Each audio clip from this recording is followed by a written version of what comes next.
Hey, what's up, everybody? We're back. Extra edition of the Shake Up today. Breeders' Cup Day. Oh, man.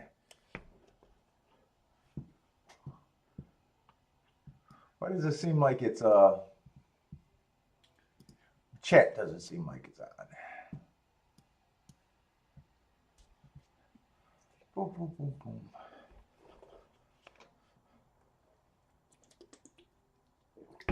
Am I live?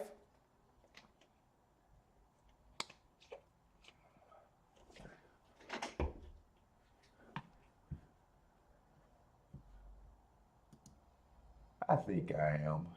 Hey, what's up, Daryl? It's going good, man. Yesterday was a great day.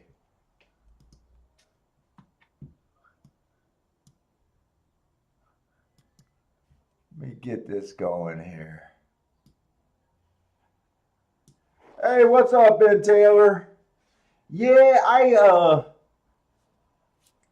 Parsons worked on Breeders' Cup for me, and then I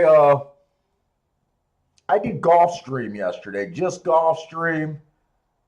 I still got that crazy headache. Uh, I think I got enough Gulfstream done. I think I'll be able to do Gulfstream today. Hopefully the track's playing the exact same way it was yesterday. Javon knew I couldn't resist. Dude, we went out on such a high yesterday that it was hard to resist. Plus, I was hoping that these biases would stick around. Uh, I haven't handicapped anything, or I haven't even looked at the first three races at the Breeders' Cup. But I have seen all three races. I know the first race was a big chalk. The second race, the 6-1, he ran up that rail. We thought the inside was good yesterday on the dirt, but then that 7-horse, the last race, it was all outside. Hey, what's up, Christina? Who liked that 1-9 in the first? Yeah, I want to know who's seen 1-9 and decided they still had to get a bet on them.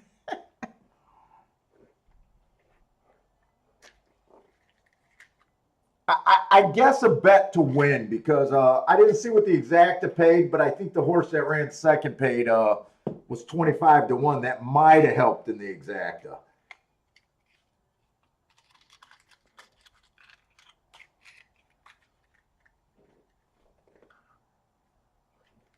And I think I think it was the second race, there was a breakdown in the second race.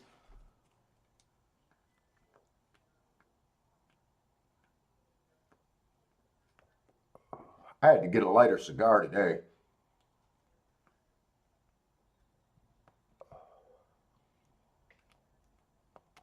Daryl, you had 20 on that 7 that just won the last race? What did he go off at? Like 5-6-1, something like that?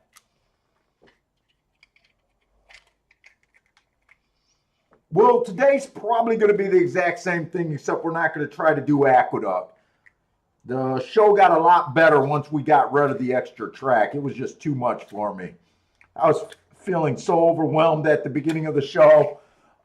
So my personal play is probably mostly going to be Gulfstream today. But we'll try to go over the Breeders' Cup races. I know that's what a lot of people are interested in.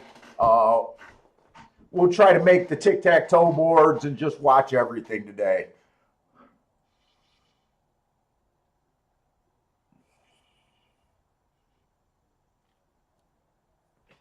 Let's see, where we at?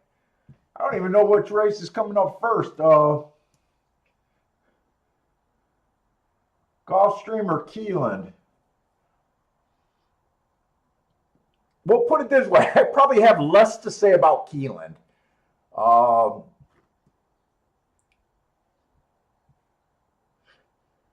Keeneland will just go through and show the marks.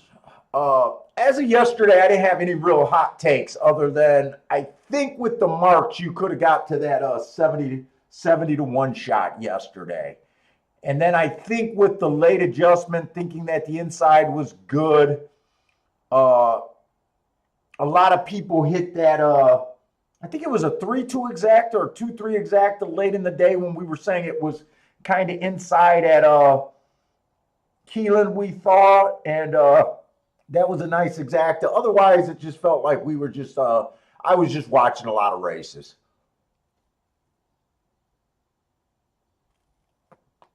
And nothing else really stood out in my mind. Today gets to be a little bit better of a card, but I'm still probably not that interested. I mean, yesterday was all 2-year-olds. I might be a little more apt to play these older horses, but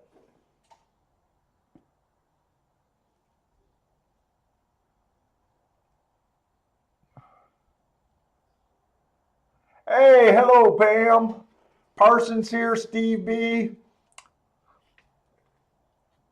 So anyways, we got 7 furlongs, Breeder Cup, what is this? Breeders' Cup, Filly and Mare Sprint. Oh, they're already in the Breeders' Cup races.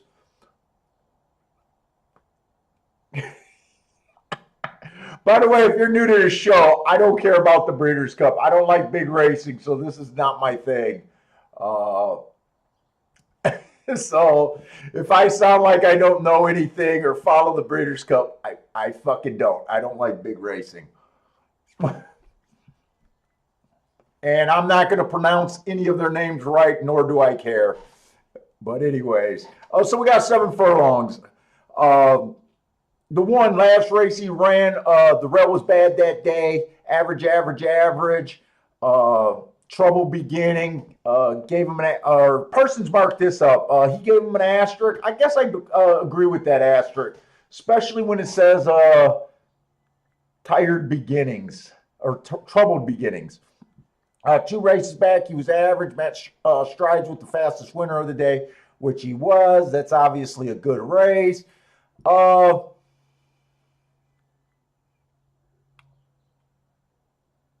I'm really got to get used to Parsons writing. 3 races back, off and out. That was I was having trouble with. So I'm taking that wait, off out. Parsons, what the fuck is off out? Is that off inside or outside was good? Is that saying outside's good or rail was bad that day? I never labeled a track off out before. Hey, what's up, Mizzou, man?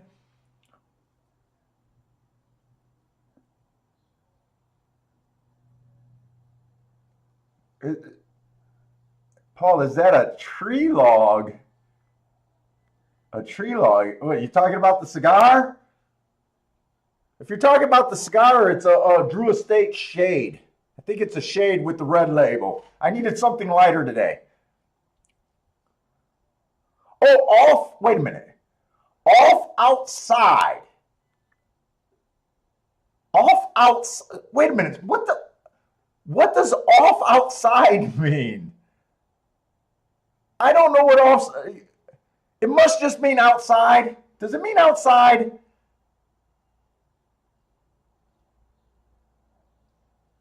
It must mean outside. I don't. He matched strides with the slowest winner, was average. We'll see if Parsons ever. Oh, outside was bad. Outside was bad. So if outside was bad, but I mean, okay, so he was on the inside that day, so he had the good part of the track. Now I'm even confused how the shit I label my stuff. Oh, anyways, I gotta keep going. Oh, the 2 horse, bad rail last time he ran. Why did you give him an asterisk on a bad rail?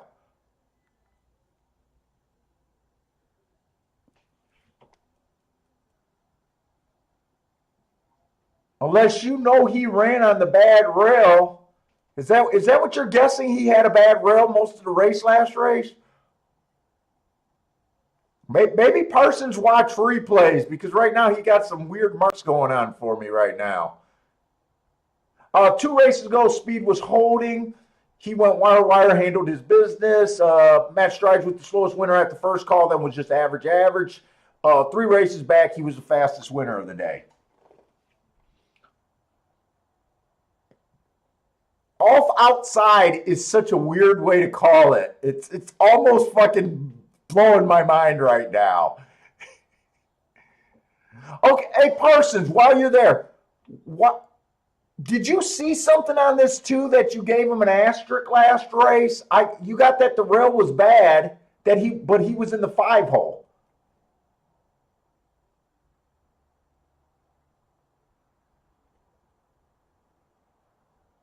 Oh, okay. So he broke and went to the front. So okay, you seen that? You know that? Okay. I'm just curious. I just wanted to make sure on that. Okay, 3 races ago, inside was good. It was a stalking day. He had the rail and he was inside and he ran one of his best races. Speed figure wise, he was the fastest winner of the day. 3 triangle. What's up? What? Did I hear? Maybe he'll call me back. 2 races ago, speed favoring track. This horse came from the backside, had no chance that day. He was slow, average. Won his very next race. 3 races ago, rail was bad. He had the 4-hole. Comment said he was 2-3 wide, so person gave him a asterisk for running on a bad rail. He came out 1 tick slower than the fastest winner, average.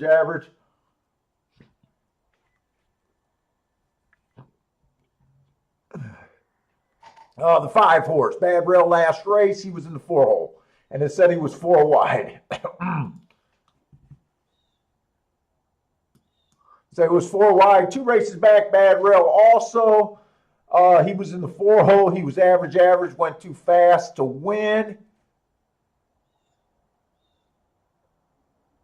And 3 races ago, speed favoring track. Wow, this horse got a couple. Well, does he? He has at least 2 excuses that I see on the 5-horse. 6-horse, bad rail last race, fastest winner of the day. He was inside. I never, like I said yesterday on other shows, I never trust those comments unless I watch the replay. I usually just go by post position and that, but he could have ran against the bias there, but I just don't like giving him all the time. 2 races back, speed favoring day. Couldn't get the lead, finished second. And 3 races ago, went too fast to win.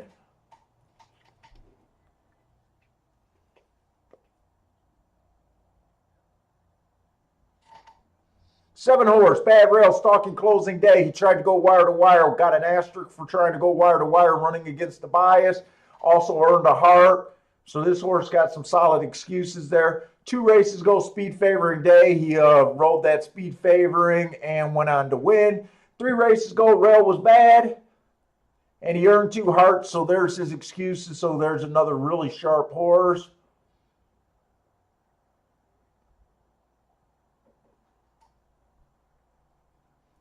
The 8-horse, bad rail, stalking closing day last race. He didn't get in a position his last 2 races. I really question that. 2 races ago, he had a bad rail, gave him an asterisk for that. If it sounds like I'm not that interested in this race, I'm really not. I really want to watch these first few races and decide what I think.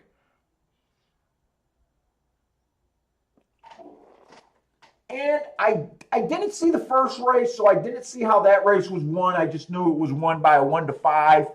I did see the 6-horse one. He came from dead last up the rail.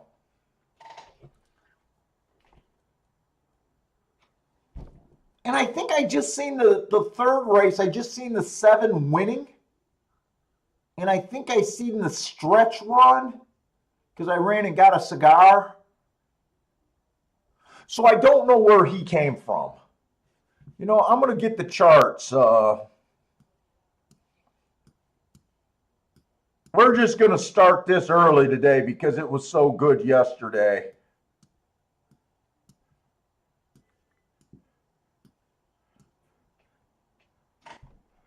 The first race went wire to wire. I'm pretty sure that was a sprint race. The second race, I'm pretty sure it was a 7 furlong race. The third race, I'll have to look up. I'm not sure if that was a sprint or route. I think they were. Everything's been on the dirt so far today. First race was on the dirt, 6 furlongs on the dirt. Second race was 7 furlongs on the dirt.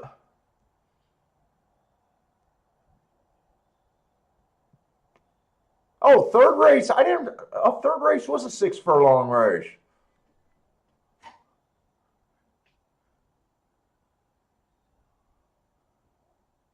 Hey, what's up, Steve B? What's the 7-7 double?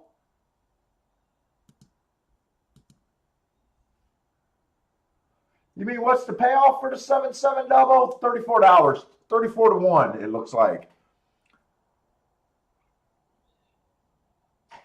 Check my text message.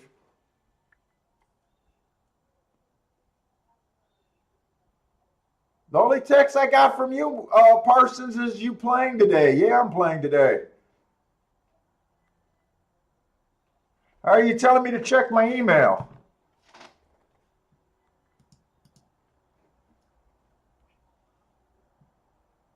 Maybe he's telling me to check my email.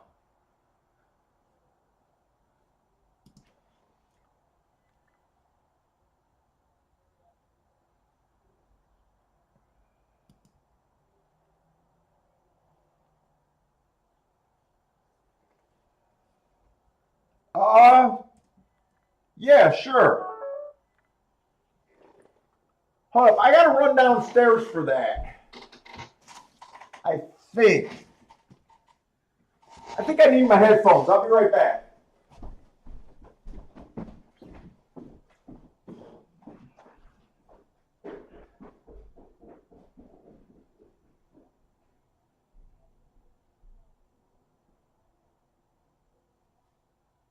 What's up, big guy?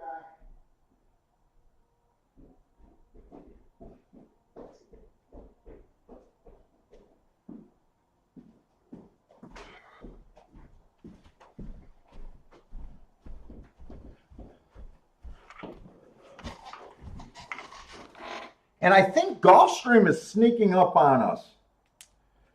Gulfstream is what I'm more interested in.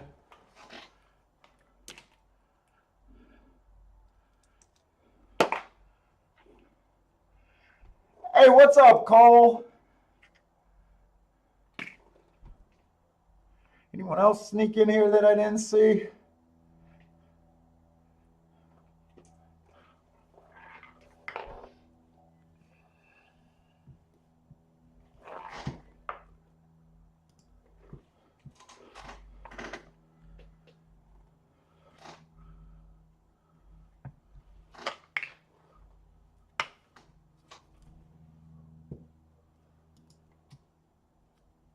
Let's see, what was I doing? I was trying to do too much stuff so far. Gulfstream Race 1.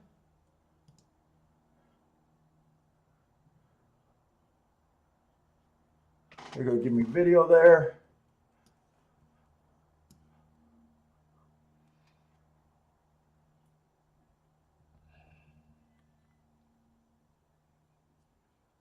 Gulfstream Race 1, I don't know if I'm going to like this. Well, I might like this race. I haven't looked at it.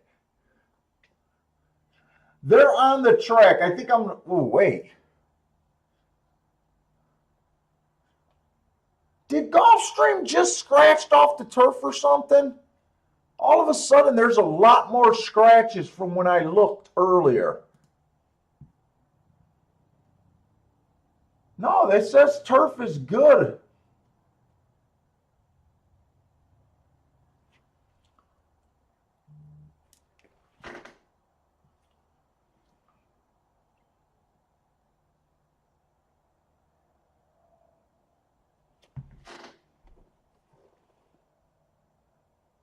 When did the 7 and 8 get scratched?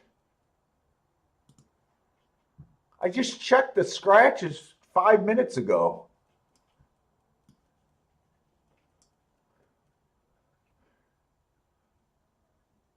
$13, $14, $15.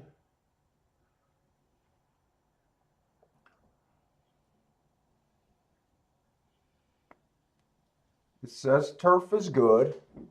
Well, yesterday we did think the inside of the turf was good, but we only seen one route race there. The other 3 turf races we seen yesterday at Gulfstream were all sprints on the turf.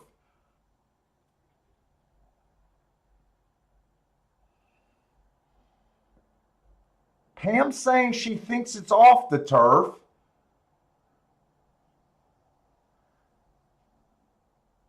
Rex is saying yes, off. Okay. Okay, so I don't know. That track looks pretty wide,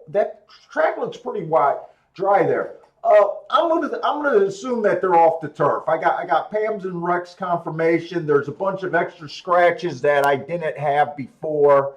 So it looks like we're 1, 3, and 5 is off the turf. There it is. 1, 3, and 5. So it sounds like they might have some later races that are still going to be on the turf. So yesterday on the dirt, we definitely thought that it was an inside bias. And if you were here for the last few races, it really paid off thinking that. And we thought the track was favoring towards speed too. So this is maiden claiming 25,000. I wish Keelan would just go the fuck off so I can look at Gulfstream. They're really going to try to put these 2 tracks on top of each other like always. The 1 horse, slow last race. Got a little bit of trouble, but without seeing it, I don't know if I trust it. Said bump steady taken out. I am looking for inside, especially inside speed to start off the day. The 2 horse, slow last race. No excuse there. 2 races back. Middle of the track was good. This horse was in the 3 hole. Said he was inside. I gave him an asterisk for being inside. 4 races ago, bad rail, but this horse was on the outside. And I probably wasted too much time on this horse. Doesn't really look like he wants to be a racehorse, at least at the end of the race. The 3 horse, bad rail closing day last race. He was well off the rail in the 10 hole. Earned a heart in a triangle while closing and a second while closing. Closers usually don't earn that. When they do, they're really tight.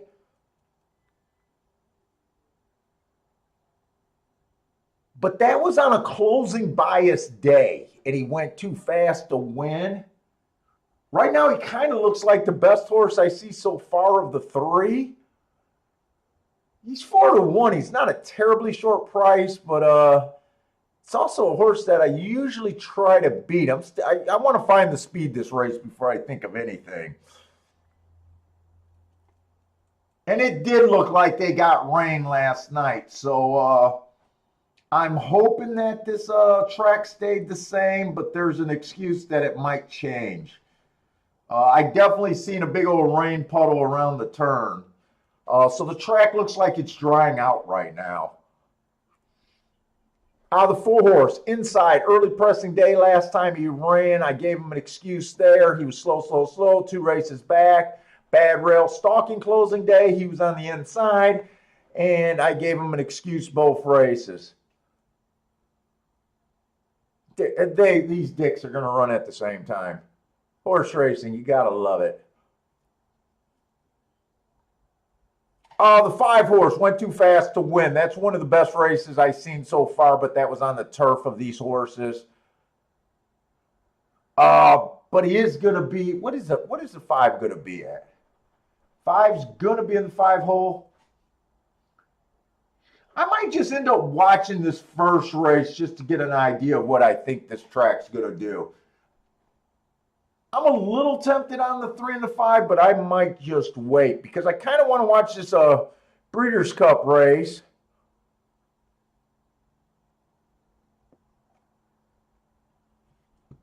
won't blow that up. I'm probably not going to get a bet in.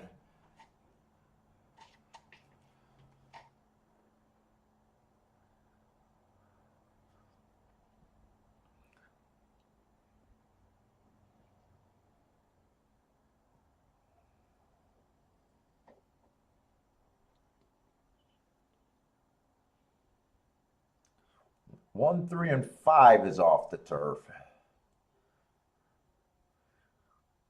I think they got a lot of races at Gulfstream today. 21 and 3, they're flying out there.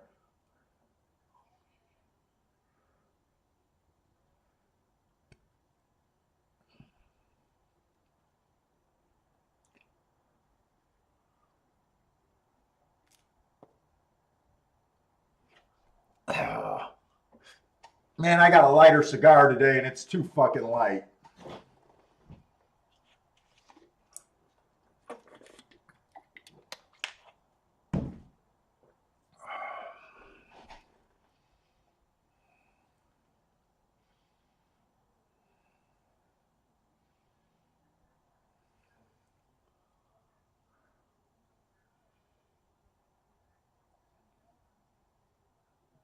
It's going to be 2.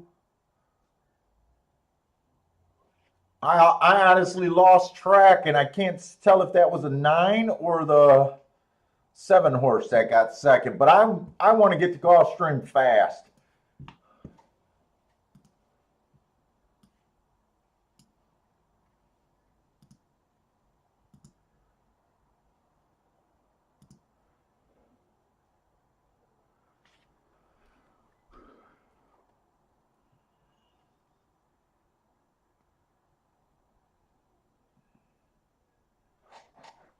That's another track record there on the dirt.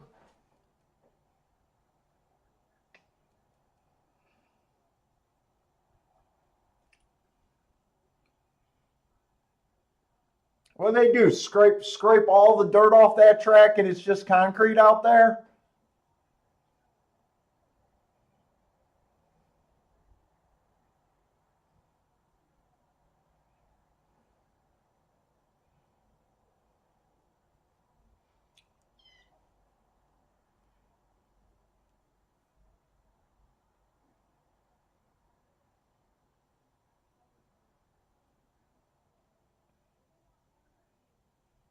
Parsons said it's 297. Okay, I definitely love what I see. Can this 4-2-5 hold up together so I can right away start betting like this is an inside favoring track? If 4, 2, and 5 hit the board together, that's what I'm thinking.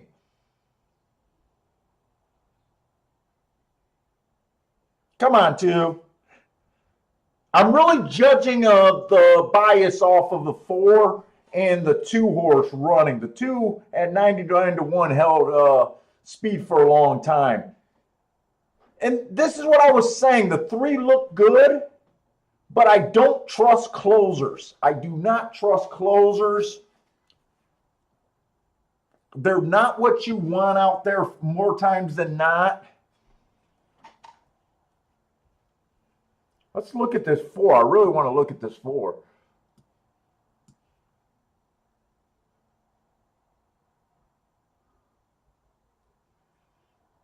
Yeah, I'm going to get some calls in the email. Paul, you should have played the 4. The bias reports gave the 4 2 asterisks in a row. Without a doubt. I know some of you guys hit this 4. And did that come in 4-5? Did that come in 4-5, or did the 3 split them?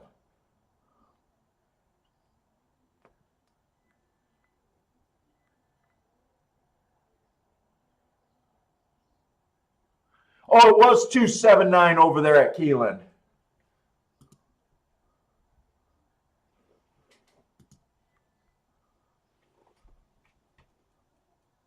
Did the 5 hold on to second, or did the I think the 5 held on to second, didn't he?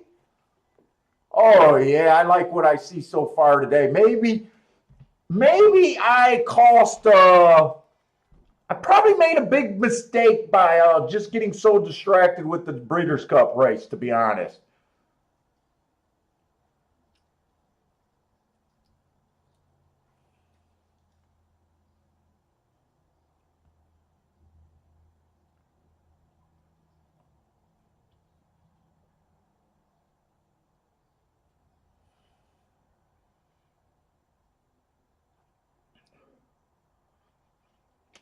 Well, we definitely like what we see so far today.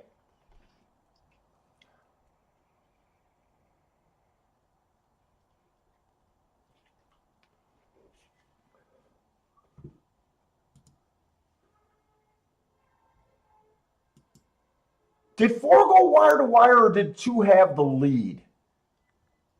My brain feels a little scattered right now.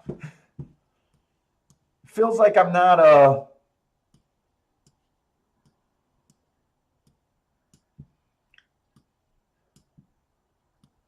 Four?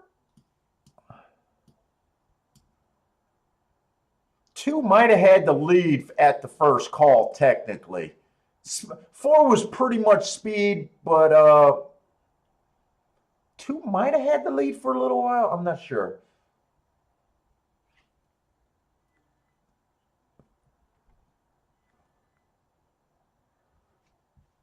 There was no scratches on the inside, right? Let's just make sure there was some late scratches. I'm going to put the 4 in the wire category so far. I'm not sure if he did, though. I'll have to see that.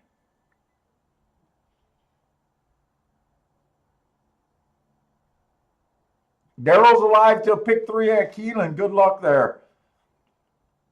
Is that your payoff leg right there?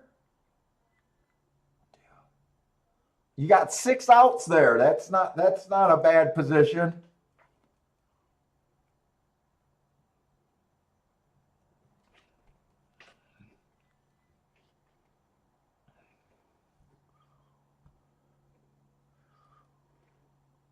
Let's see. I got that there. I do want to look at the Breeders' Cup.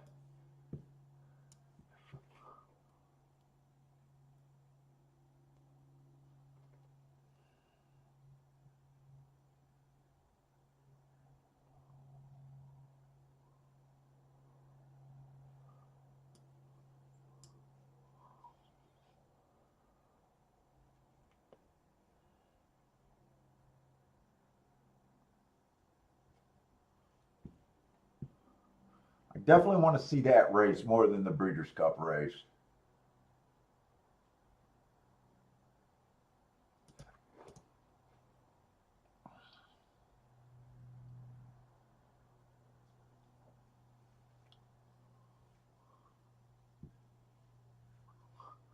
I know the 2 wired, or I'm sorry, I know the 2 won the last race. I'm thinking he's stalked.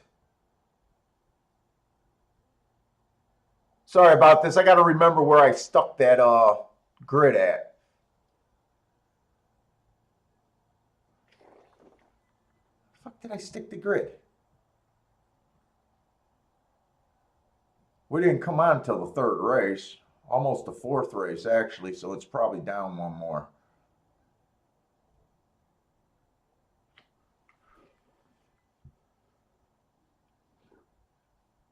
She stalked. How did the 7 win the race before? Does anyone know how the 7 won in the 3rd race? I'm just trying to get these all together.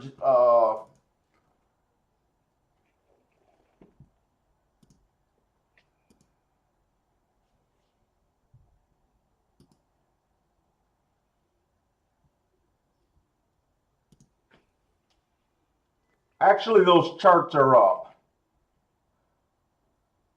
So the 6 definitely closed. I remember that race.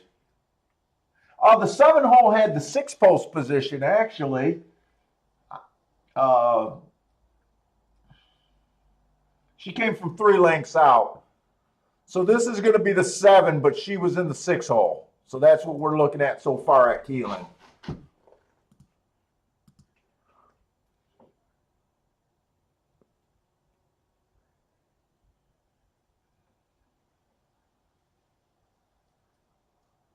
That was a mile. I think the 4 had the lead by the first call. I don't know. It's close. He either wired or he barely came off stalked. He was the first horse to that inside.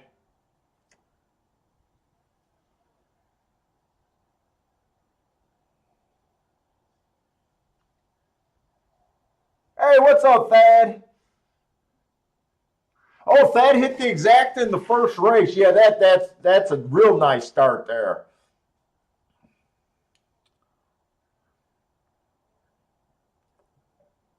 I honestly think fucking around with the kind of watching the Breeders' Cup and just the race coming up so close to the start of the show might have cost me. I don't think I would have made a major bet, but I was definitely looking at the 5 and looking for inside speed horses, and that 4 horse was coming off of 2 excuses.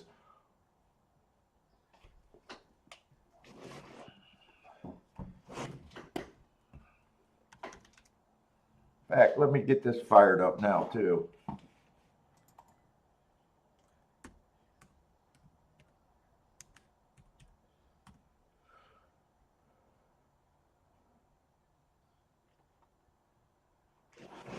There we go.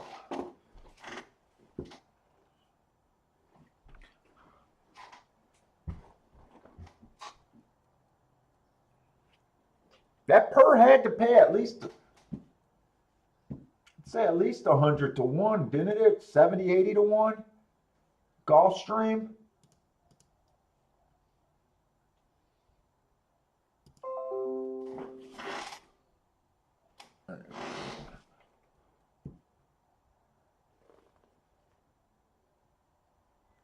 Hey Parsons, if you wanted to call, you can call. I got the earpiece in. I thought you were going to call. If you want, if not, just let me know.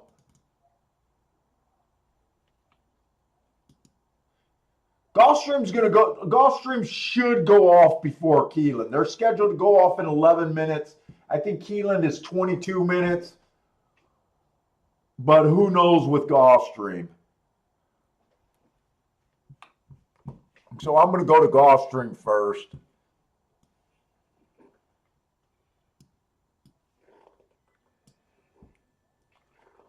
Hey, what's up, Boulder? 82 to 1. Woo, yeah, that's a nice hit. I hope you hit that a few times. What's up, Matt?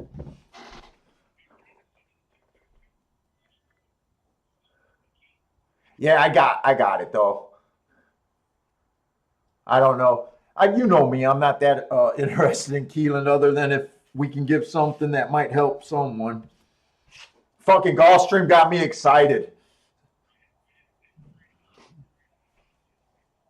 Oh, did you really? Did that pay anything, the pick 3 and pick 4? The pick 3 probably didn't.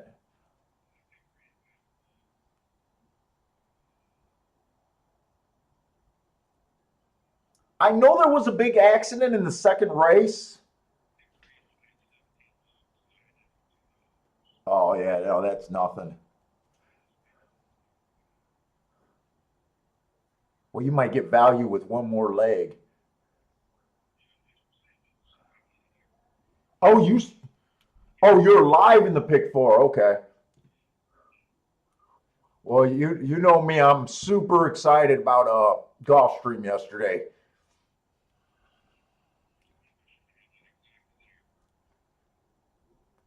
I honestly believe that's a true statement. Parsons saying we should have had the exacta in the first race. I really believe that's a true statement. Not bullshit handicapper speak either.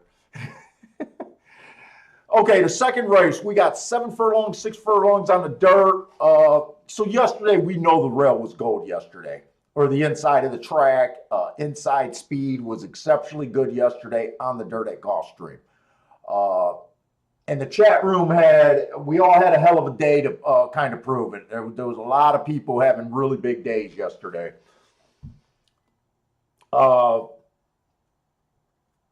So I'm really excited about Gulfstream today. I'm going to be focusing on the inside of track. So after the first race, there wasn't much in that race. The 4 and the 5 made perfect sense in that exacta.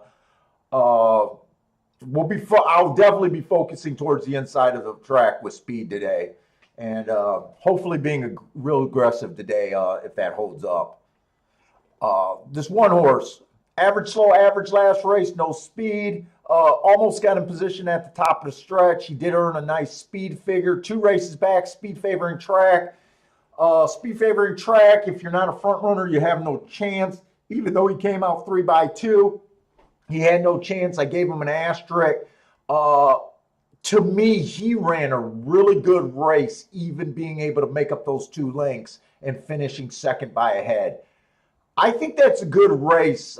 It just depends on how tough the speed is in this race. I think he gets the good part of the track today. 3 races ago, the inside of the track was good. He rolled that to another second. Definitely should be considered here. The 2 horse, stalking closing day last race, he won while being a closer. So to me, he ran perfectly with the bias that day. He was average, match strides with the slowest winner average. 2 races back, inside of the track was good. It was a stalking closing day. He had the inside. He had the closing running style. He won that race, average, average, average. So both times he got a good bias, he took advantage of it. 3 races back, the inside was good. It was an early pressing day.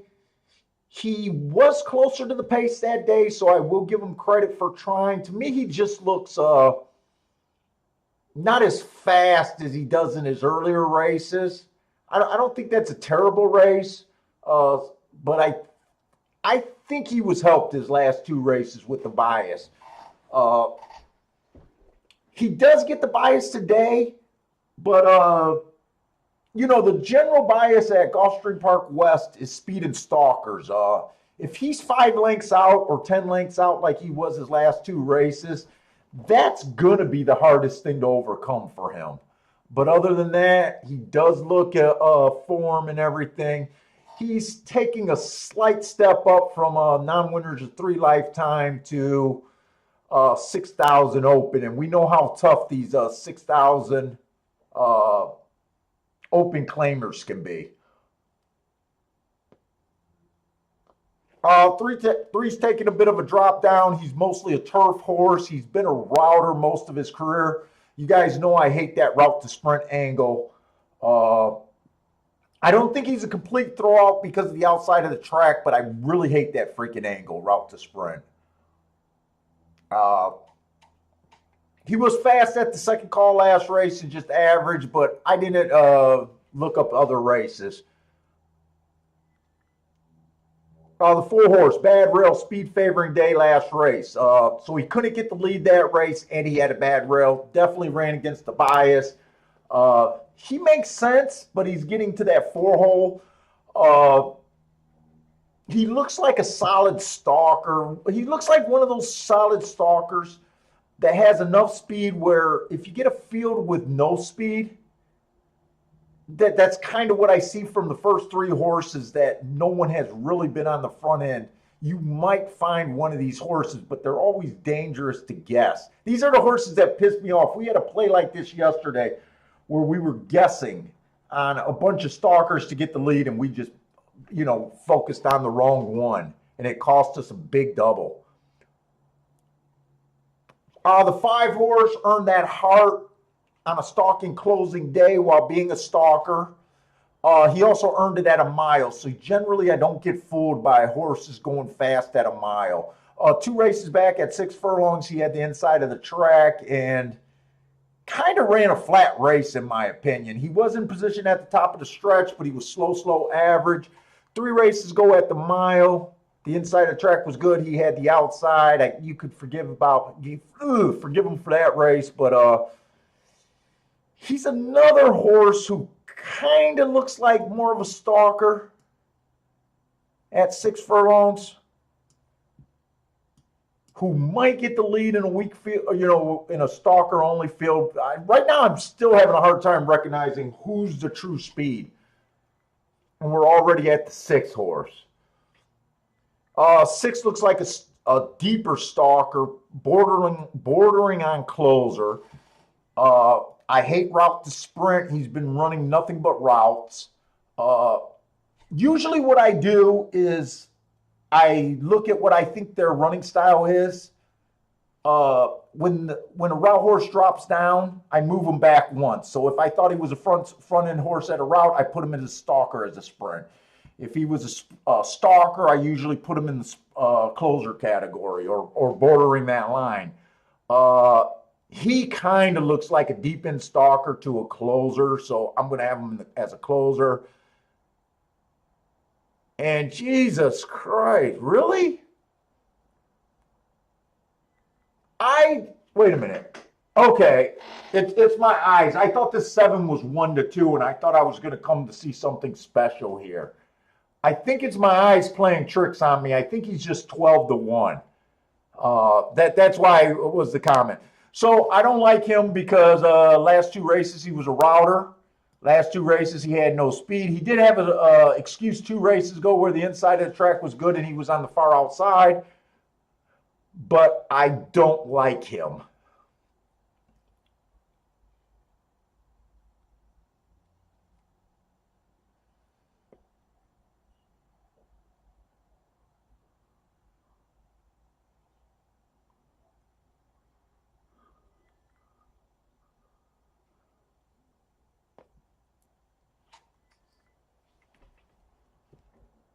I really think the contenders are probably the 1 through 4, and I probably like the 3 quite a bit less than the other.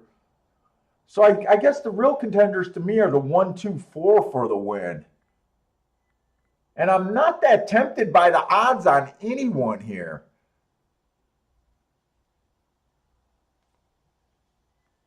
Maybe if the 2 stays at 9-2 or drifts up a little bit, I might pull the trigger on him.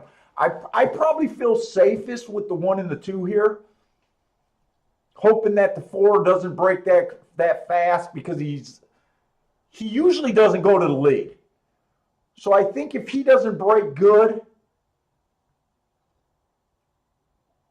like he wants to lead, I can see the case of this 1 and 2 really getting away on this field.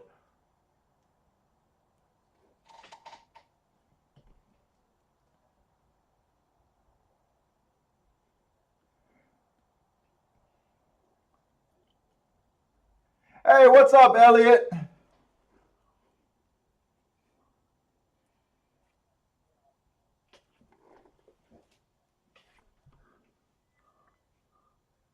me see if there's a double real quick.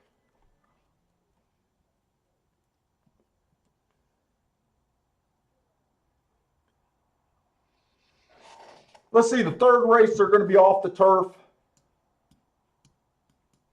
Let me make sure they didn't get any more scratches in the 3rd race, actually.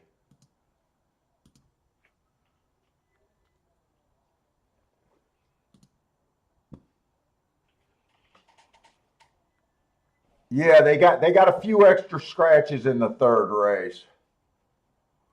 The 2, I got the 3. This is what they did today. They scratched all the main track only horses because they acted like they were going to go on the turf. And then they ended up scratching off the turf for the first 3 races. 15 did not make it in, right? Yeah, 15 didn't make it in.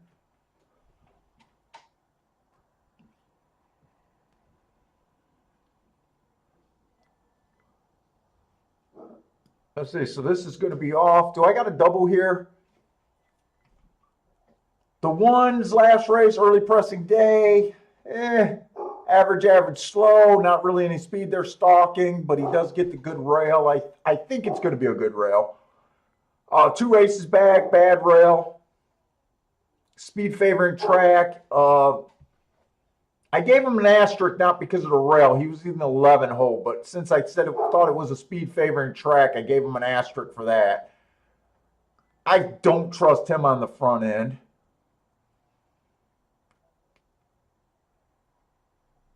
Full horse, the inside of the track was good last time he ran. He had the 7 hole. He was also steadied. So he had no shot that race, but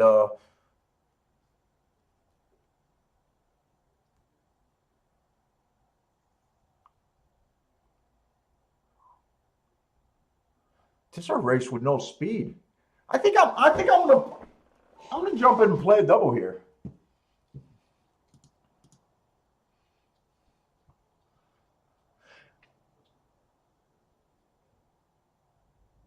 My main double is going to be the 1 and the 2. I really want to find out what this inside of this track is.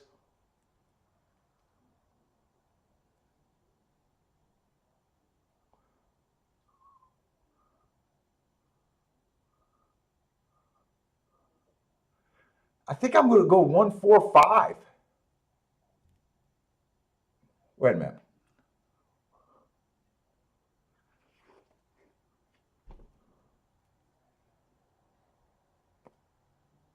I got a first time starter.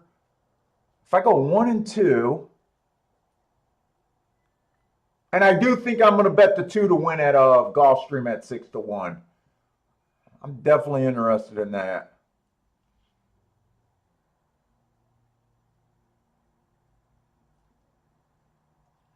I thought in fact, let me get that. It is a 2 that, yeah, I like the 1 and the 2 the best there, right? Went back too far.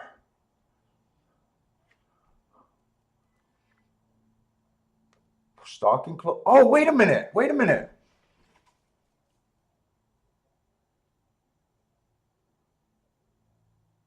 Two's not going to get the lead here. Who you like here, Matt?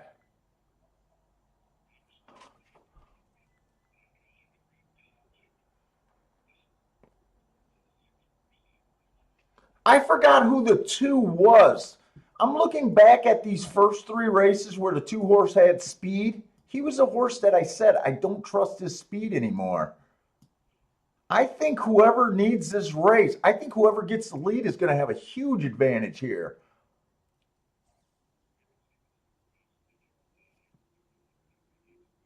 Yeah, I got to play against him.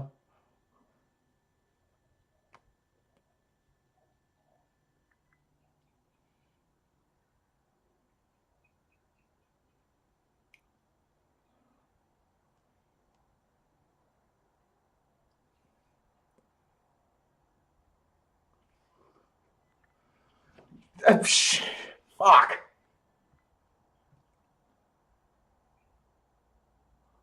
You know, I'm going to start out small here. I'm going to go 1, 2, 3 to the 1 and 5. Yep. Yep. Just a double. I got to lay off here. 1, 2, 3 to the 1 and 5.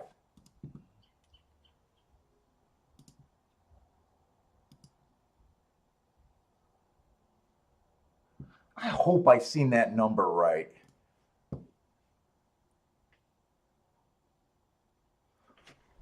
One, 2, 3 to the 1 and 5. I was going to put a win bet on this too. If he gets the lead, I like him. If he doesn't, I don't. Yeah, but I really think their inside's good. I think they're going to have a hard time. Come on, 3, put enough pressure on this. Don't let anyone get inside of you. That's why I added the 3 late, because I seen that. I realized I didn't trust the speed on the 2, which was the right move to make. I didn't trust the speed on the 1, and I just seen the 3 having enough speed at a route to say, hey, with the inside of the track, he might be able to keep the 4, 5, 6, and 7 from getting, to the rail. Yeah, now I just want him to win. Trust me, I'd rather the 3 win than have this 1 horse, because I think the 4 is all in. I gotta walk, Matt. I gotta walk.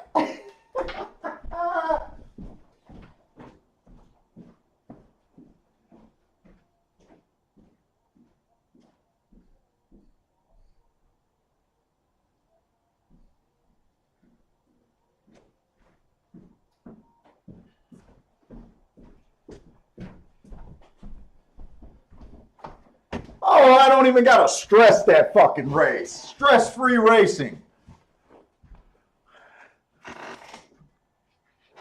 I seen that 3 too late to put a win bet on him.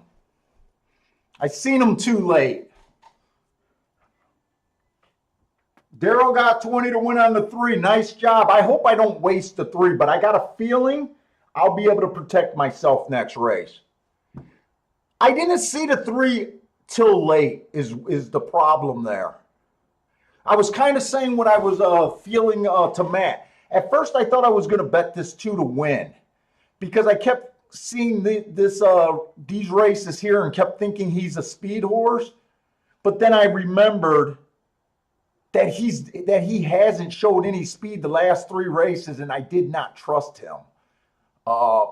It's not like I trusted the 3 to get the lead, but I did see these route races where at least he was on the lead before. Remember yesterday when I told you guys it's so dangerous to take these stalkers like this one horse, 3x1, 6x2, and hope that they get the lead on a day that you feel that they should get the lead. It's so dangerous. It's not in his nature.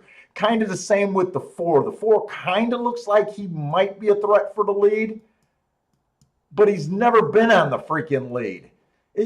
I seen it late, and I'm kind of kicking myself. I don't think I would have had enough time to key up and put a win bet on the 3. But we're definitely looking. We said we were looking for inside speed, and really I think we should have hit this fucking early double or whatever we wanted so far, to be honest.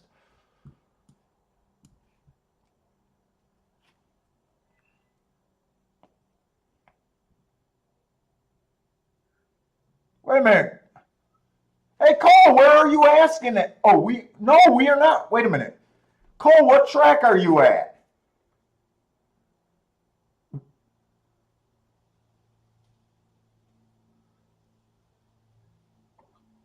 Or is he talking to someone else? I'm trying to follow the conversation here.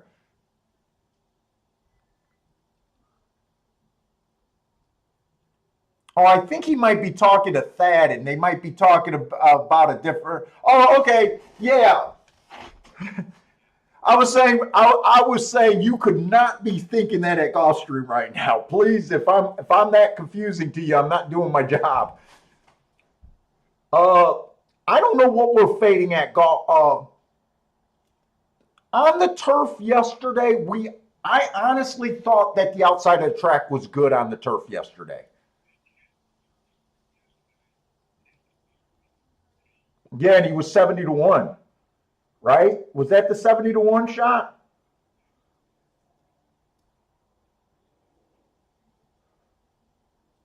Or was that on a mile? That could have been on a mile.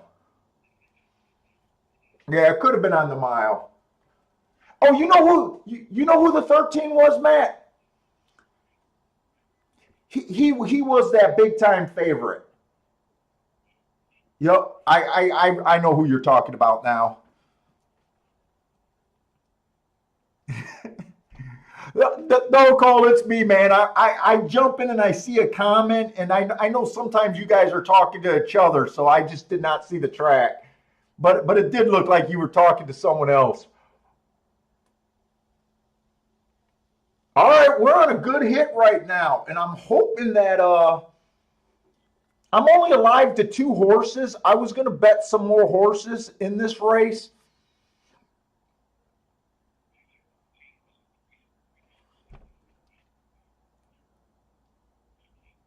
Yeah.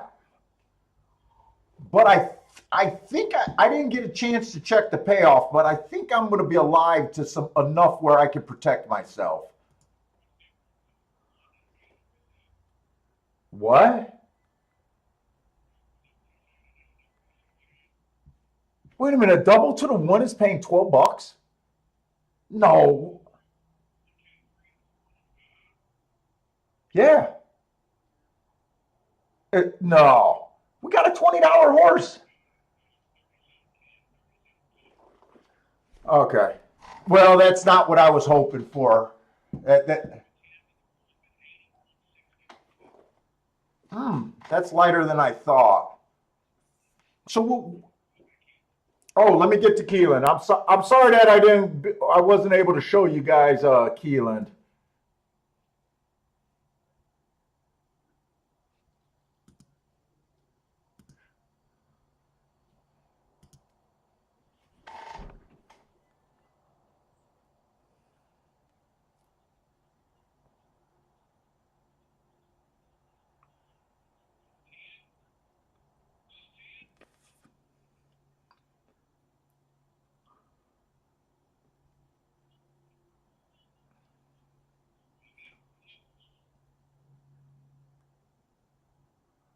It was closers yesterday.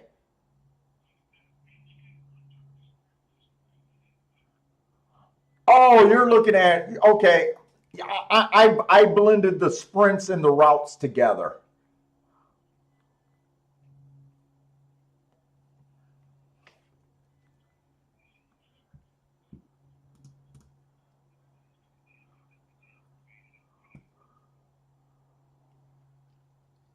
What did that come in 6.5? Was that 6.5? Christina's saying it's a 418 to 1 exacta. Steve B got the 6 at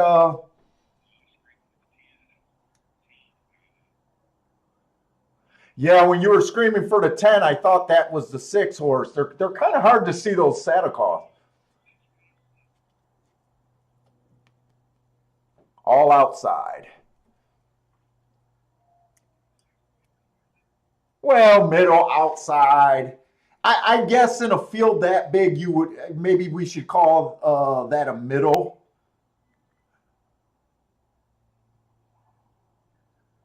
Put it this way: if I gave a recommendation without looking at the race, I would have probably said start with the 6 pole on out and look for a winner. You know that's what I think when I say outside. Look at the 6 on out, which isn't really narrowing it down because there's still 1, 2, 3, 4, 5, 6, 7, 8. There's still 9 horses that I'm saying. Yeah. But there's no way you can call post 1 through 5 the inside just because it's a bigger field, right? The inside is still 1 through 3. It's still 1 through 3. You can't widen that just because there's more horses.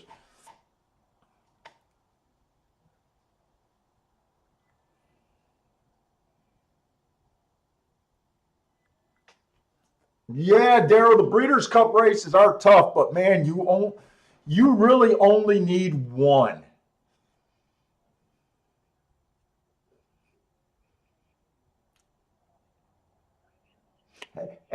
As long as it's not one of those super chalk winners, and even then you might get away with it. Depending on what runs underneath. But that's why people love that shit so much.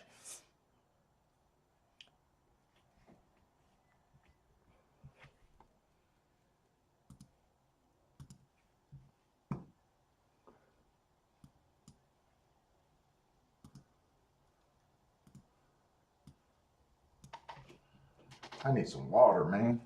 Were you smoking? Are you on your deck today, Parsons?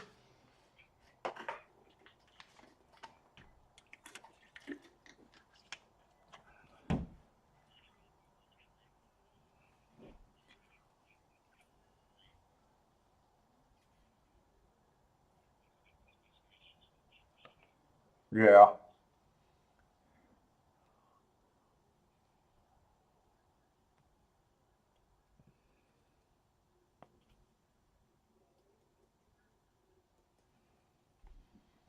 Hey, Javon, did you have that winner in the first race at Gulfstream? He looks like a horse that I was surprised. He looks like one a play that you would have had in that first race. I don't know if you were in here before the first race though.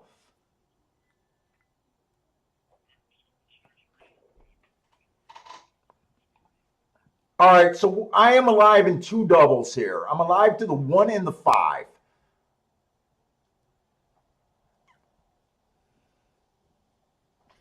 And wait a minute, you were telling me the payoffs, they don't make sense.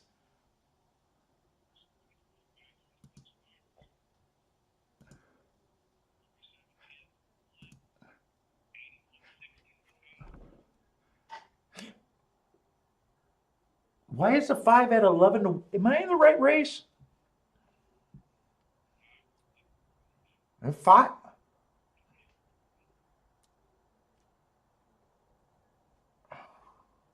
Oh, we're going to the third race, and I'm looking at the fourth race. Okay, okay. So I'm alive to the 1 and the 5, but when I bet this bet, I thought these doubles could be paying a lot. I'm scared of the 4, but I thought that he'd be long enough where I could protect myself with. And right now he's 15 to 1. He'll be in the 2 hole. The 5 is going to be in the 3 hole. I'm also worried about the 6 horse. I think I'll protect myself with those 2 horses, but I don't think I can go any wider than that. Oh man, I gotta go to the bathroom. I'll be back.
Oh shit.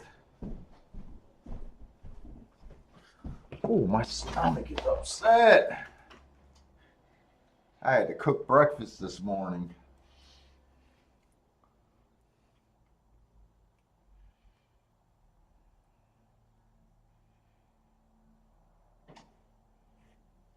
Oh, you didn't handicap. Man, how do you not handicap Gulfstream?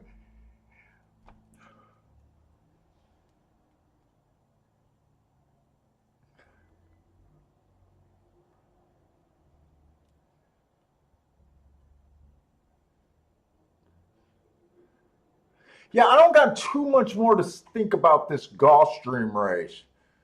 I am worried about some outside horses. Actually, I do think the outside horses. I'm scared of the 7 and I'm scared of the 9, and obviously I'm scared of all the outside starters on the outside. But I'm not going to be able to protect myself.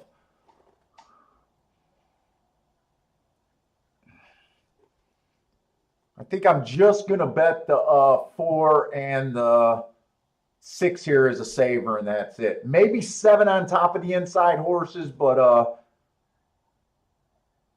I'm on for a really decent hit right here. The to the 1 is paying 37 to 1, and to the 5 is paying 81 to 1.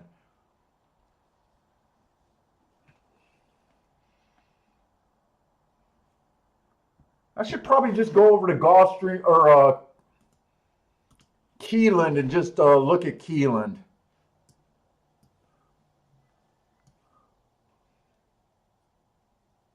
Did you see how far that 6 horse came from the back?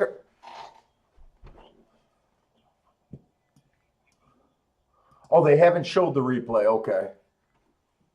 I want that. I want to watch that replay too then.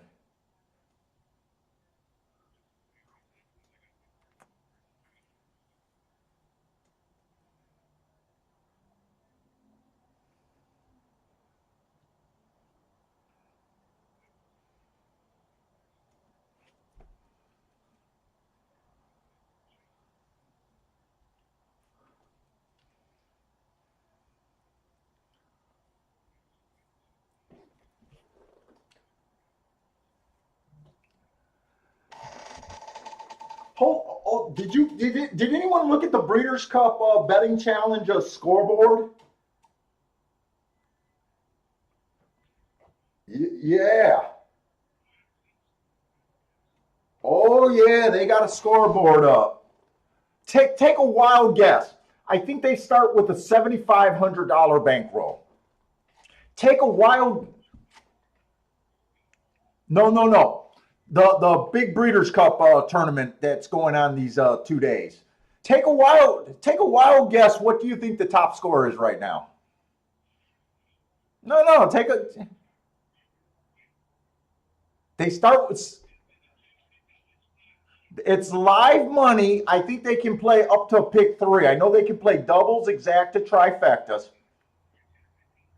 No, wait a minute. Let me tell you. They start with 7,500. Just 7,500. I think is in their bankroll.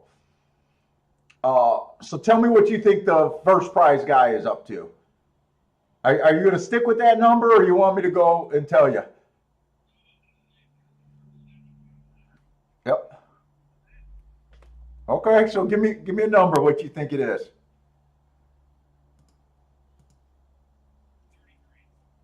131,000. Yeah, 131,000. I think I look down and find Caleb is one of the. I guess he's the closest person that I know just from Discord. I think he's at 5,700.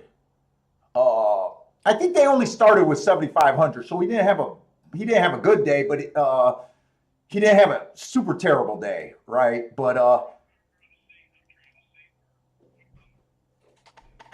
it's just put in BCBC handicapping or betting challenge scoreboard or something like that, and 2020. That's insane. Well, it's really not insane. I mean, I can see you doing that, but you know what?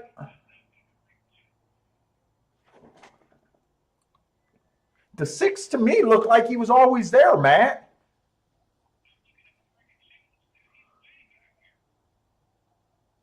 Oh, he's the horse that cut up. Okay, I see him now.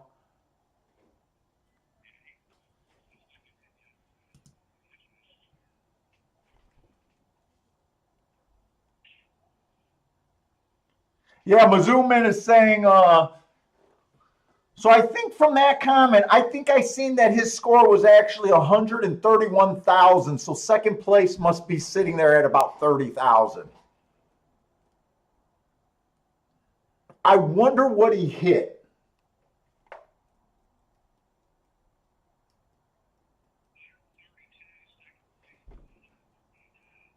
Oh, second place is at 129. It wasn't that close last night. Someone crushed today. Someone did something today. There wasn't.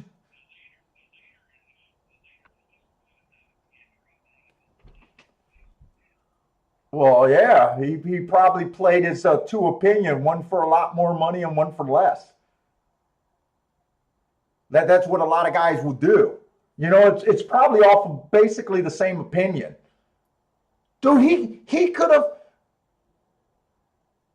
just put it all in on a solid win bet. $7,500 all on a 10-to-1 shot would get him pretty close to that. Uh, that's what I said.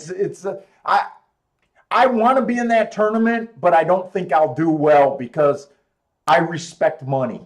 That tournament is for people that can gamble at a way higher level. It's almost like playing cards. If someone's used to playing 10 times more than you're used to playing for, they have a huge advantage over you in cards. It doesn't matter the card. Well, unless you get nothing but full bolts every time you play, the cards don't matter when you're that far out of your league.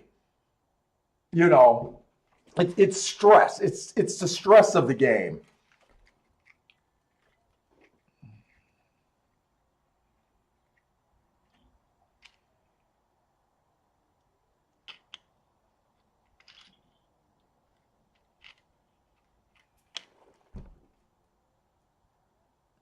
I think Christina was the one that said her dad. I think he hit for, if I did the math right, I think he hit for 18,000 yesterday.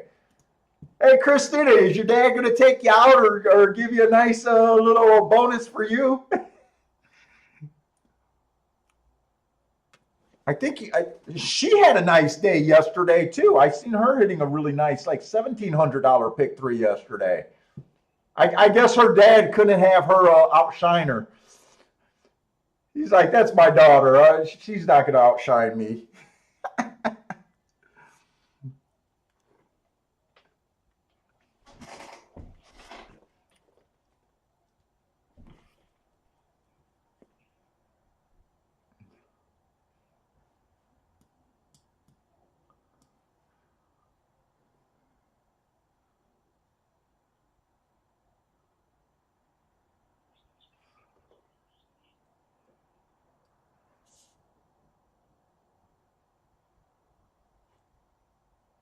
Where, at Gulfstream? Yeah, but I seen the announcement. One, 3, and 5.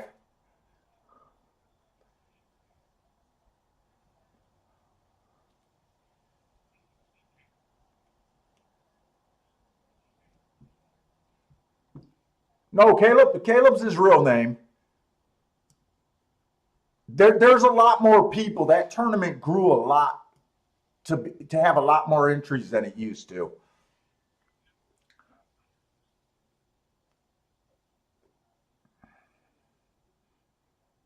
Oh wow, that means he's been firing so far today, and it's not working out too good.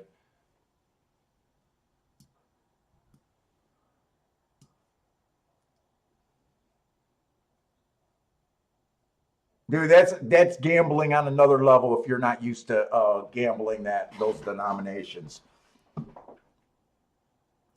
I mean, everything that I play for $20, I would have to play for $200 there, minimum.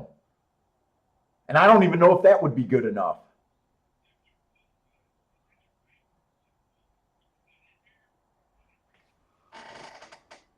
No, it's your bankroll to get in there, but if you stop playing, you get that money. Yeah. So it's real money. It's not like it's a scoreboard. It's not like it yeah, it's trust me, if even if I don't know about Caleb, but from what I think of his bankroll, $10,000 is a real hit. I think you get $10,000, but I think 3,500 of it goes to the prize pool. So they take 3,500 of the 10 grand from everyone, and then you play with, I think, 7,500 is what I think it is.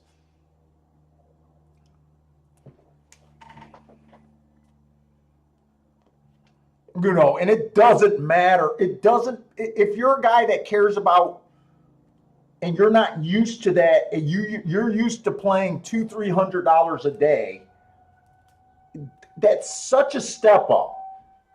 There's very few people that can operate under that. Ah, shit, they're doing the warning thing.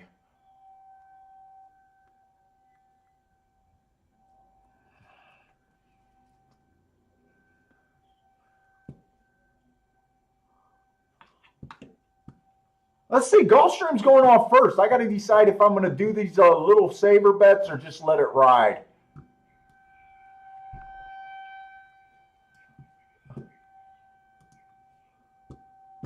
Yeah, and Keelan's already doing, what are they doing? An hour between post time, 45 minutes between post time? Yeah.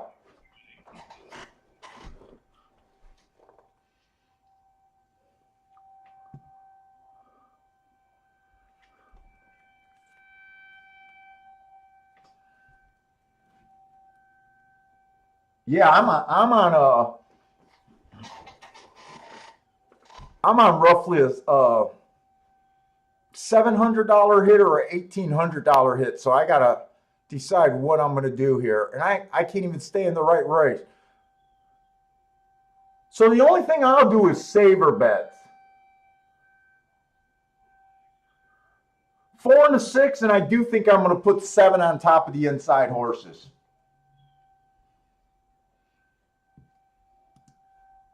So I'm going to take 4 and the 6 to win.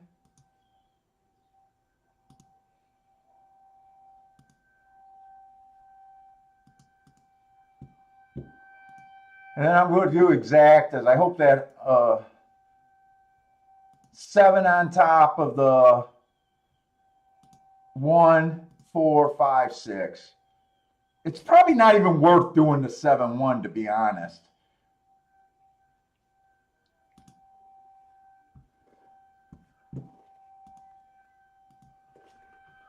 Oh, they're testing the emergency alert system.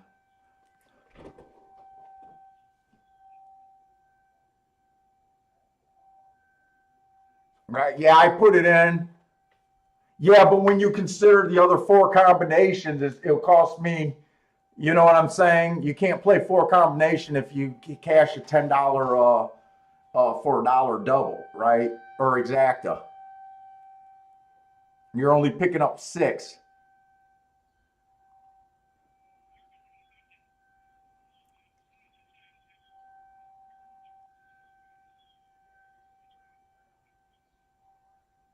I do?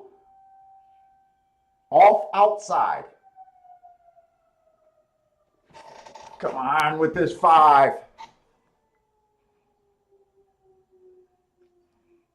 Come on, 5. At least make this horse work to get inside.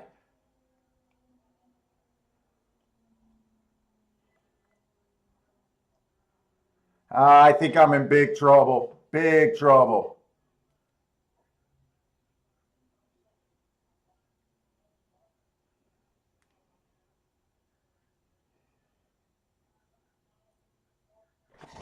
I got walk. I didn't walk.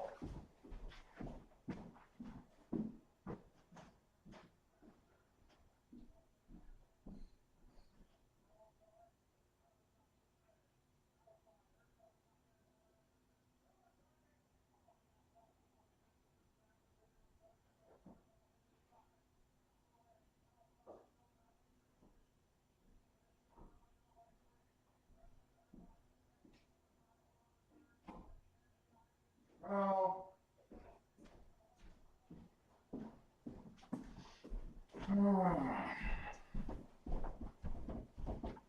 Fuck, I wasted that 3 horse. Just wasted them. Just wasted them.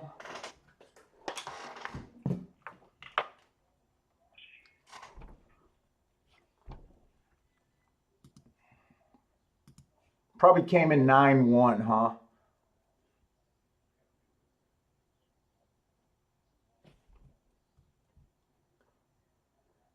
The better horses were all outside too.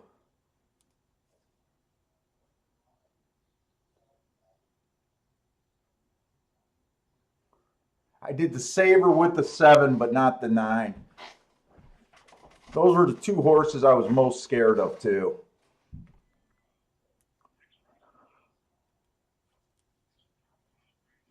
Mm-hmm.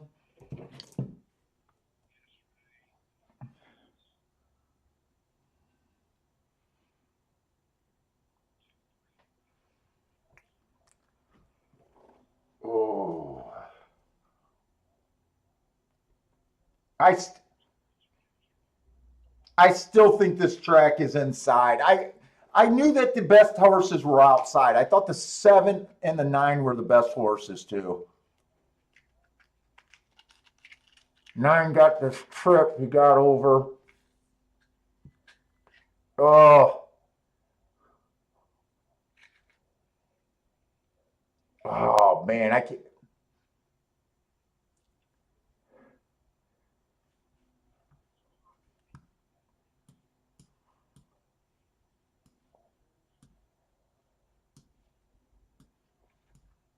He went off at 6-1 too. Shit.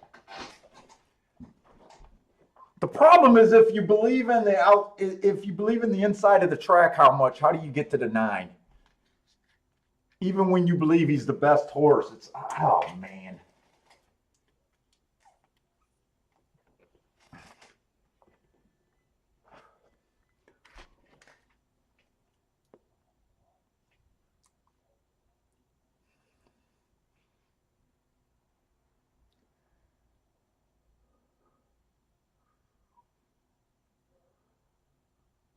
Mm-mm-mm.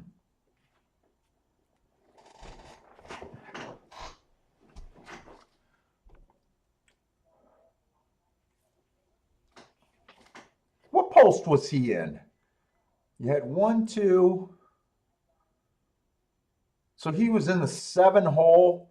I still believe it's going to be the inside of the track. I know that speed is super deadly there, but I still am going to favor the inside of the track unless I get beat like that another race.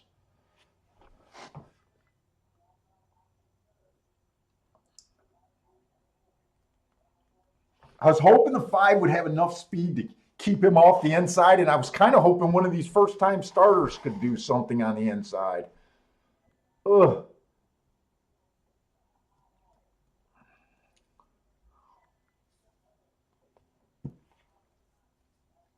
Oh, my eye.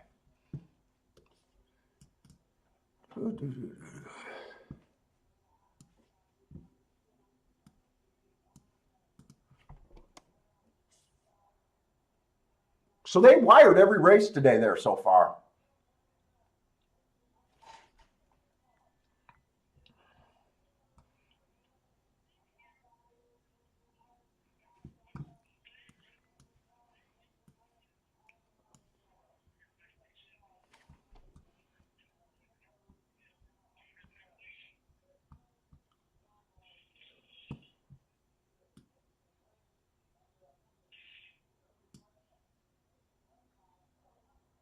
Who won the second race?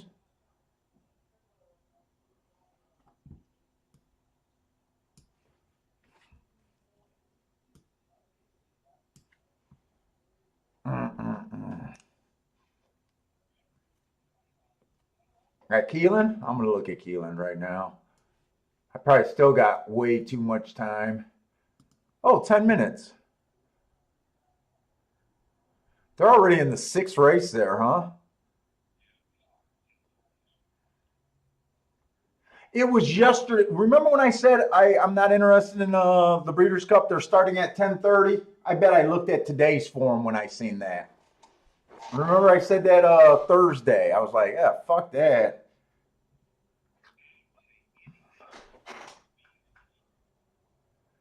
Sixth race. Let's go to Breeders' Cup 6th race and just see if we got anything. Yeah, Breeders' Cup Mile. Do I start knowing these horses? I start knowing some of these horses finally.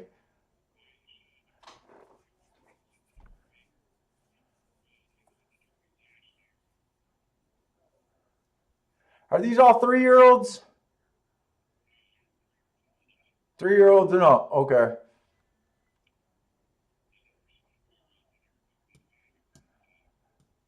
Yeah, 3-year-olds and up. Okay. By the way, you guys know what I think of the Derby crop this year.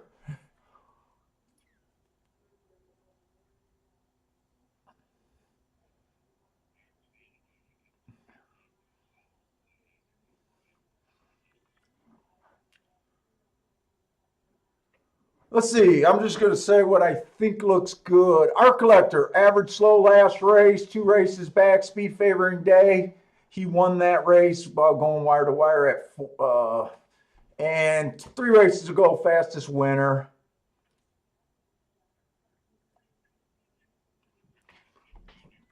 The 2 horse, Bad Rail last time he ran, went too fast to win. Gave him an asterisk for that. 2 races ago, asterisk.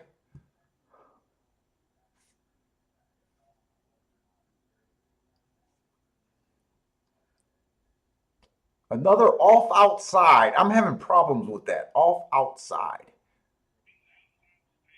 Dude, I always say the inside is good when I never say off outside. All right, you need the rail that day. I'm so confused by that, Bart.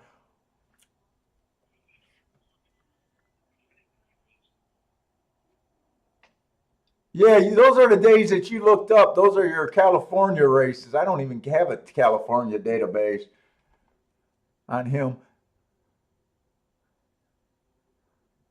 The 3 horse, bad rail last time he ran, slow. Get excuse for running on a bad rail.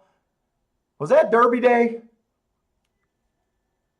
9-4 sounds like it was Derby Day. Rail was definitely bad then.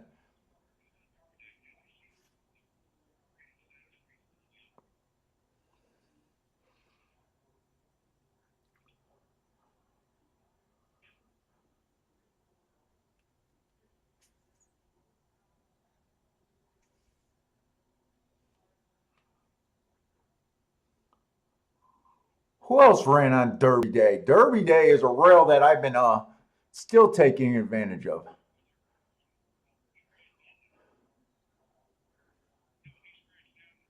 Yeah, yeah, okay, I thought so.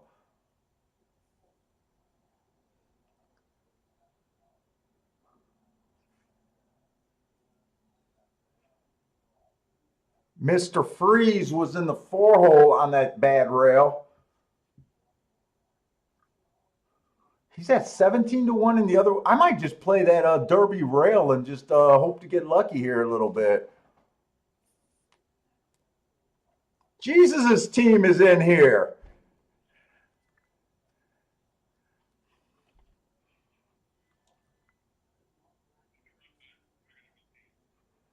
Owendale ran on that bad rail too. I've never liked Owendale.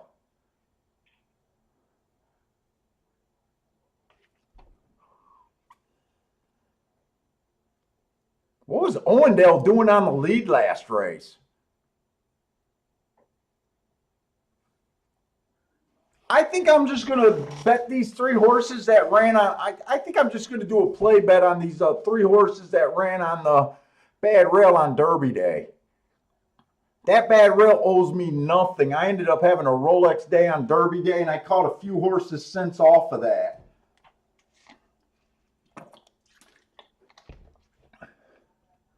That would be the horses I'm kind of considering playing is the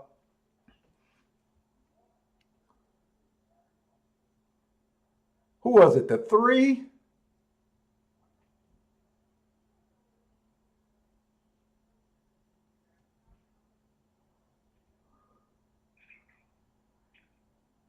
Three, the 9, and the 12 is what I think I'm going to do. I'm just going to do a 3-horse Dutch here. I'm just going to play that Derby rail, the 3 horses that ran on that Derby rail, the 3, the 9, and the 12. I don't feel like looking at this race any deeper than that. I think Jesus' team is well below these.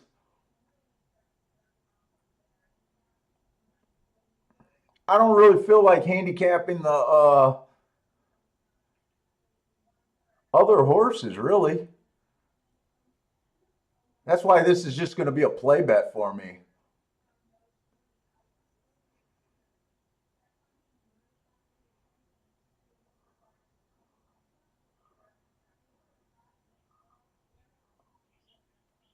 What did we think the dirt was doing yesterday? Inside, too, right?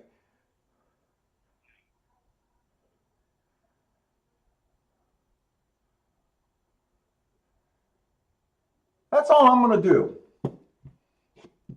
3, 9, and 12 to win, just to play. Just one of my play bets.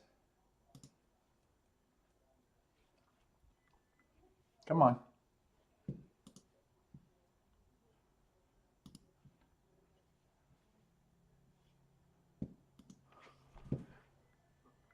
Do I want to do anything else?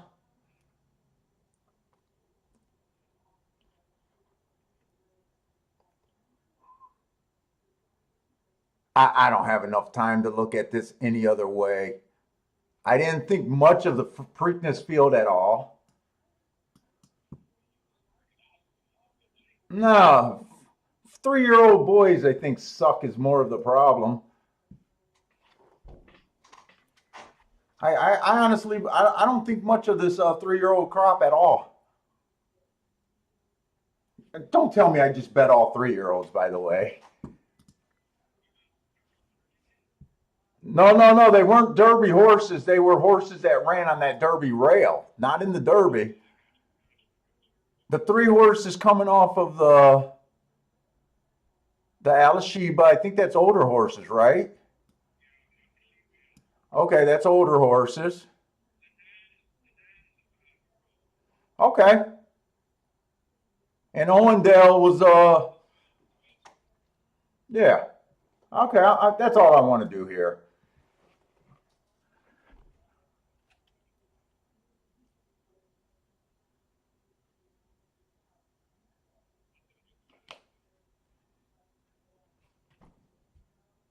Christina asking that who is the horse she's talking about? Who ran a 133 mile? Is that the 10?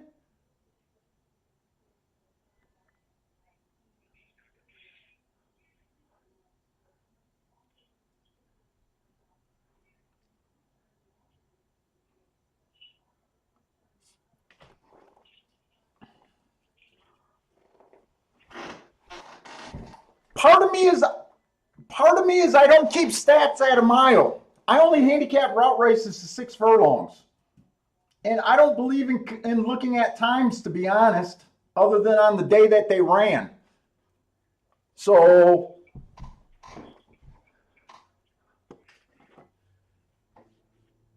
it could be the 10 too, because he ran a 133 and 4. I don't know. I don't know who she's talking about. But trust me, I didn't even look at this race that close. I guess I'm just looking for some play action. It is, yeah, she is talking about the 10 horse. I'm only doing a play bet here based on what I thought of that rail. I honestly didn't look at anyone else serious. I just know how bad that rail was on Derby Day, and I'm just willing to take a small shot here. I just put 20 on those 3 horses.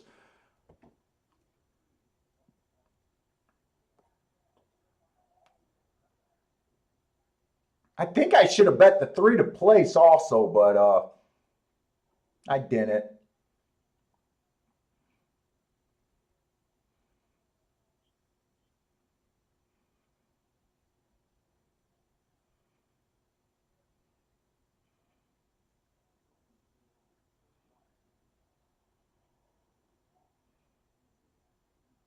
Oh, am I gonna have buffering problems? I don't need both of these videos up.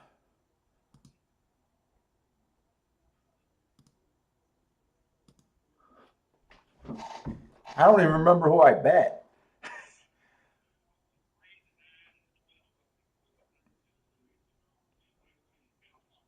Well, you know what? I don't mind being dead last this race. They're opening up going 21 and 4. How fast is that? That's big time league right there. 21 and 4, 44 and 2. If we can't get a close out of these horses, I don't know what to think here.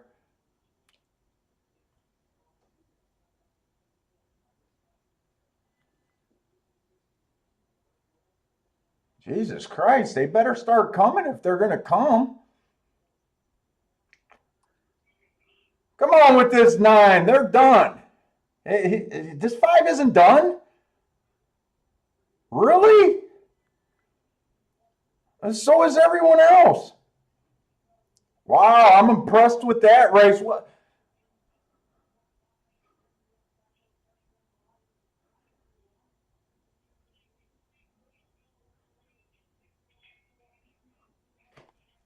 Wow, I'm impressed.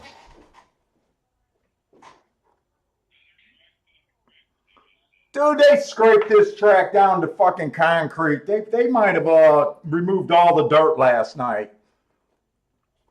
They removed all the dirt, laid concrete. Dude, you can't have a fucking record every fucking race normally. You believe these horses are that great from the past? I don't believe it. They scraped the fuck out of this track last night.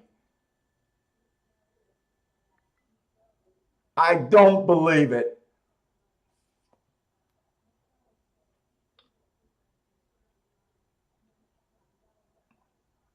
How many dirt races have they ran, and how many track records have there been today?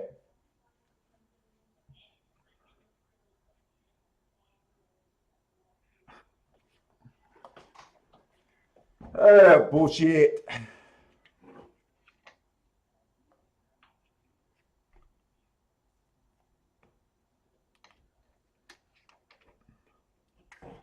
Pam says it's been running fast all morning.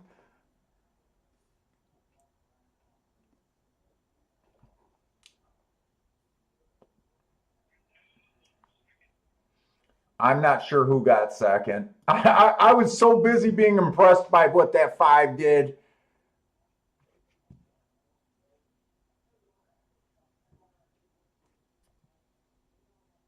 Wait a minute. Wait a minute. Am I in the right race?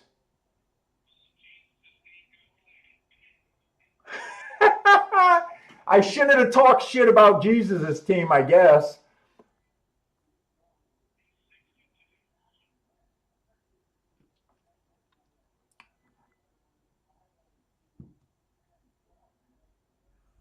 Stop it.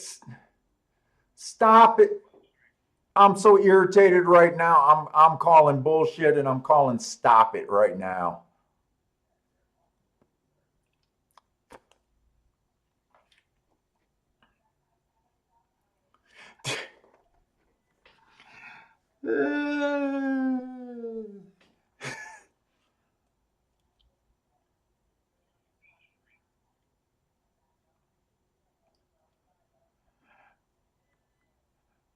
At $25,000 claimer, non-winners of 2 lifetime Jesus' team. And the 5 is $50,000 claimer and an $80,000 claimer last 2 races. He has had some grade 3 showings. Dude, I think they scraped this track down and laid concrete and sprinkled dirt. I'm not buying what I'm seeing. Is those track records set all time or are they just Breeders' Cup records at Keeneland?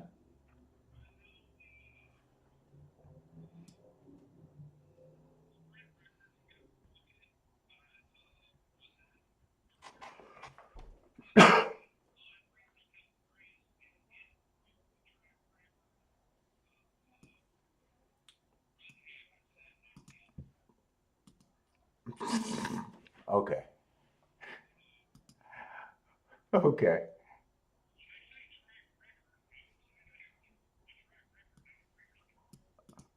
Okay. I mean, they're allowed to scrape the track. I don't have a problem with it. Now I'm going to be paying attention.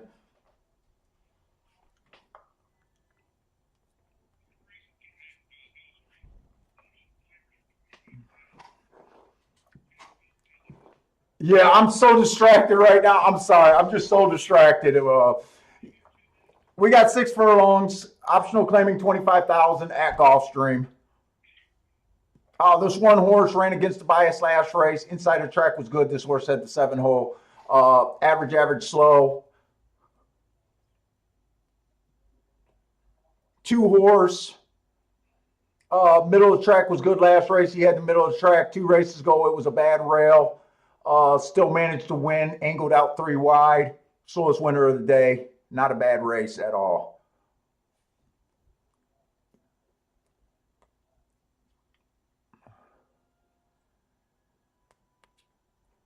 The 3 horse inside the track was good. He had the inside, slow. I find that race almost too bad to look at. 2 races ago, inside the track was good. 1 ended up being average, slowest runner of the day. And 3 races ago, bad rail, stalking closing day. He just showed up. The 4 horse, middle of the track was good last race. This horse had the 2-hole. 5 horse inside of the track. Ooh, so we got an asterisk there. 2 races back, bad rail, stalking closing day.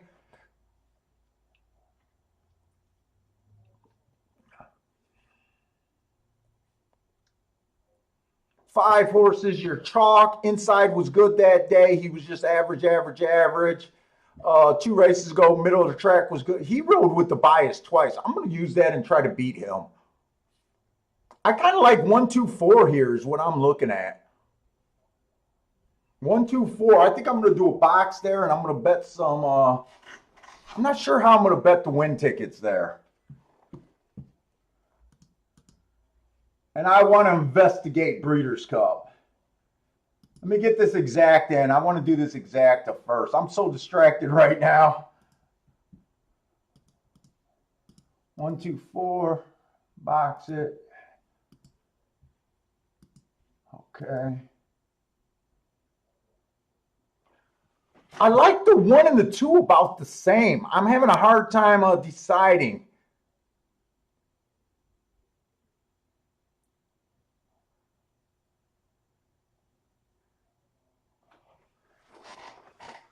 Oh, how do I want to bet this?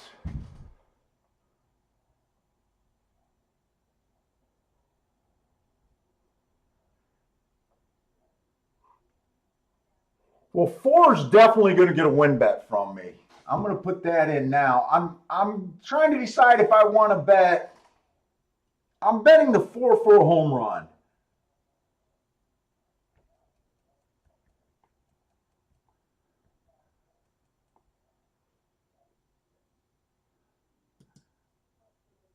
I want to do a Dutch here. I'm just not sure which way I'm leaning towards the 1 or the 4. I could go either way on those 2 horses.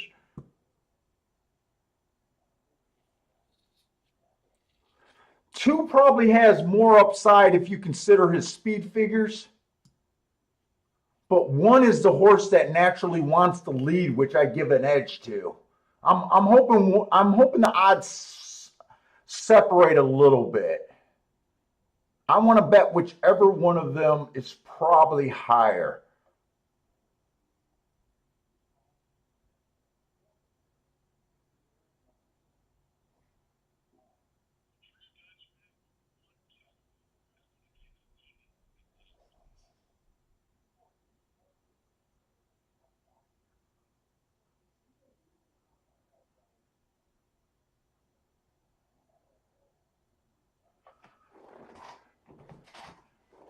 Yeah, Keelan got me so distracted and so pumped up right now on the dirt. I'm calling shenanigans. I'm not calling cheating. I'm calling to me, this track, it's amazing how fast sometimes these track comes up. I want to go look at the other horse that set the track record today. Uh, you don't usually get $80,000, $50,000 horses crushing track records without something going on. It's not a. It's been common knowledge that a lot of big days of racing, they like to scrape the track for really fast times.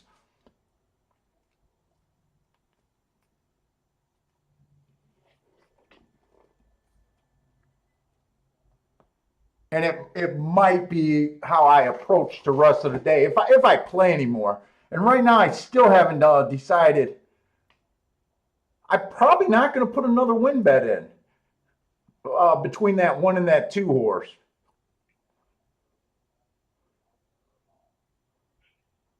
Yeah, I do got the 4 to win. Yeah, because I don't know which one I like better.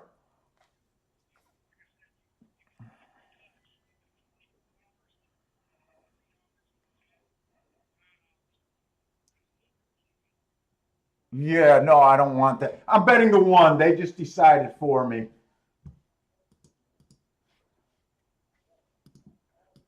I think the 2 has more upside, but I'm willing to take a 5 to 1, hopefully, on this 1 horse. I think the 1 horse does exactly what I thought, gets the lead over him. I might still be wrong, but I'm okay with taking that 9 to 2. I'm going to walk here.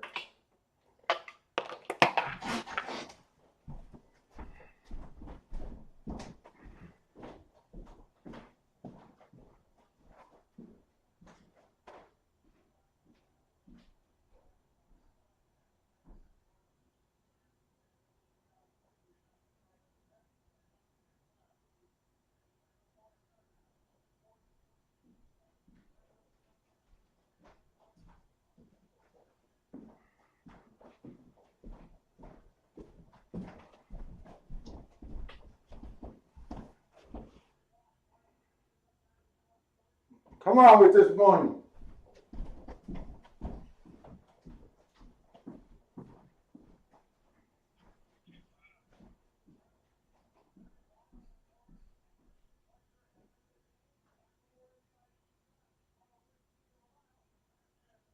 Oh, shit.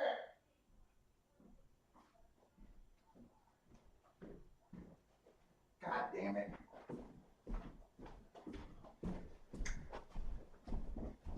I knew the two horse had more fucking upside. Can't even get the exacta there.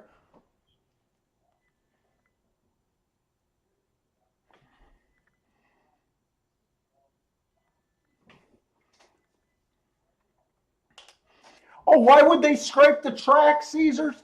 Uh, this is a showcase day. So this happens when they have a lot of big stakes days. That old time handicappers. I'm not really a conspiracy theory guy, but this has been going on forever. When they have these really big races, it's always been said that they are known to scrape the track. They make the track harder. They want to showcase and they want to give the public the excitement of track records. They want to, these are the best horses right now. It's just like a showcase thing. It's just trying to put more glitz and glamour on a day. They scrape the track, you get faster times, you get track records, people go ooh and ah, and it's not necessarily that the horses are that much better. When you take away the surface of the track, you make the track harder. It's kind of like when you run at a beach. You run in the sand, your time is going to be slower than when you run on the hard part next to the water. You're the same runner, but if they timed your 40 when you're running in the sand and they time your 40 when you're on the hard part of the track, you're going to run faster. And it's just a way of showcasing. It's not cheating. It's not conspiracy. It's almost let's show racing in its best light. And when we have, do you really believe, there's no way to prove it. There's no, other than if you're the track maintenance guy and you're laughing and you say, yeah, we scraped the fuck out of that track. But look at this Five's overall work. He's a great horse. I mean, he's a really good horse. I'm not saying bullshit on the result or not. I'm just questioning the times that they're putting up. We've seen the early fractions. Usually horses are sucking wind and we're expecting closers. I'm not saying this like bitter because I made a play bet, so I'm not bitter that I lost that race.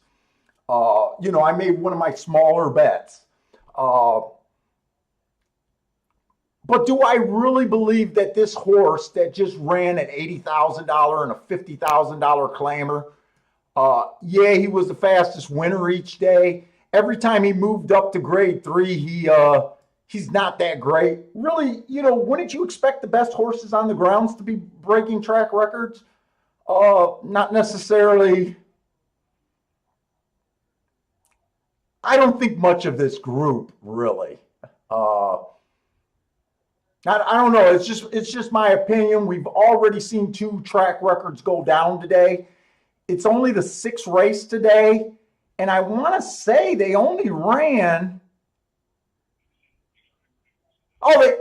Parsons said they checked 3 track records today. So 50% of the races today have been track records. Do you honestly believe that these are the best horses that ever walked on Keeneland? I don't. And the earlier races, they weren't even top horses. The earlier races were just the undercard. What races did they do the track record in, Matt?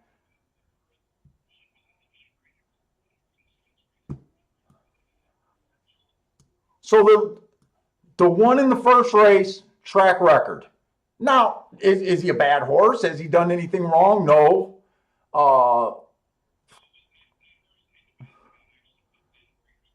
Yeah, I mean, yeah, Matt's saying he could have been probably in the Breeders' Cup today. They debated about it. They chose not to. They went for 125,000 in a way lesser race. What was the other race that they broke a track? And look, he won his maiden special weight. He did it by a lot, and then he just ran a common ass non-winners of two lifetime race where he was protected. I mean, we see non-winners of two on fucking Mondays. You know what I'm saying? What was the other track record? Yeah, you said there was three. There should be one more other than that.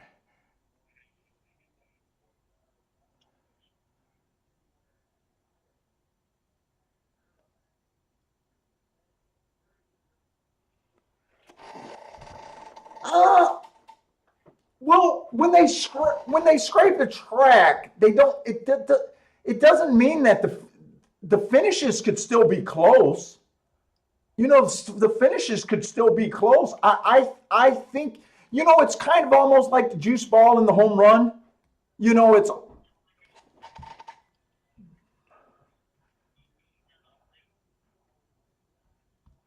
and then the fourth race they broke an okay that was a Breeders' Cup Sprint.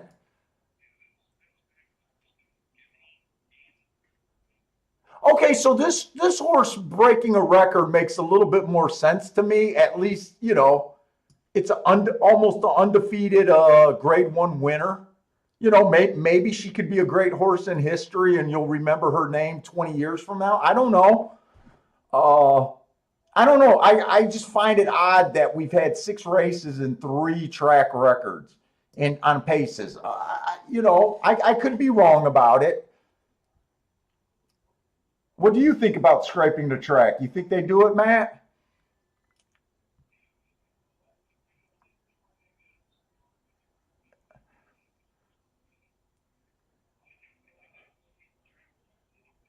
Yeah.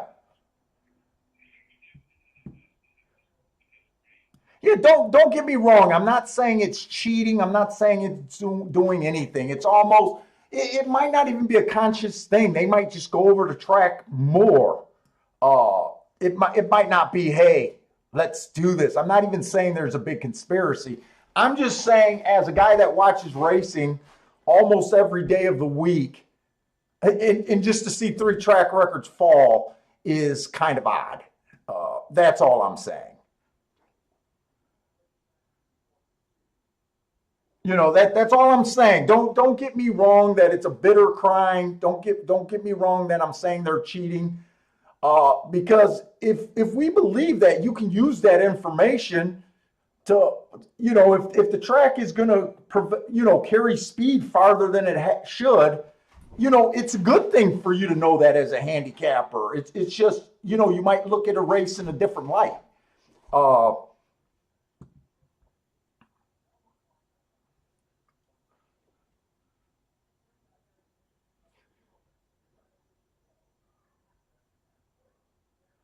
Cheating would be if they only flattened one part of the track. If they only said, "Hey, let's try to flatten the shit out of this rail."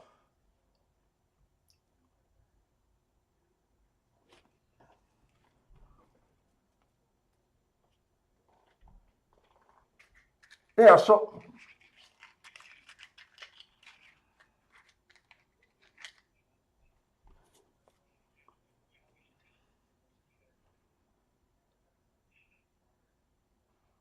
And have they been bunching to the inside? Or no, not really. They haven't really been bunching on the dirt, have they? Whoops.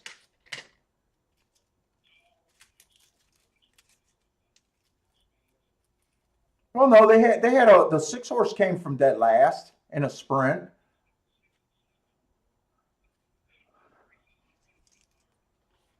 Oh, I only got two wired. Which one do I got labeled? I got.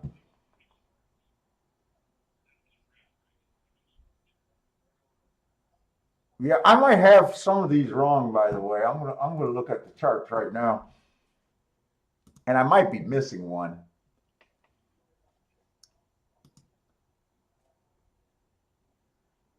And and the reason why they might do it is just to have someone like me is, hey, if they didn't, and that 5 did that, dude, I was impressed by that race. You know, I kept saying before, you know, deep in the stretch when it looked like he was pulling away, I kept saying, fuck, I'm impressed. I'm impressed. You know,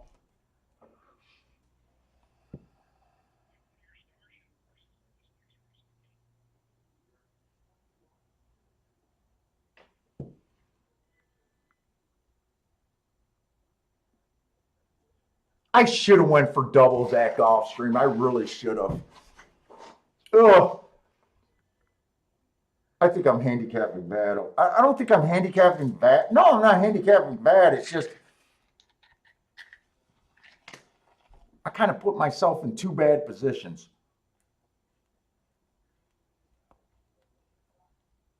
If the one would have dropped to 5-2 and the 2 went up, I would have bet the 2. I'm trying to keep my head cool, man.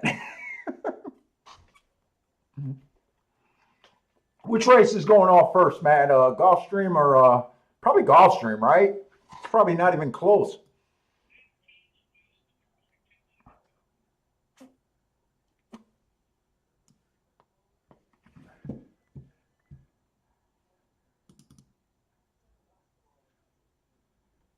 So they have ran 5 races. No, they ran 6 races at Gulfstream so far, or at Keeneland. I'm sorry. Okay, so the first race they won wire to wire. The second race they closed. Yep. No, third race he stalked. He came from 3 lengths off the lead. No, I'm looking at the charts. Well, you know, depending on if they caught it right. Fourth race, the 2-horse stalked. Okay, I'm missing the turf race. I'm missing the turf race. 6. Oh no, I got it. The 6. No, he closed.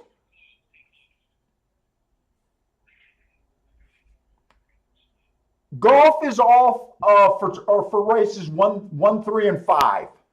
1, 3, and 5 they're off the turf at Gulfstream. So I imagine I didn't look at the card in advance, so I imagine there's some later races that are going to be on.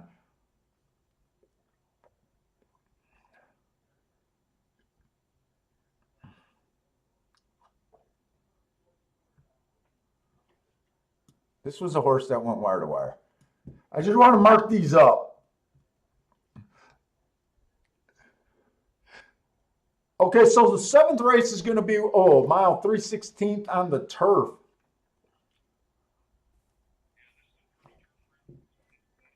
Now, yep. But they were all outside. Yeah, I think I like the outside on the turf at Keeneland.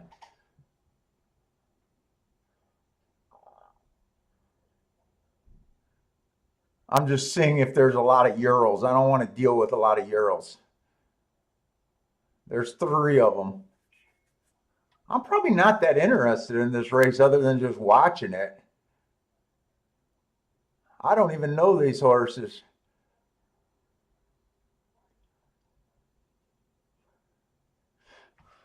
You guys know I don't like these mile and 3/16 marathon races. I really don't like them. A mile and 3/16 is a marathon. Yeah, fuck the Derby.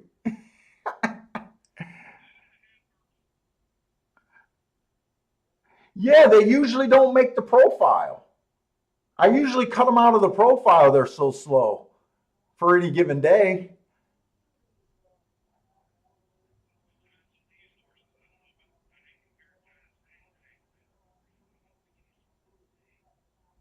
And you notice, okay, so another thing that I wanted to say about scraping the track, right? You notice that all the records fall on the dirt and not so much the turf, because you can't do shit on the turf. Cut your lawn. You set the lawnmower, right? You can't do anything more to it. If nature freezes it, that would be hardening the track. But for the most part, you know, you cut the damn lawn. On the dirt, you can, it's not playing games, but you can do things.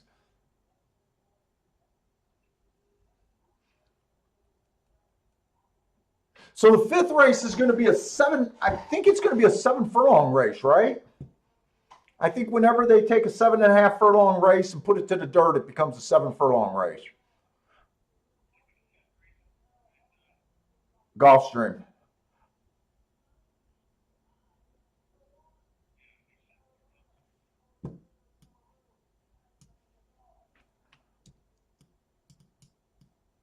The two,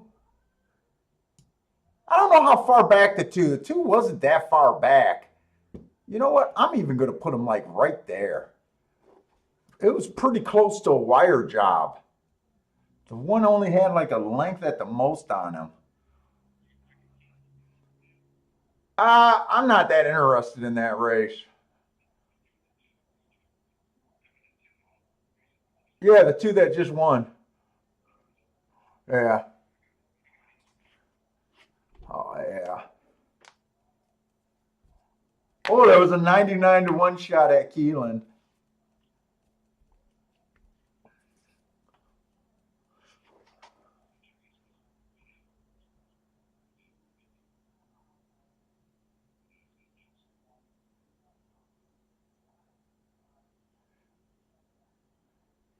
All right, so the one horse, Bad Rail, stalking closing day, last race, he had the bad rail. I gave him an asterisk for that. He was average, average, average. 2 races back, stalking day. Slow, slow, slow. Let's just put it this way. I don't trust his speed. I want to start with speed in this race. I want to know who's getting the lead. The two looks like a horse that can get a lead here. He's been running mostly sprints. When he runs a mile, it looks like he's going to the lead. Last race was 1 race sample. I can't rate that. 2 races back on an early pressing day, he was just average, average, average. 3 looks like he has no speed. Wow, for them taking this off the turf, there's not that many scratches. The 4 horse, no speed, bad rail, closing day. He had the outside and he was a closer. He ran his race that doesn't look all that great. 2 races back, it was early pressing day. He's a dead nuts closer, so I gave him an asterisk, but he's not really what I'm looking for. 5 looks like a stalker. The Tampa Bay horse, I'm definitely going to want to look up this 6. Because Tampa Bay, we know that track was backing up like crazy. 7 is scratch. The 8 looks like the best horse in the field from what I've seen so far. Bad rail closing day. This horse had the 10 horse, but he gets the asterisk for trying to go wire to wire when it was closing. He earned 3 hearts. Shit, this is going to be a tough call because I want to focus on the inside, but this looks like a race where I think the best 2 horses are on the outside. And the 8 is at 7-2, a little short, and he just took favoritism. 2 races ago, inside the track was good. He was in the 5 hole on the outside. He still ran good. 3 races ago, stalking day. He was slow, slow, slow, but that was off a little bit of a layoff. I do like him, but I honestly believe that it's going to be inside today. The 9 I like. He has 2 excuses in the last 2 races. Bad rail last race, stalking closing day. He had the 3 hole, plus he was trying to go wire to wire on a day that speed was good. He was still average, average, average. 2 races back, it was a bad rail closing day. He earned 2 hearts. Why does that look like he might have ran the same day as the 8 horse? I bet they ran together. They both ran in that October 18th race. So this race and this race was the same day. They both had the same excuse and did about the same thing. Went too fast to win and ran against the bias that day. 10's coming off a 1 race sample. He showed some speed at a shorter distance that might make him dangerous. And then I didn't handicap these other horses, but I don't know. If you don't think the outside of the track is good, I don't even know if I'm going to look them up. But I definitely want to look up this Tampa Bay horse because he's kind of a speed horse that could get the inside. So I definitely want to look him up. Where the heck are we at? Tampa Bay or Tampa Bay. Yep.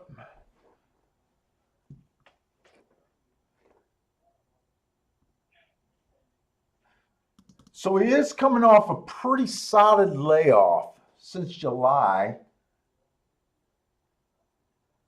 Last time he ran was closing day. It was an outside closing track. What's going on?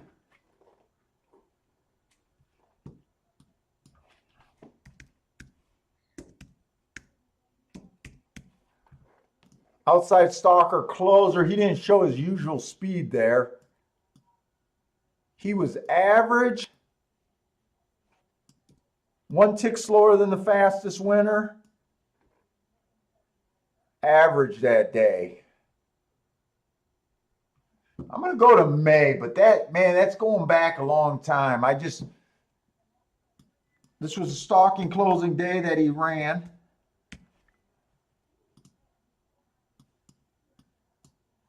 Well, he didn't have the lead. I'm not going to give him the asterisk that race.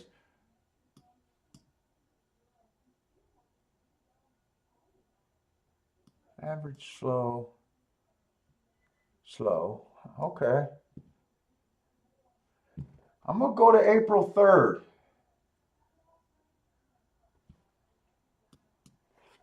Another stalking closing day.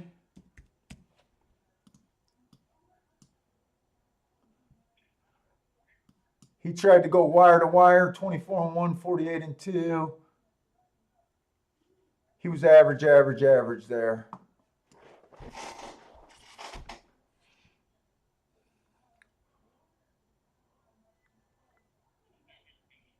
I'm thinking 1 and 2. I'm thinking 1 and 2, even though I like the 8 and the 9, hands down the best. I know we had a 9-horse win, but I think this field is different. I think that 9-horse got an easy lead, got to the inside,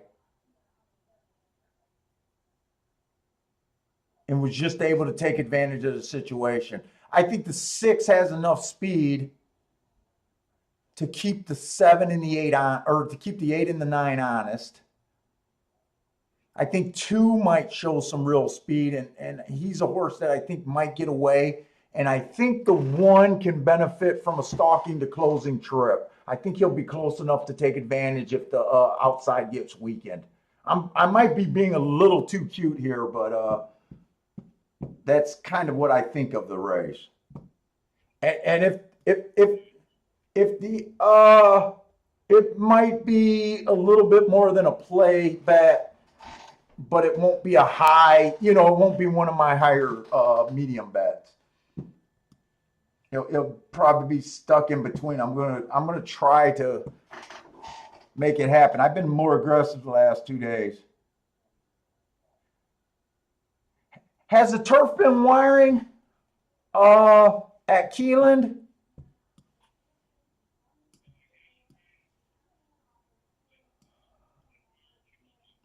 One wire, 2 stalk yesterday.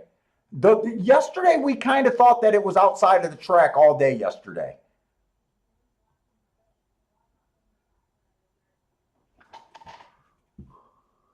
Let's see how much time we're running here. I'm going to put Keeneland on here, but I'm watching Gulfstream over here. I'm doing a bet at Gulfstream. And right now, the bet that I think I'm doing is just Dutching the 2 and the 11. Or the 2 and the 1. The one's at 11-1. That's what. Hey, Matt, those were all turf routes that you looked at yesterday, right? Yeah, those are turf routes.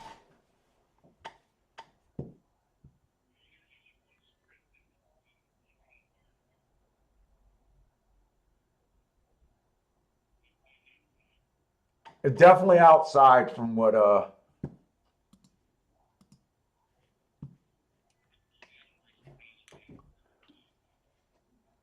well, fuck. Once you get past the 6, everyone else is a bomb. Who is the 6 there? I want to see who they're chalking before. I'm not interested in this race, but I like to see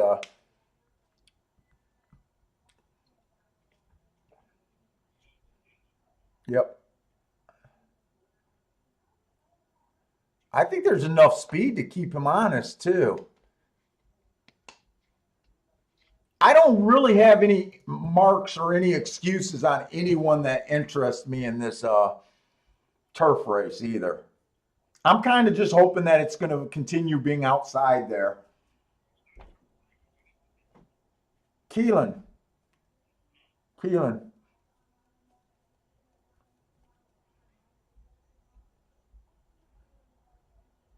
Jeff's having a good day, up 720 already.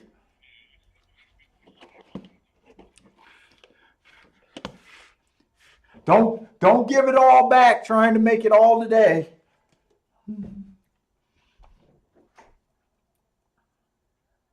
Ben Taylor's playing the 9 heavy here. Jeff needs the 2 or the 6. I think that's at Keelan for another pick 3. Good luck with that. 2 or the 6.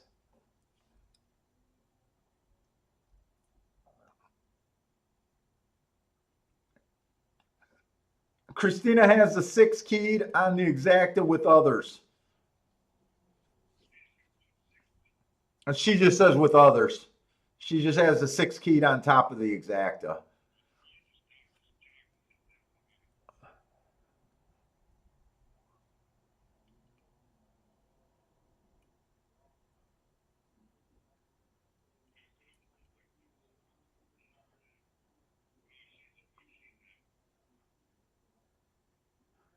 But your wife or the horse that doesn't have a jockey?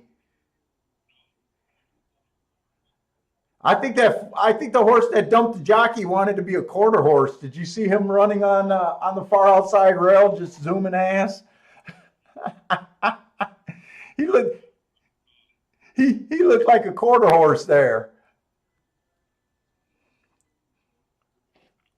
Mazuman's up today too. Nice. Stephen Marshall's on the 7 here. Matt's on the 7 with you.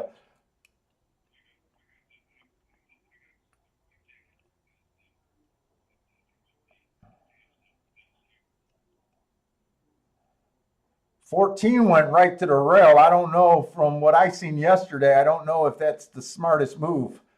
4 is at least trying to stay off of it. Is that the 6 and 3rd? That looks like he's coming up real easy.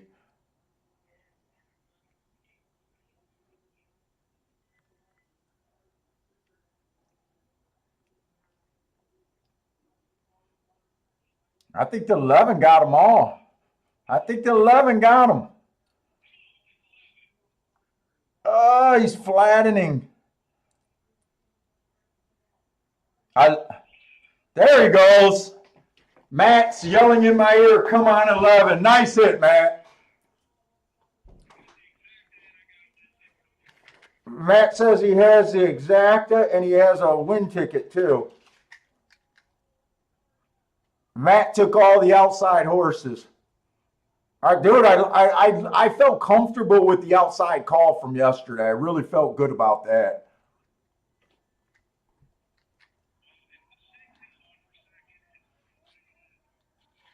I think the 9 got second. Yeah, that's a big day right there. I'm pretty sure the 9 got second. You got both of them, right? You must, since you know the prices.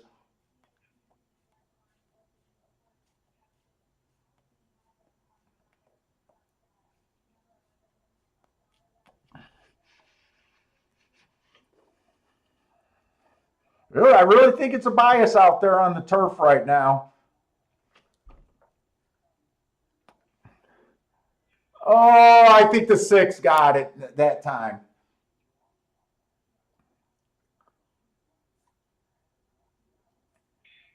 I think the 6. I didn't see the 6's head there. I think it's the 6 now. Still 99, but $400. That's a big raise.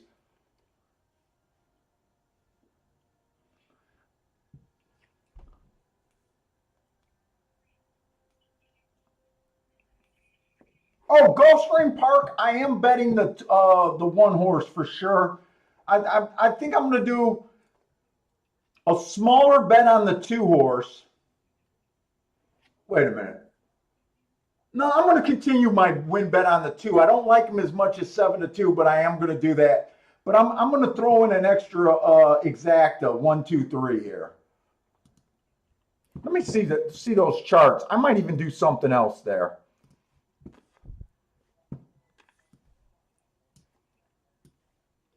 Let me see something.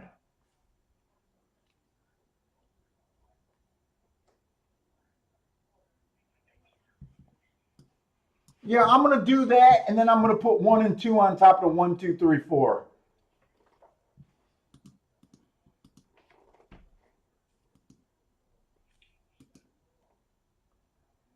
One and 2 on top of 1, 2, 3, 4. A 1, 2, 3 exacta bet. And then I already did the 1 and the 2 to win.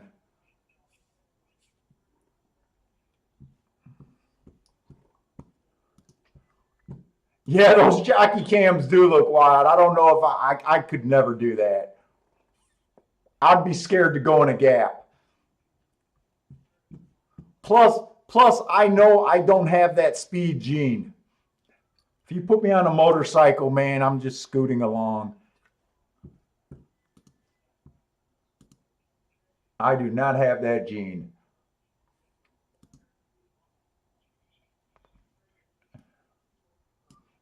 You could have had the superfecta, Matt. Who was that 9 horse, by the way? Was that a foreign horse?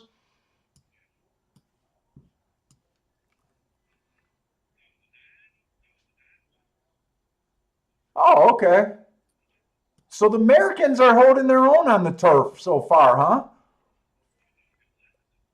Oh, that was the 11. Oh.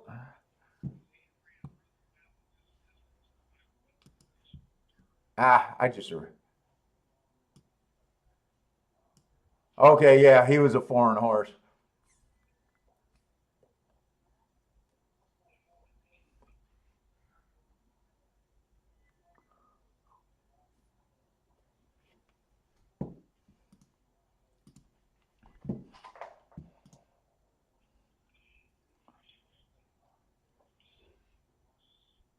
Oh, Ryan had the exact in the try too. Nice hit. And he's alive in the pick 3.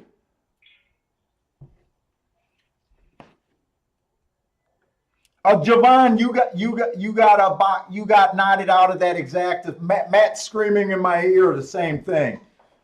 Matt had them both, but we thought the 9 won. Oh, Pam was on the 11 and the 14.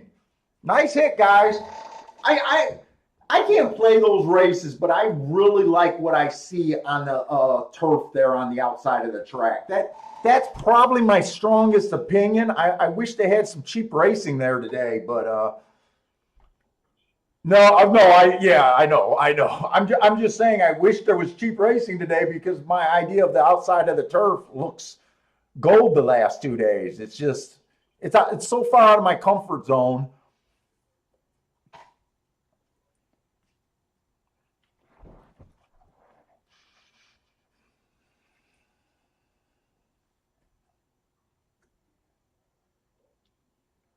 Oh, the chat room's getting some hits today.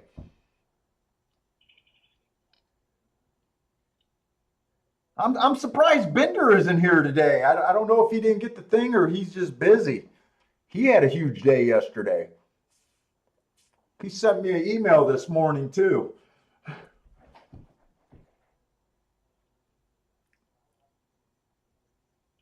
All right, I need to be right about the inside. I need to be right about the inside going forward. I got to settle down on my bets at Gulfstream.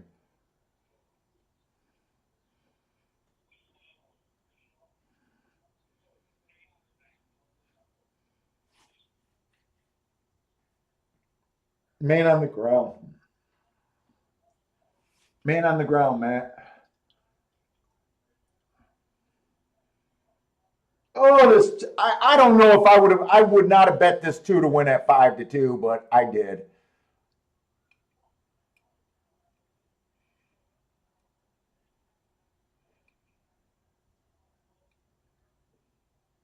Come on with this one. I really want this one to get first or second.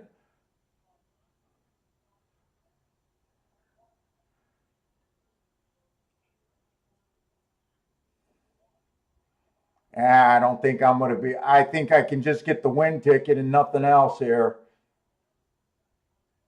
I don't have an exacted at a 5, right? Did I only do the exacted at a 4? I don't think I got exacted at a 5. Come on, one. I need this one for a bailout on this exacta.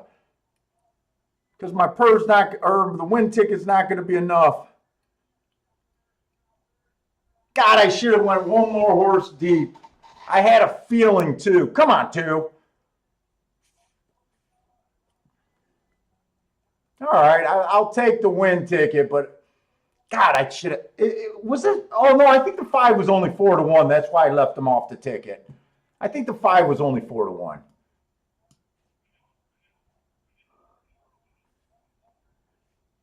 Dude, I thought I liked the 8 and the 9 hands down the best in that race, but just the way the track's playing, I could not pull the trigger on them.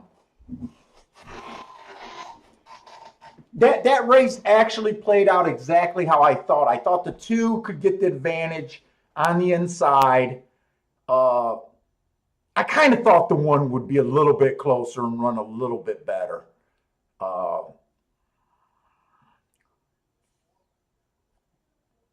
think with that win bet on that race, it's probably going to end up being a push race for me. Almost a break even, maybe make a couple bucks, but not much. I,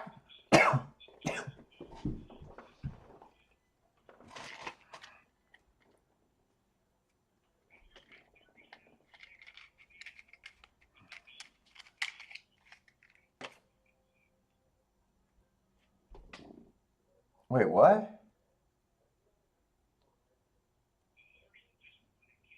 Yeah, yeah,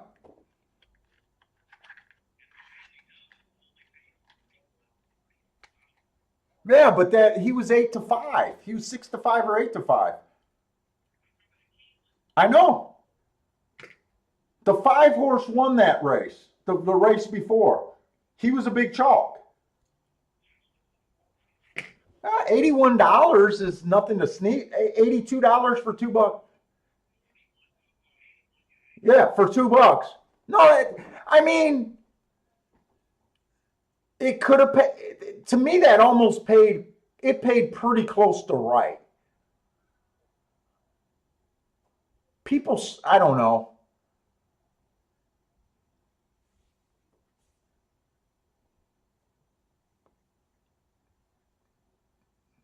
Although you did have a big fee, I don't know.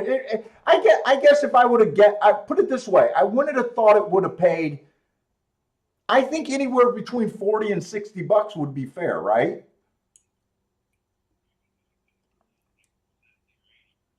No, that would be 140 for $2. You need like two 10-1s, a 10-1, and a 15-1 for that. Well, I don't know. I don't think. I think at the most it could have paid 120. I would say at the most. And remember, he's a foreign horse. Don't a lot of people have that attitude that the foreign turf horses are just better, right? So if you like that 8-5, couldn't you just see someone just keying him with all the foreigns? And it's almost like it's almost too easy if it works out. If you get your chalk home, I think there was only 3 foreign horses that race, weren't there? Yeah, so I mean, you could tee off on a race like that if you believe. And I don't play a lot of turf races, but even I know that for the most part, don't we think that the Euros have an advantage in the graded races? I don't know. That ticket makes sense to me. Because look at what your exacta paid 17 to 1 over 5 to 2, and it paid 99 bucks for a dollar. But you got the 17 to 1 on top. Yeah. Yeah, because you got a big field. I don't know that double. That double. The double might be a little short. Maybe on average it should have paid a little closer to 50 bucks. But I always put a range in it. I probably would, if I was expecting it, I probably would have said anywhere from 40 to 60 for a dollar. But I think just with that euro factor, I could see it paying on the lesser side.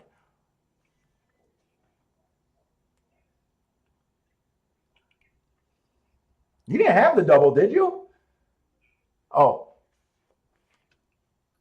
all right. We're going to have another Breeders' Cup dirt on the a sprint, and I really want to see these fractions.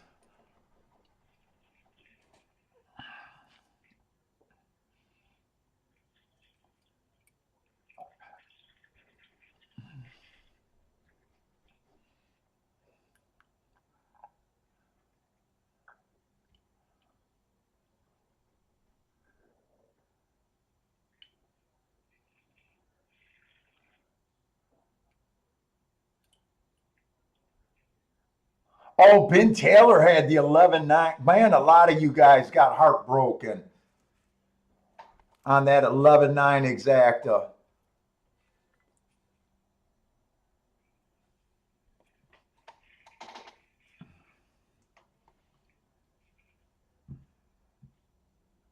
Oh, fuck this horse. I'm just realizing who ran second. You guys that watch the show know. You know how a lot of times I say a horse owes me nothing? Freaking St. Larned ran second to that too. I didn't even look. This horse owes me so much freaking money. I can't even tell you how much money this freaking horse owes me. The 2-5, that 5 that ran second at Gulfstream, I just so happened to glance and noticed his name. There's some horses that don't owe me a cent, man. That horse owes me so much freaking money.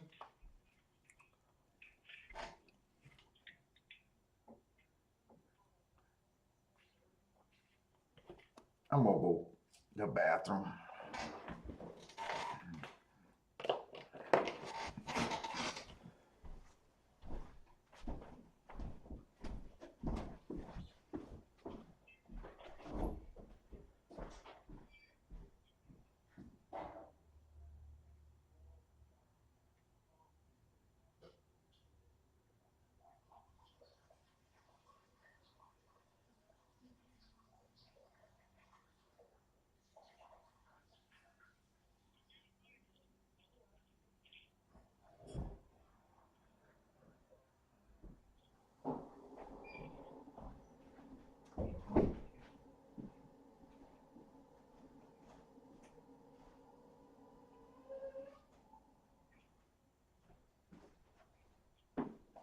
That St. Armand.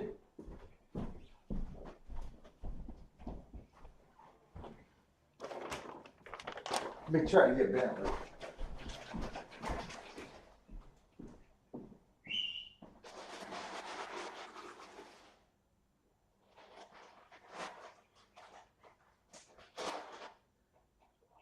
Bentley.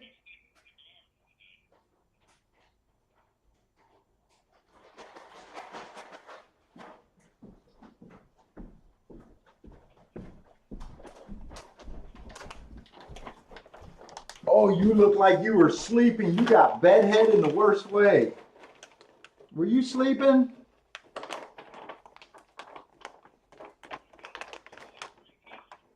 Were you sleeping? Yeah.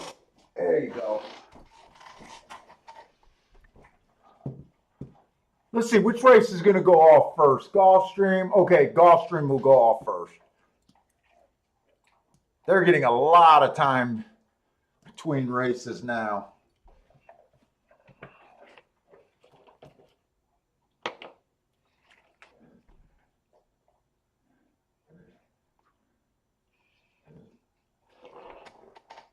What was that, pig?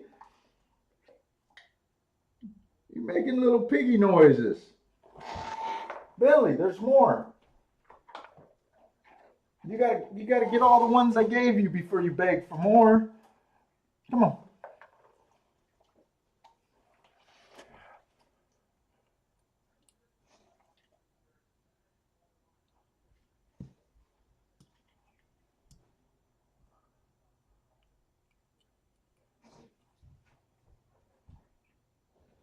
Jesus Christ, I can't believe I didn't include St. Larned. I probably would have if I would have seen who that horse was. Sixth race at Gulfstream is going to be maiden claiming 16,000. It looks like it's going to be 2-year-old, 6.5 furlongs on the dirt. I'm still favoring the inside of the track. We did have one horse that came from the 9-hole that won. Every horse today pretty much went wire to wire. So if you don't like the inside, I think you need to at least have speed. But we did just beat 2 horses that I really liked. The 8 and the 9 did not run last race, and I think it was because of the outside. What was that? That was 7 furlongs. Let me just put this in. So, I mean, Gulfstream's running kind of how we expect. I'm actually surprised that I'm even probably down a little bit there. I'm really surprised. Mainly because I messed up that 20-1 winner or 10-1 winner. And missed the double. I guess that's where my day went. So we got the 6th race. We got a first-time starter in the 1-hole. I don't know what to do with him. I don't know if I'm... Jesus, he's a chalk too. That's gonna scare me a little bit. I don't really want to... I'm willing to take first-timers when I think they get a bias every once in a while if there's only one in the race. But the 5-2 price is what... Man, I'm not interested in that at all. The 3, inside of the track was good last race. He had the inside, just managed to be average. I probably would have liked a little bit more there. He is dropping in class, so maybe that was part of the problem last race. Maybe he's just maybe that's it. 2 races ago, he tried the turf route. Inside of the track was good. He was on the far outside. He didn't flash any speed or nothing. I'm just going to guess right now that he's not a turf horse. I might try to look up some more here on him. The 4 horse, Bad Rail last race. He had the 7-hole. He was just slow. He only ran 1 race. He gets the 3-hole today. But I don't know if I can get to him. The 5 horse, early pressing day last race. He didn't have any speed. He was too far back. Only 1 race. I gave him an asterisk just because of that. If this horse, I can't get to him. I need more. The 6 horse, inside the track was good last race. He got an asterisk. He's a little bit more, okay, there's not much difference between him and the 5 or even the 4. He's just a little bit more appealing because at least he flashed speed for a second. But I really can't, right now I'm not liking this race that much. The 7 horse, early pressing day last race, got an asterisk for being too far back. I think a lot of these horses were coming from the same race, it looks like. I'm gonna October 17th. Yeah, the 7, the 5 are coming on the same race. I thought some more horses might be.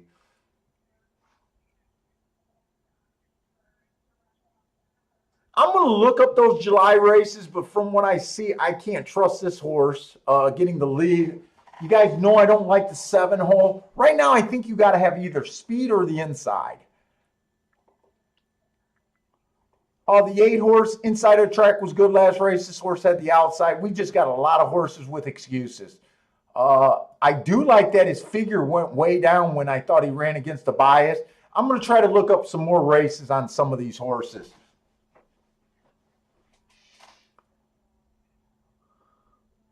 The 9, Bad Rail last race. He was outside, so that didn't affect him. He was just slow, slow, slow. 2 races ago, speed favoring Day. He had no chance there. 3 races ago, inside the track was good. He was in the 4 hole. I gave him 2 excuses, but it'd be hard for me to want to bet him. 10 and 11, just our first timers. We're way outside. 12 only ran 1 race. Inside the track was good. He didn't run. Put it this way, I wouldn't be surprised if any horse won this race. I'm going to dig a little bit more this race because I don't have anything really else.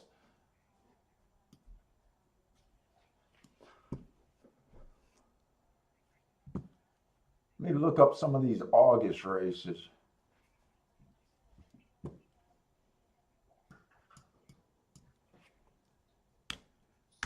That was a bad rail day. Average. We don't have that time. July 23rd.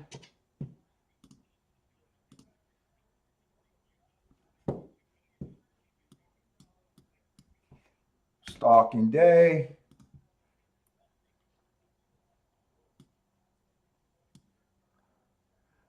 $48 and 4 is slow.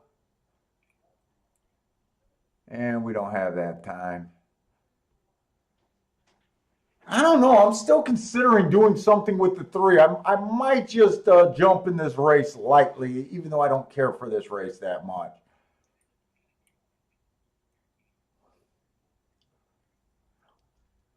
It'll probably be a race that if I bet, I'll be irritated that I did, but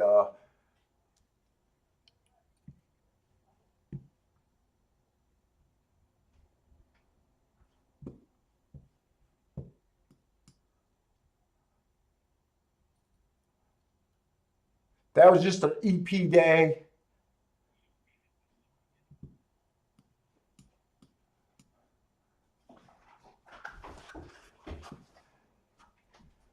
Hey, Matt, what are you listening to? Keelan's broadcast over there?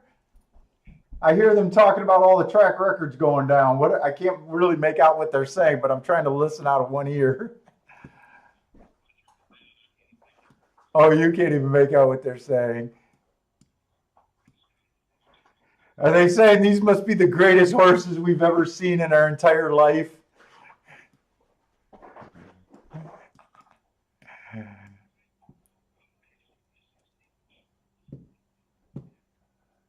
We got a lot of time for that race, though, right?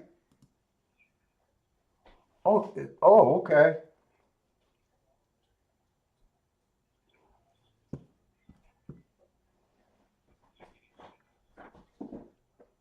I'm thinking about making a play on this 3 horse. I really am, but I don't love the race.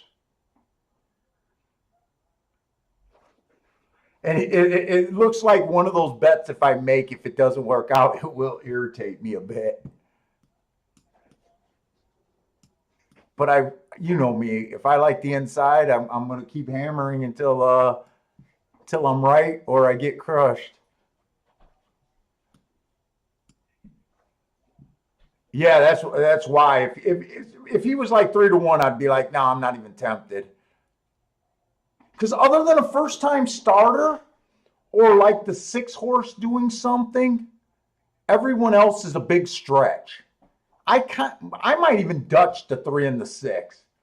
Maybe I'll do a 2-3-6 exacta box. I might do that. me digging any deeper doesn't really help. This is a dangerous race because there's a bunch of first timers, and it's always hard.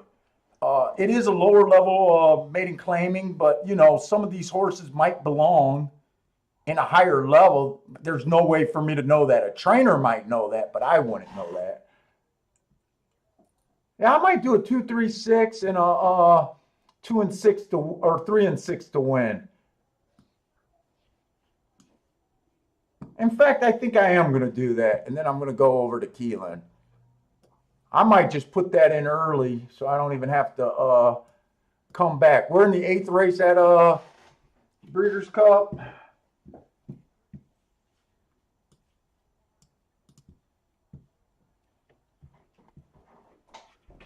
Let's see, 2-3-6.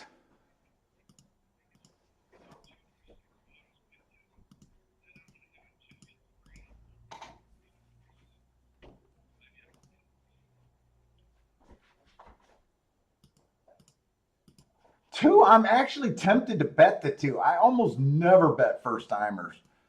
Little tempted here. All right, I did that, so I want to be able to look at Keeneland.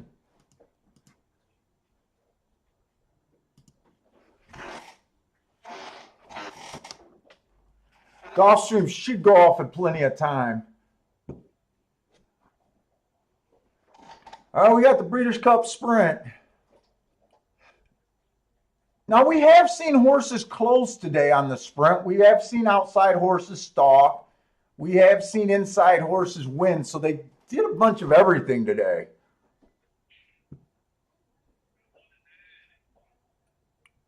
Yesterday, I definitely thought that it was more inside on the dirt, though. You're on the 9.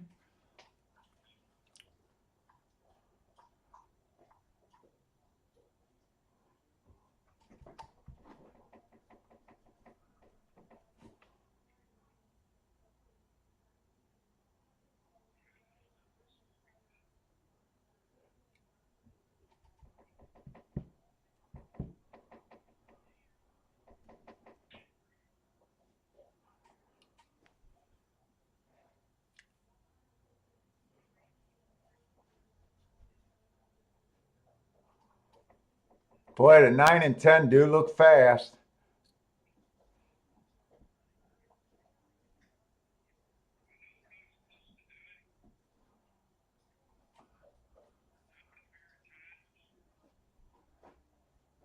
Yeah.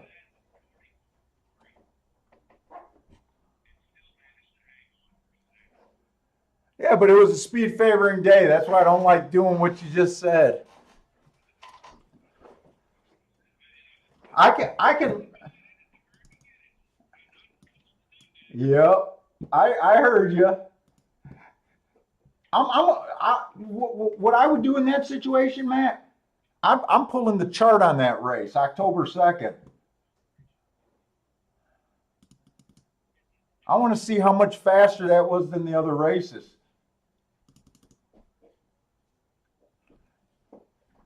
Let's see, he's coming out of the 8th race.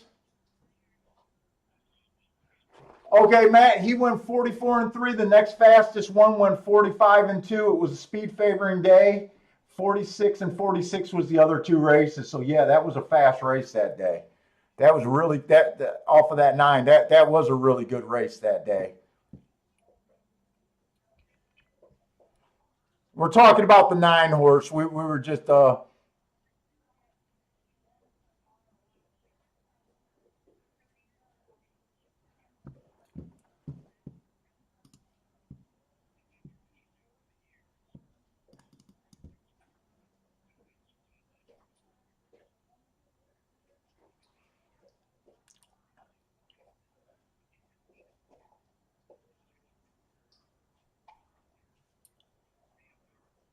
I'll tell you who else I think ran a really nice day race is that 5 horse.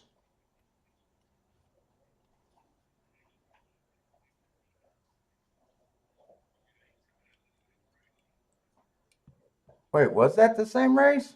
No, 10-16. Wait.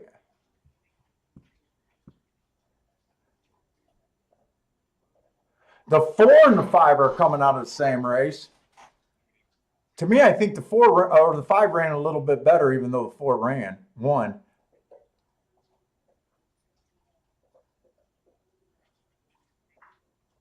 I wanted to look up this 10 just to see what their. I know you sent me Pimlico. Did I just put them in the Laurel folder?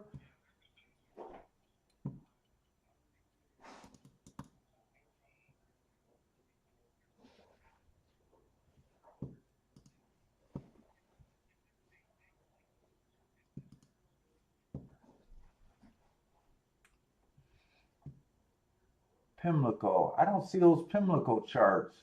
Oh, there they are. 10-1. There it is. I just want to see what I think of that 10 horses last race. It's a bad rail, speed favoring day. Everyone went wire to wire. It was definitely a bad rail that day. Which race was he coming out of? It looks like, damn, that's blurry. That looks like he's coming out of the 9th race. Wow, that was a fast race that day. That 22 and 3:45 does not look that impressive. But when you consider all the other horses went 23 and change, 23 and 2, 23 and 3, 23 and 4, and a 24, that race was impressive. The 10, I wanted to see what that 10 looked like, looking up the chart exactly. Yeah, that's why I wanted to look him up just to see if I really thought that was a great race. Because when you look at 22 and 3:45, it doesn't look that impressive on a speed favoring track. But when you compare it to what the other horses were wiring going, man, it looks impressive all of a sudden.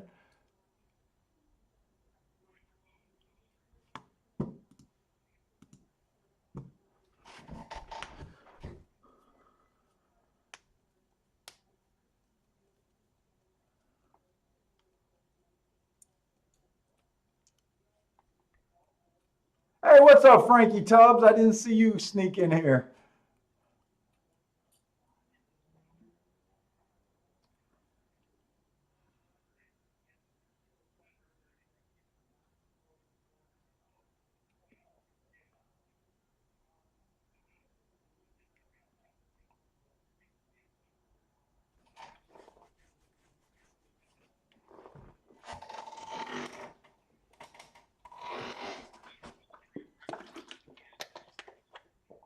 Yeah.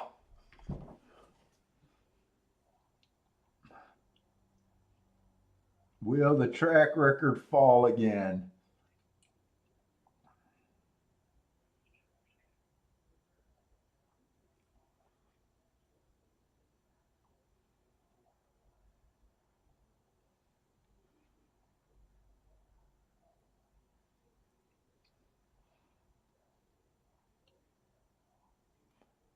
Come on, Gulfstream, so I can put on the other track.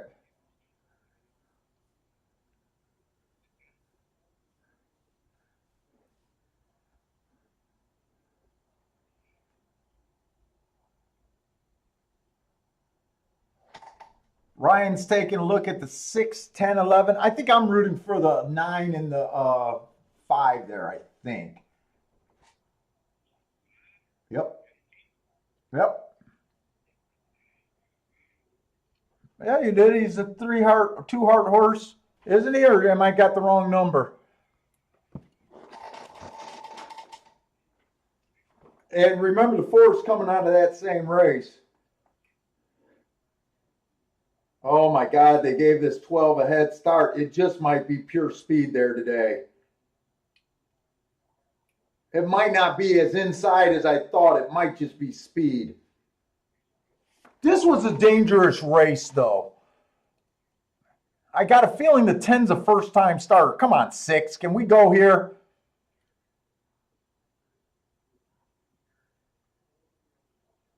I don't know if the 6. I need the 6 to continue this damn move. Come on with the 6.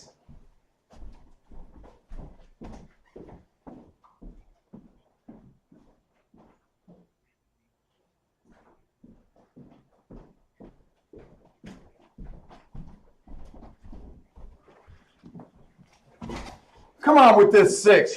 I think he looks good because he's standing up in the saddle. I'm going to go to Breeders' Cup race. Come on, 6, just open him up. That'll be a nice hit. If I can hit the exact, it'll be a little nicer.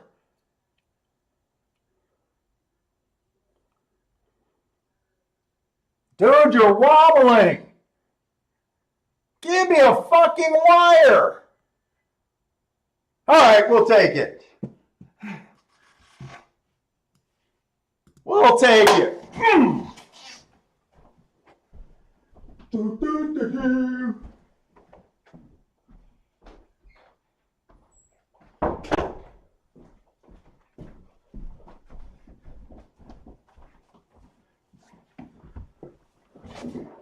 All right, I really want to watch these fractions here.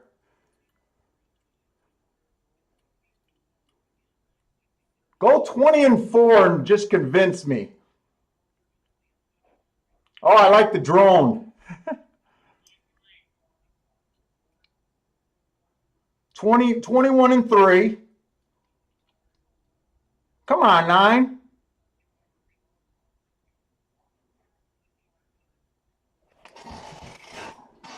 Oh.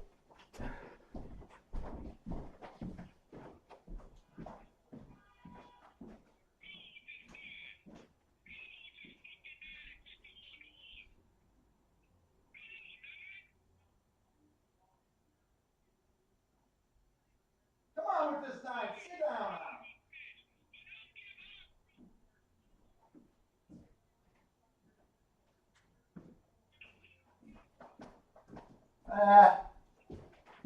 It ran a good race.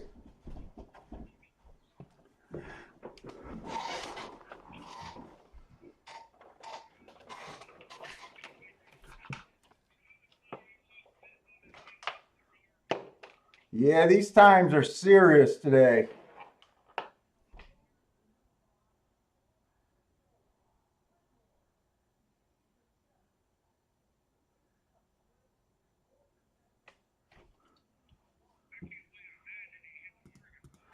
Oh, he did it? I didn't see the finish of the race. I just came back and sat down when the 7 was standing up. I thought for sure the 9 was going to hit the board.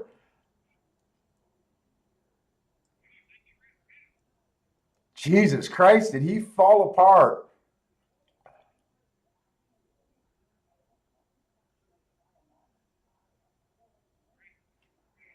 This racing is so above my pay grade, man. So above my pay grade. I'll just stay in my little pond.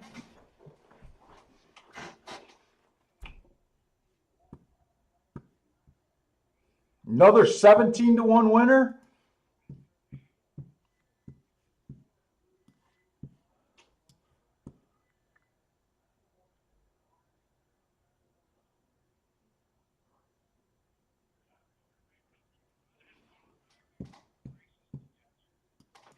Who won? Yeah?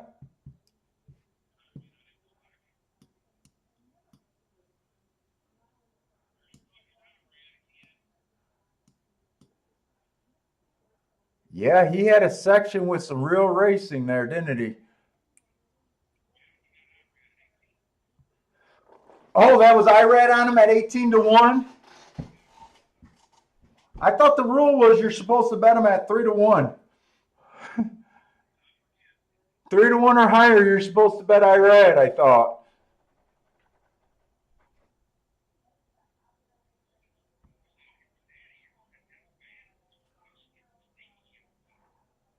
Oh, that's Whitmore. I actually know who Whitmore is. I recognize that name.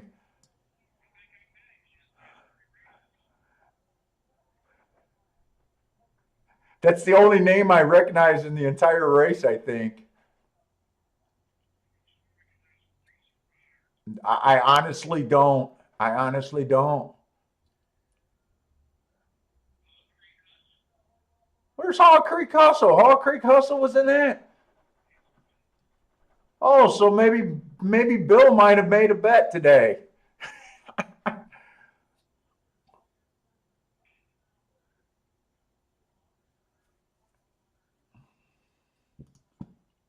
Everfast, I think Everfast ran earlier today, or maybe it was Everlast. I think he ran in the race that the horse broke down.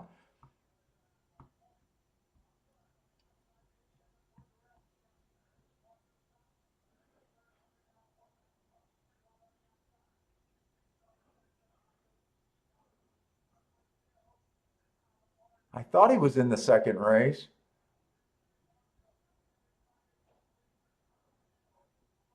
Oh, man.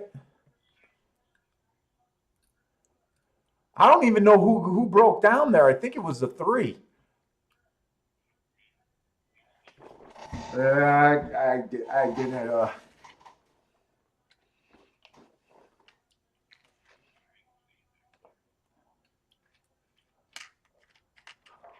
Well, I hit that Gulfstream race.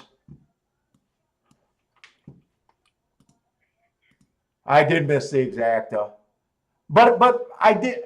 The exacta was actually my smaller play, so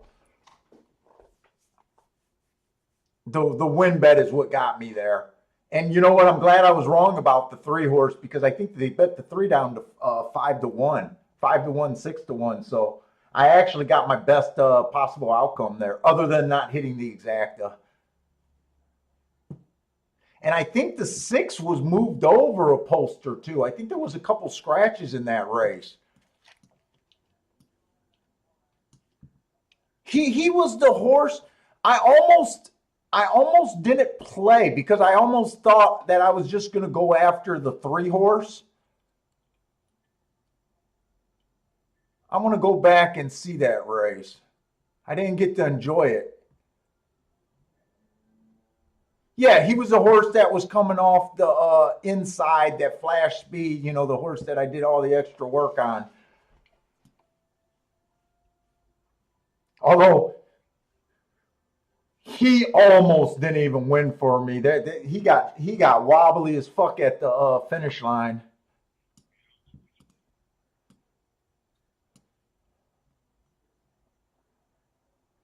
Well, that's actually it turns out to be a really nice hit for the day.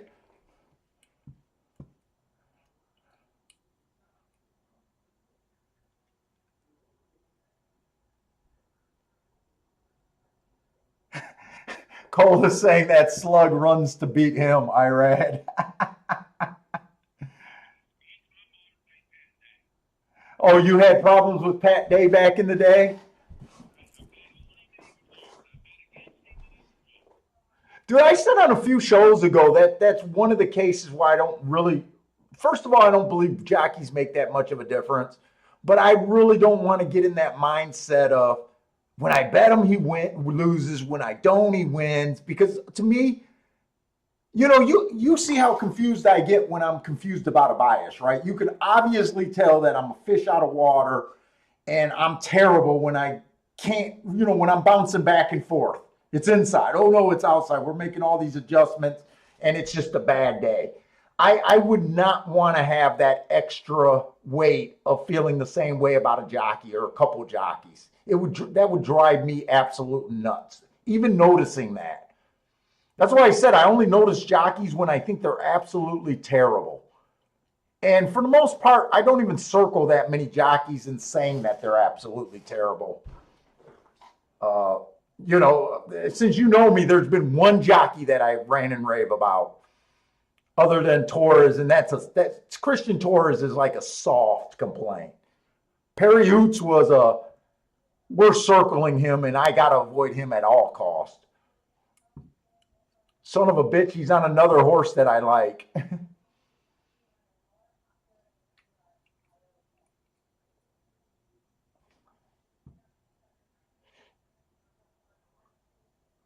We are already in the ninth race at Gulfstream. Holy shit. Oh my God. I got so much work to do in these next couple races. This is a late. Wait a minute. Oh no. Wait a minute. I'm going to have to start marking some stuff up. I'm actually behind.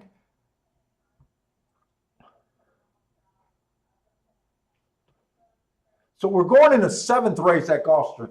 You know what? I got so much stuff to mark up. I think I'm going to mark it up on the tablet and resend it to my computer through the mail. Uh, so I think what I'm going to do is I'm going to shut up for a few minutes, and I'm just going to try to get as much as this marked up. I did not get as much of the second half of the card handicapped as I would like. I've had a headache that's been lasting like 3 straight days now.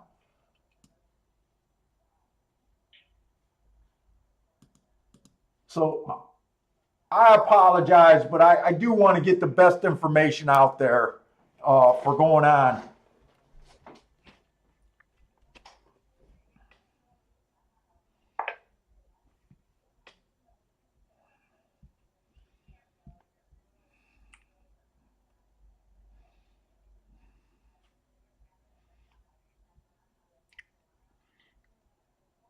And now we're going to hit the turf part of the card. We have not seen any turf racing today, I think, for the last couple days.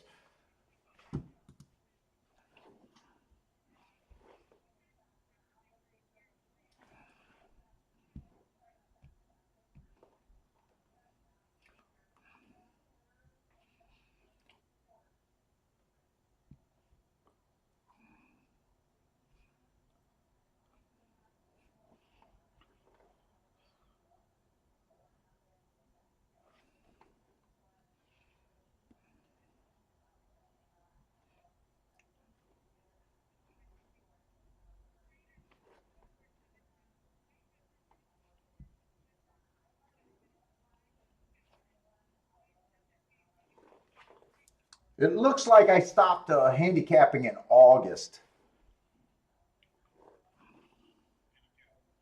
You know how I go through and I do October 1st all the way top to bottom of the form, then I go all the way through and do September. And so it looks like I stopped handicapping in August.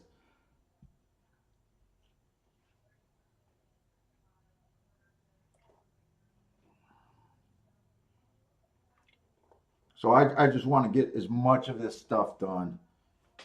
Because I still think we can have even a better day at Gulfstream.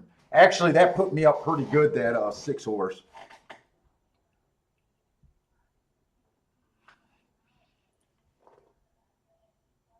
But I said I was going to be aggressive these last 2 days.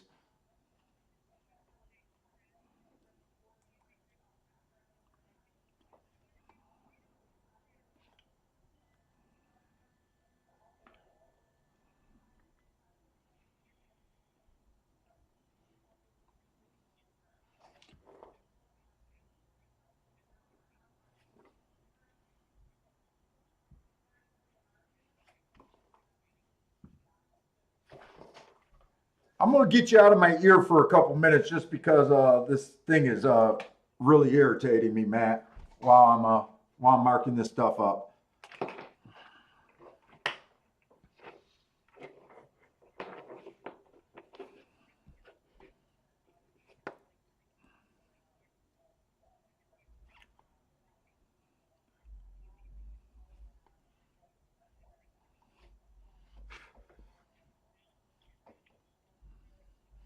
There's a lot of shippers in this next race at Gulfstream. Fuck, I should get the scratch.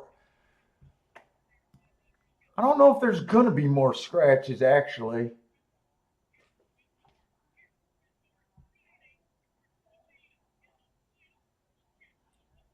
There's a lot of shippers in this next race at Gulfstream, though.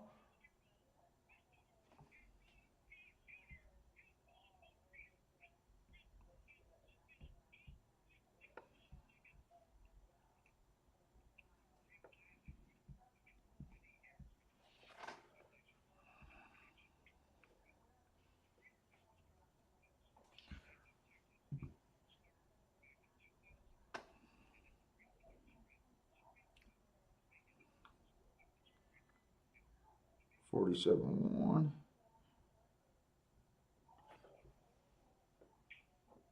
I'm going to move you guys over here so I can kind of still keep an idea of what's going on if you guys are chatting. Oh, Jeff's still up 700 with all of his bets, with all of his pick fours being bet. That's a good spot to be in.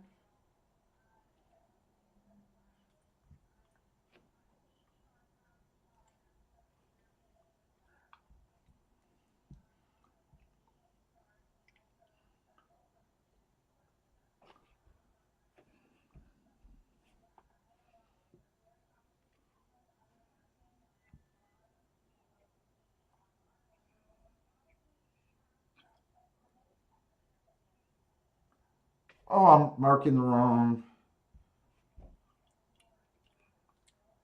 244, 47, 70, and 3.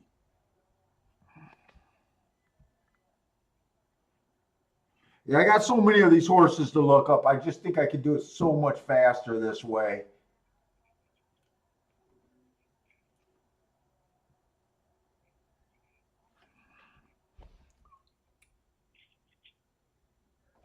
And did my feed freeze, or have they just been showing this the whole time?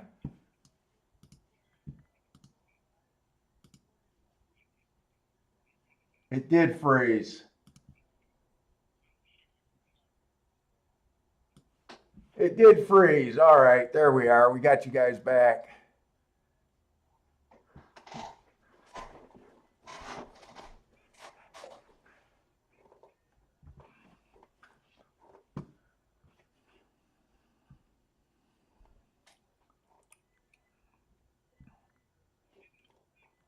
$47.4.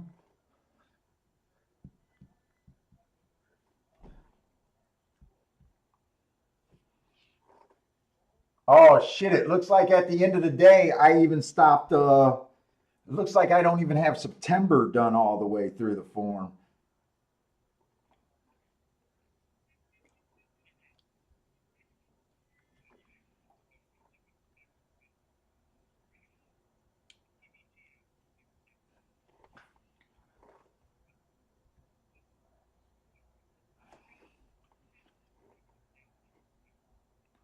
Form 1, 46 and 4.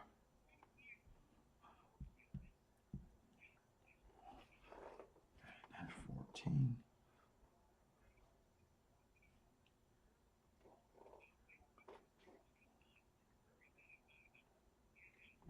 Come on, come on, come on. Why am I drawing a blank? Oh, it seems like I'm seems like I'm marking up a lot of hearts and stuff that might make some interesting races. This is why I don't handicap the night before. This takes me so much time. Well, I don't believe in handicapping the night before, but this also takes so much time that I'm exhausted. Don't even want to look at the horses. I just get an idea of, oh yeah, I'm putting out a lot of good marks or I'm not. That's kind of how it.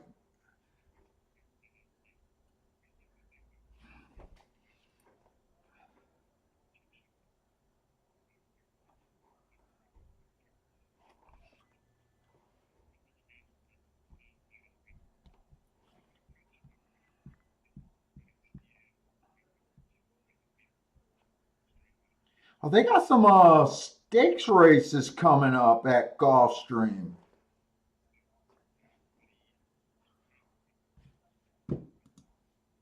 I don't like that. I want to keep it in the cheap claimers.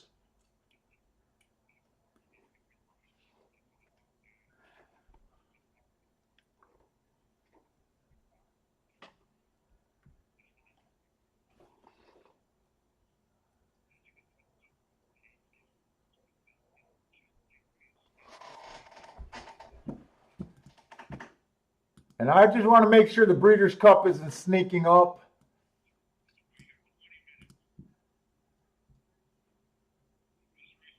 Where are they going? In the ninth race at Keeneland?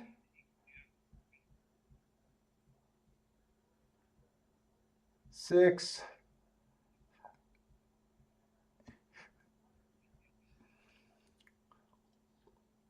Oh, there's going to be another turf. This is going to be a turf race.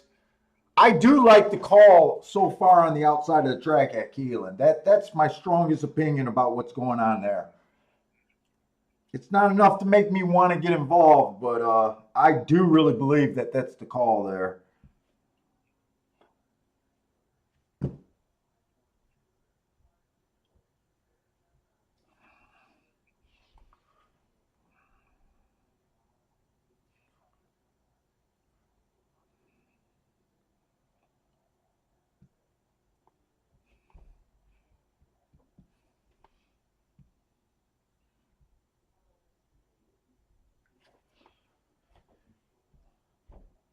23, 46, and 3.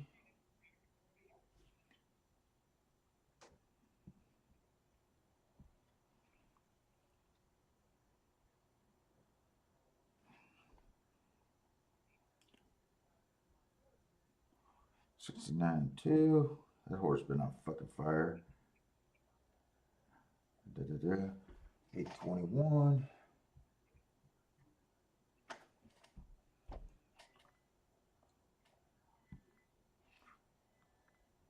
44.4. 5, 7, and 3. How much time we got at Gulfstream? Let me see. I'm gonna send this over. I don't know how much I'm gonna like this turf race. There are some shippers. I didn't get to do the shippers. I'm gonna try to look them up as we go. But let me just send this over.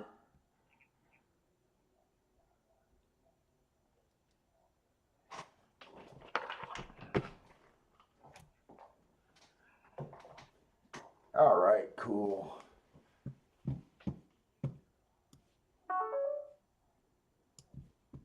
I should get it. File new. Gulfstream.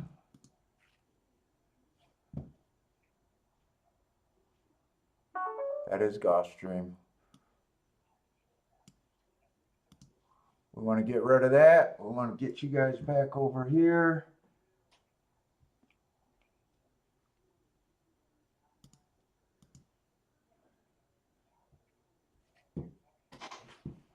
And here we are.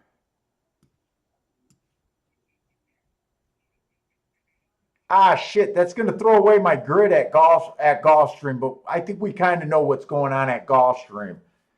I think we kind of already know that they're clumping together really good on the tic-tac-toe board, but I did just throw that away.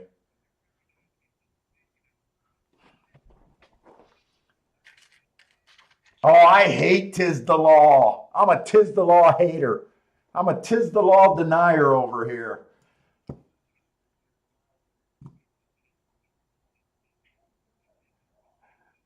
Let's see, we got a mile on the turf at Gulfstream.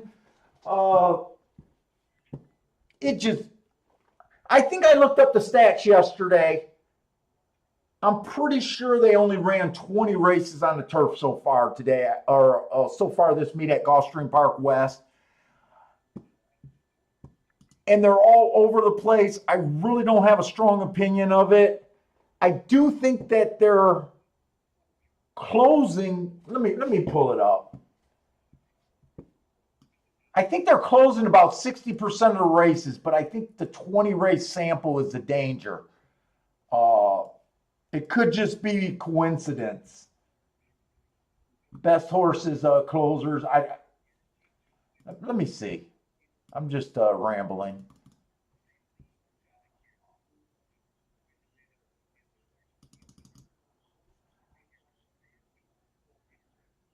Yeah. They've ran 20 races on the turf routes, and they've closed 50%. But it's a 20 race sample. Post positions are pretty much equal. So I don't know if there's any edges. This is a stakes race.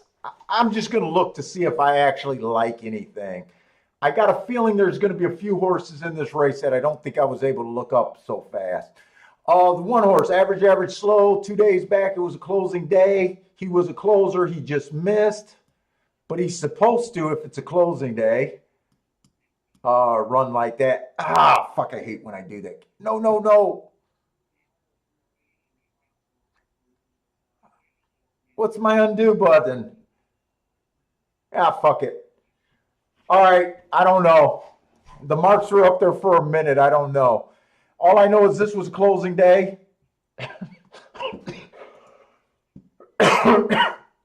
And I messed it up. This was a closing day. He ran with the bias. The two horse, inside the track was good. He had the inside. He was the slowest pace of the day. He won that race, handled business like he's supposed to. 2 races back, he was average, triangle. And 3 races ago, speed favoring day. got an asterisk that, and he went back on a 2-day win or 2-race win streak after earning that nice asterisk.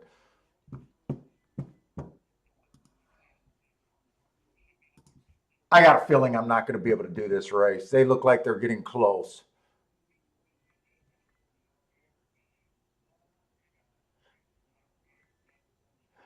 You know what? I'm not doing anything this race. I got a Laurel horse that I'm not going to be able to look up. I got the New York horse that I'm not going to be able to look up in the 5. The 6 is coming off a 1-race sample. 2 races back, he was average while winning. And 3 races ago, he earned a heart while he won his next race off of a heart at 32-1. The 7 is coming from Pimlico and a bunch of other places. This race is not for me. Not for me. I'm not even going to try. I'm sorry, guys. I'm not even going to try. I need some more dirt races at Gulfstream. That's what I want. And I want them to be cheap. We got at least one more dirt race. Okay, we got 2 more cheap dirt races.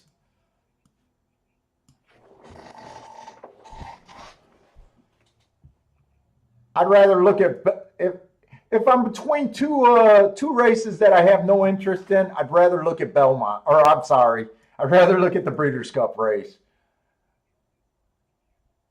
Jeez, in the Breeders' Cup race, I got the first 4 horses are all Europeans. I do believe the outside of the track is good, so that might help some of the outside horses. The 5 horse. Average 1 tick slower. That was a marathon race. It was bad rail, stalking closing day. He closed and won that race. 2 races back, bad rail. He was in the 5 hole, so the rail didn't hurt him there. To me, he just basically ran on 2 good parts of the track and kind of did what he was supposed to last 2 races. We got another European. The 7 horse inside of the track was good last race. It was an early pressing day. He went wire to wire. Oh, no, he didn't go wire to wire. I didn't see the he went too fast to win. I do like that race. I just don't this is above my pay grade. 2 races back, he was average. Matt Strides with the slowest winner average. 3 races ago, he was average.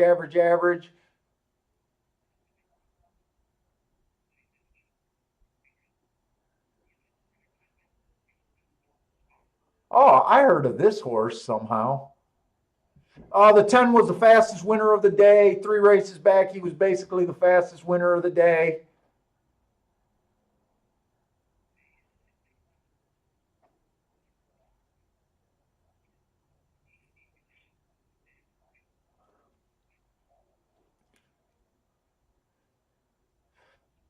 I'm just going to watch this Breeders' Cup guy with you guys and cheer on for your guys' bets. Obviously, I am not feeling this race. I want to see.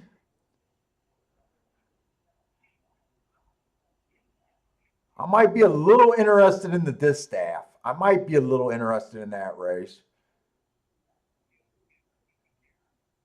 And for some reason, I always like to look at the Classic.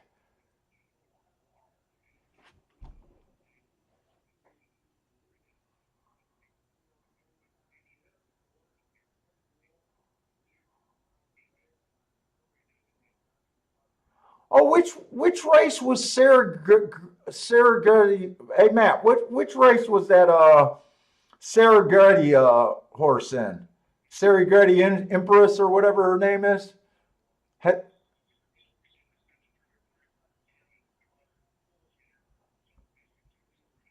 oh, I didn't even notice that race. What was that race? Like so that race already happened. She did not win then.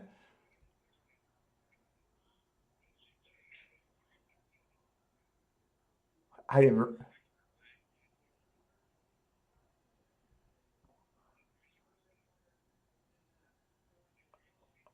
Oh, it was that early in the card.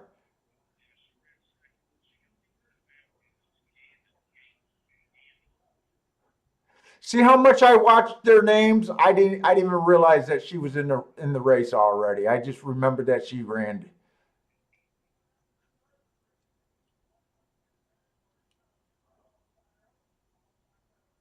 Oh, here's Gulfstream.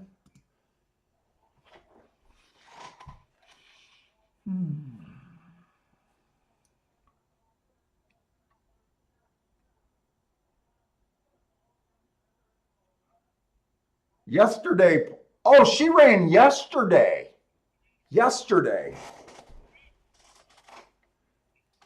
Gaming beater. Oh, okay. I was wondering what that yesterday comment was.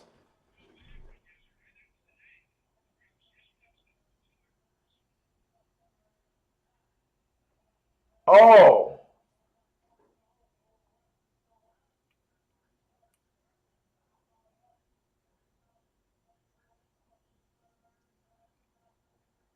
gaming beater. Last time they ran on the turf at Gulfstream, I think we were live and I think we thought the inside of the track was good now that I'm thinking of it. What? Yeah, that was 2 or 3 days ago. I forgot all about that. Who is this that's winning this race? Is that the 10 or a 3? Oh, that must be the 10 horse. I think that's a shipper here.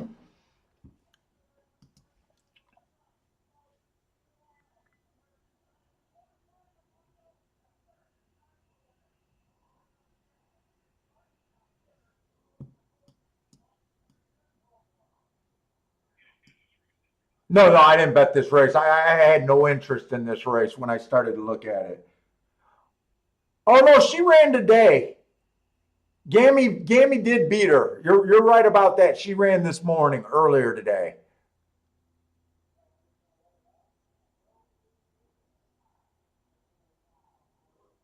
I don't remember watching that race. I don't remember. Yeah, I probably was just completely distracted.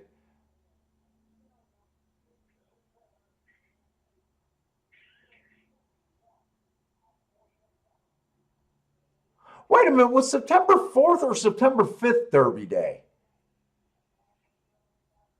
Oh, she ran the day after the Derby. I remember she. Okay, okay, so that Oaks Day. Okay. Oh, Steve B hit the exact at Gulfstream. I got to see who this 10 even was. I gave up on that race because there was just too many unknowns with too many shippers in that race.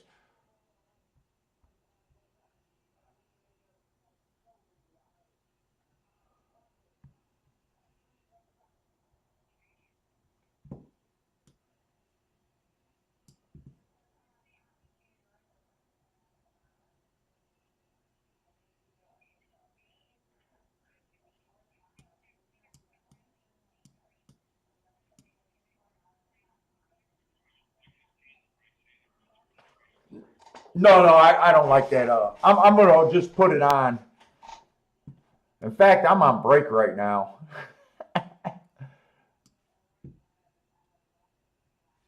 I'm on break right now.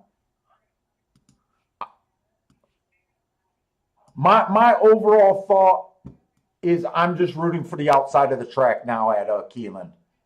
On the I just want to be right about the call that the outside's good. Okay, 10, 11, 12. Oh, you're playing pick four today. Well, good luck.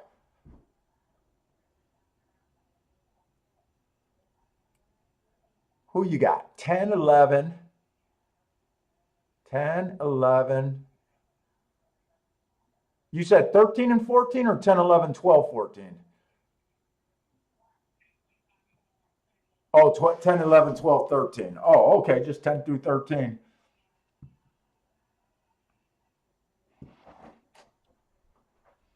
Steve likes the two at Keeneland. Any ideas? I honestly don't got any ideas. I can't judge these horses myself.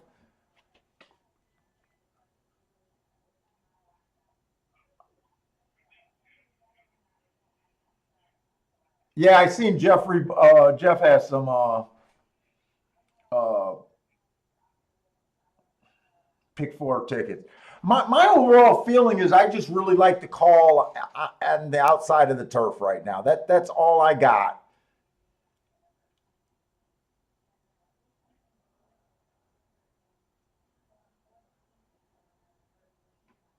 I can't break it down any more than that. I know my limitations. That's it.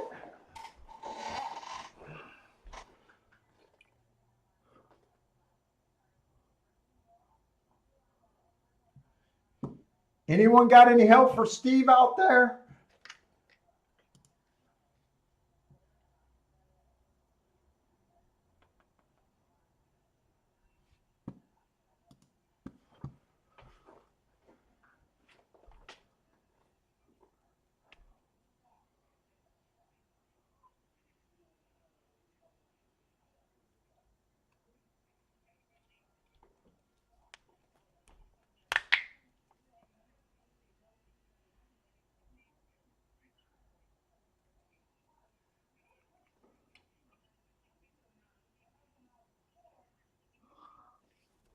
A 2-8 at Keeneland. Double.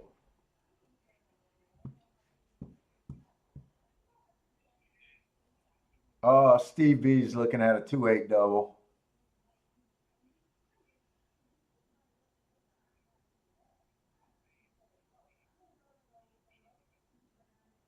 Hey, what's up, Joshua? Boy, the favorite here is 9-1.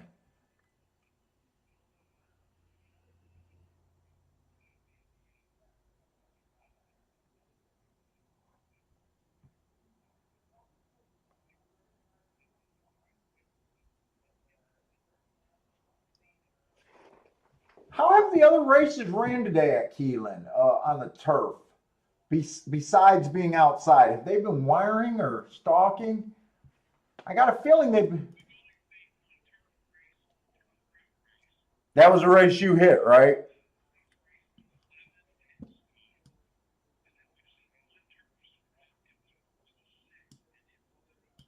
Hmm.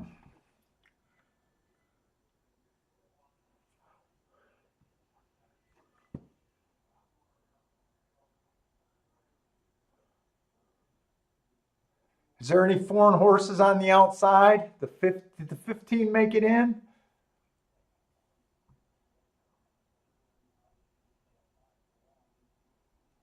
6 and the 15 are the only outside foreign horses. Well, they're heading to the track. I'm not doing nothing.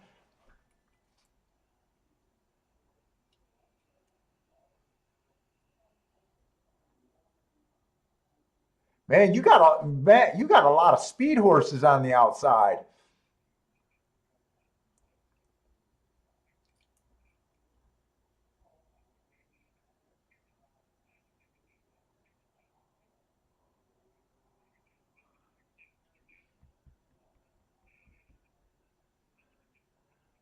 Alex likes the 1 and the 2 and the 5 a little bit.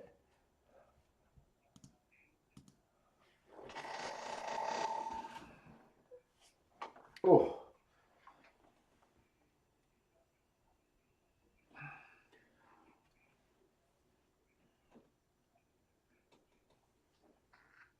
I want to know how they can have so many people at a freaking casino, but they can't have anyone at a racetrack. That makes no sense to me.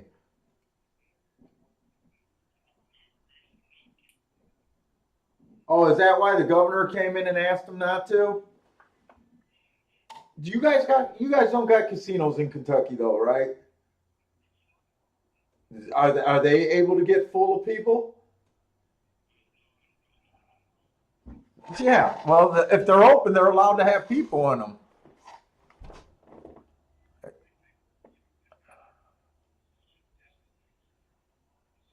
Yeah, I know. I just came back from Vegas. They do too, but they still able to get 1,000 people easily on the floor. You know, yeah, you try to social distance, but you're still walking around people all damn day. And you know who doesn't give a fuck? Old people. That's what I learned in Vegas. Old people did not give a fuck. They're like, fuck it, I'm gonna have fun. I'm 78 years old, I'm 80 plus, I'm just gonna have fun.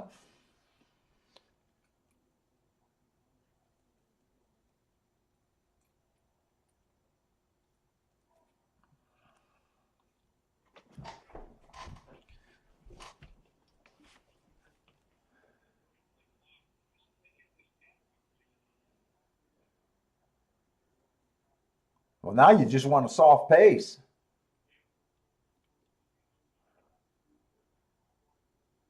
23-2.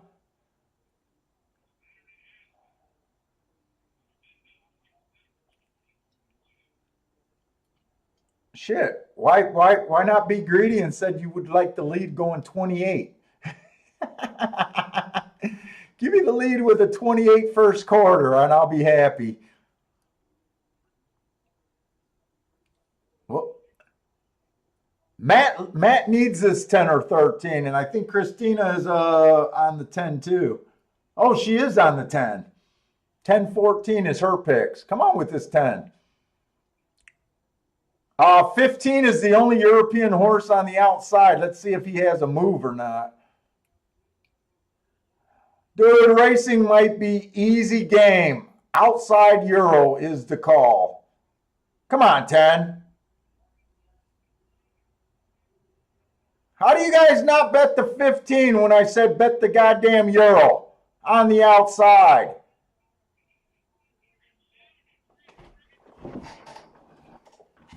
How do you not do that, people? I'm a puss boy, but how do you not do that? Only Euro, and you got one fat guy in Michigan who refuses to play Breeders' Cup, and all he says is outside and the Euros might be better.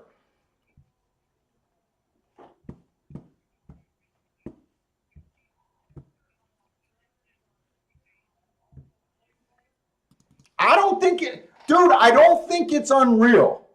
It's an outside freaking bias, I believe, and everyone thinks the Euros are better. All you could have bet is the six in the, I think all you could have bet is the six in the, if you wanted to believe that the Euros are better, is what I'm saying. I, no, I use Euro as the catch-all. I said that yesterday. I don't care if they're coming from fucking Spain or Tijuana. I'm just calling all foreign horses Euro.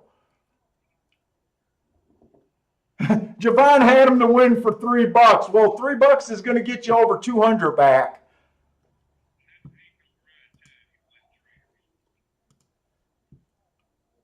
Dude, I'm shocked. I'm honestly shocked that half of the people in the chat didn't play him just for fucking shits and giggles. I even said, who are the Euros on the outside? The 15 and the 6 are the only two. Go back and watch the tape. I did say that. Now, I'm not playing the races, and I'm probably a bitch for not putting $20 on both of them, but. Dude, as soon as he made that turn, or as soon as he was coming around the turn, I'm like, I know who's the winner it was. I knew it when he was still 3 lengths off the back. That's sick. That's disgusting.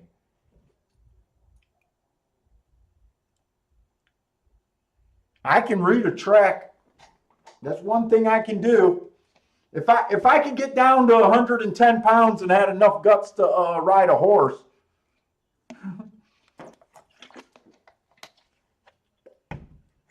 Ben Taylor didn't play him because he hate winners. You know what, Ben? I told you guys about when I used to go to a track a lot, there was a guy that used to join me a lot. And he used to like my handicapping, but he refused to play on a fucking biased track no matter how much evidence I tried to give him. He honestly just said it felt like he was cheating and he wanted to play in a world where the best horse won. And he sat at the table for about 3 years with me. Uh, Probably once a week. And he honestly said it felt like it was cheating.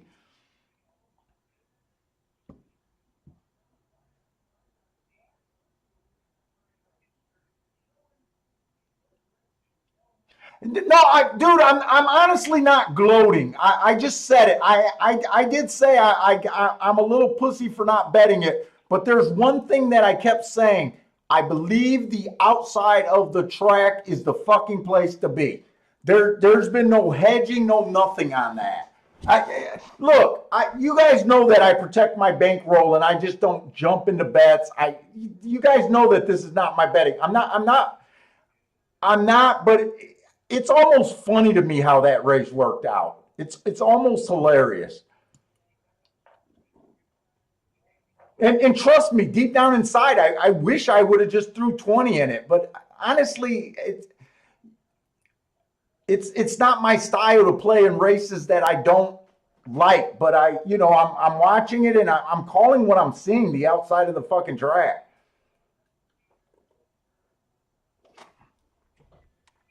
I honestly thought someone would have piped in and said, Paul, I bet it.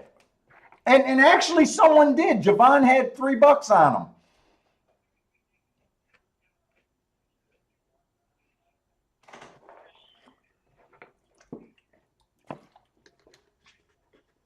That's freaking insane. I'll be right back. That's insane.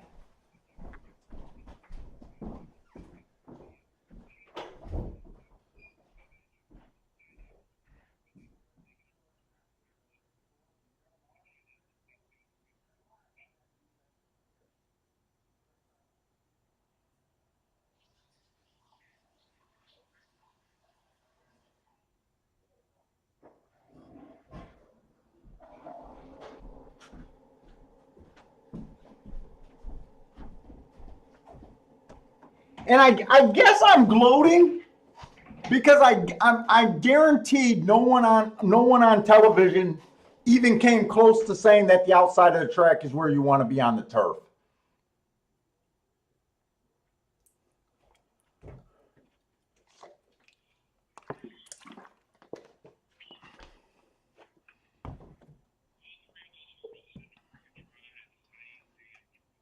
Did they really?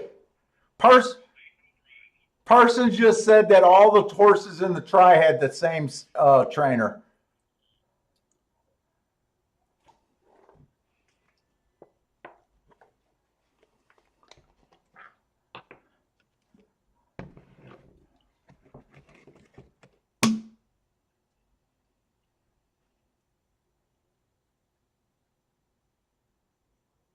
Wait a minute, did Elliott hit that? Wait a minute, I might have missed something.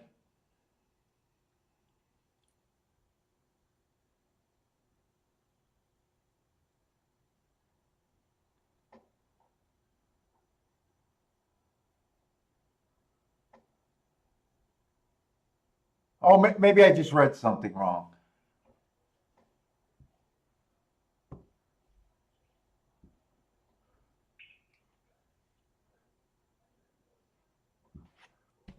Daryl, Paul, look at my comment.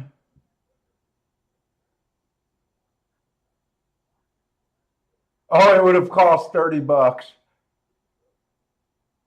Is that the comment you're saying, Reed, or did someone hit that? Oh, you were just trying to guess how big it was.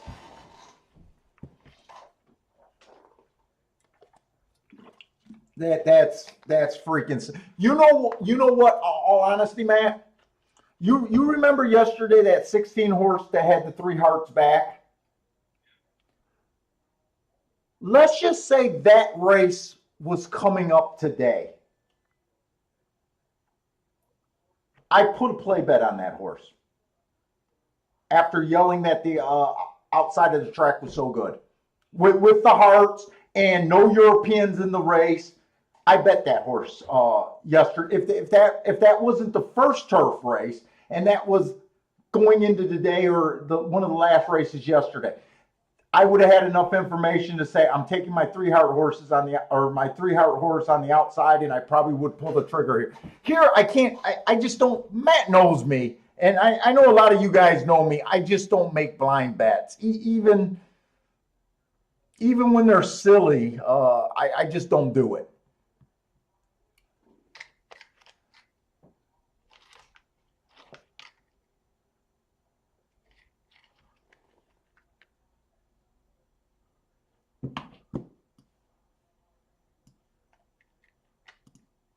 I wish I did it though.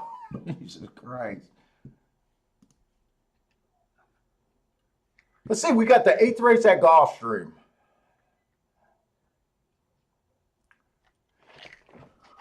All right, we got an optional claiming 12.5 mile on the dirt.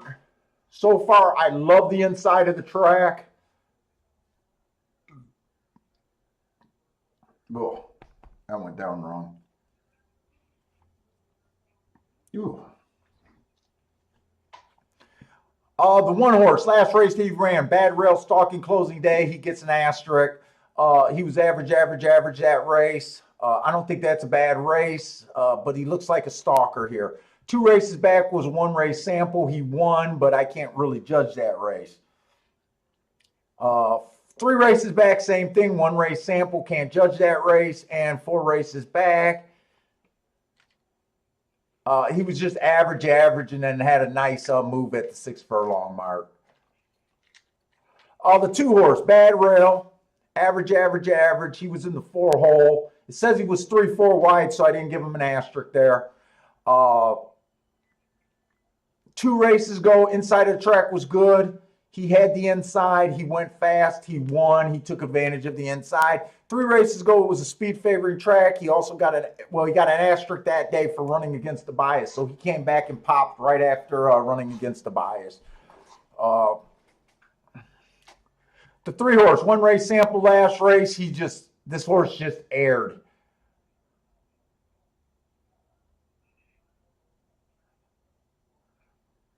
What is this? A claiming 12.5? This is just a common 12.5 racing. Why does it look so weird class-wise?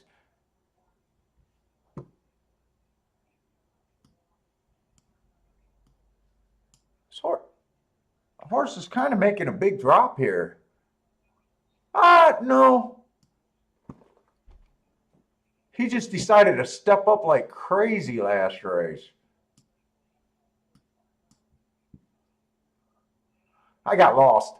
The 4 horse, last race was in Delaware. I don't keep track of that. 2 races back, he was slow, average second.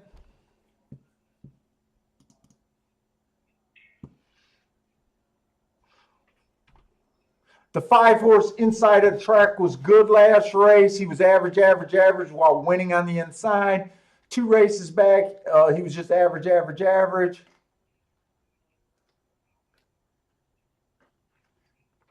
6 looks like to me that he has a little bit of a class advantage. Been running real well. I think he deserves to be the favorite, but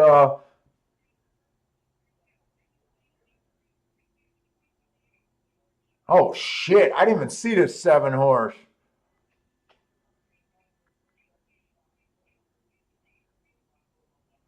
I honestly believe in this race the 6 and the 7 are the best 2 horses. But I believe the inside of the track is good.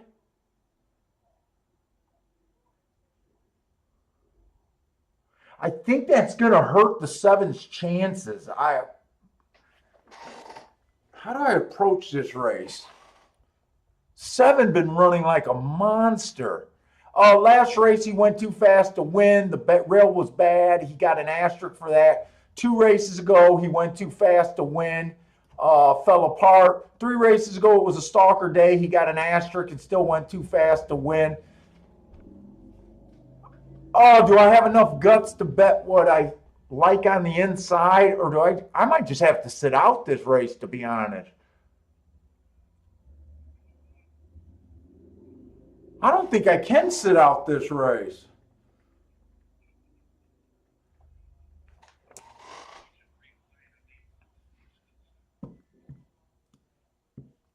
Yeah.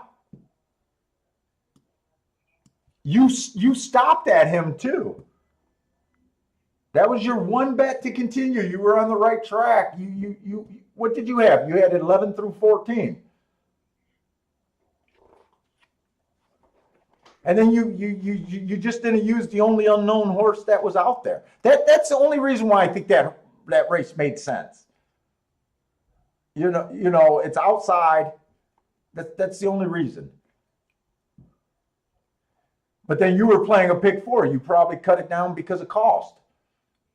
I mean, you know, you got to skim. You already went 4 deep, but I get you can't go 5 deep. It can kill your bankroll real fast.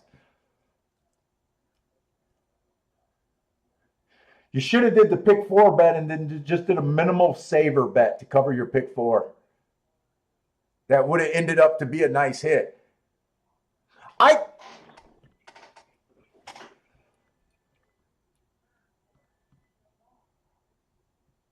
think I want to do a little dipshit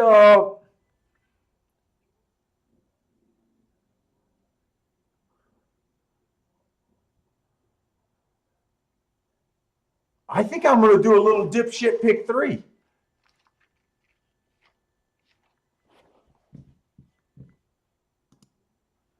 I don't want to go that much in this race, I don't think. But I do want to try to get the 1, 2, 3.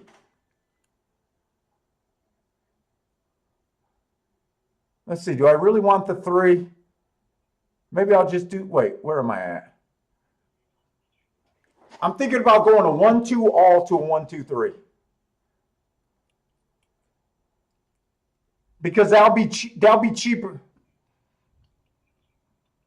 Yep. Go 1, 2, 3, pick 3.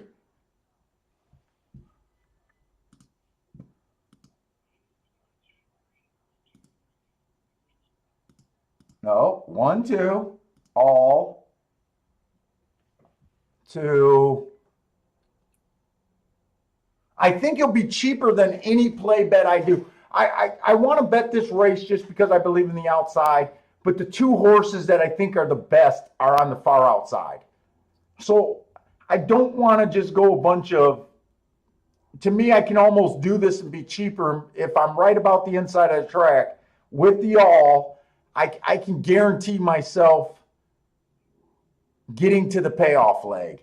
The problem is I didn't look up this race, and I need to look up a couple horses.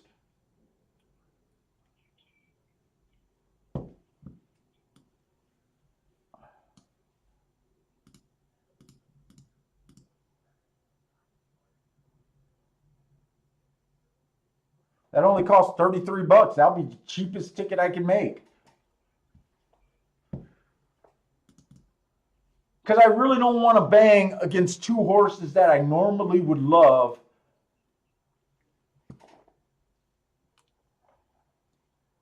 And I might not even go 1, 2, 3 next race. I'm trying to look up this 3 horse. Speed favoring day, asterisk. I don't think I'm going to be able to look up enough move. Except this horse doesn't have speed.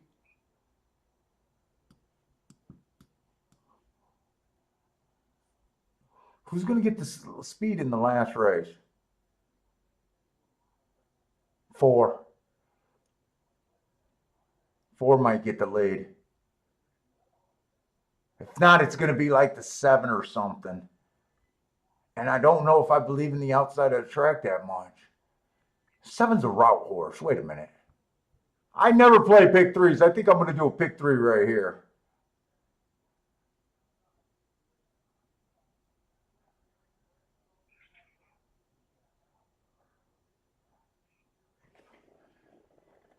You know, I'm going to 1 and 3, all to the 3 and 4. And this is just to the 3 and 4.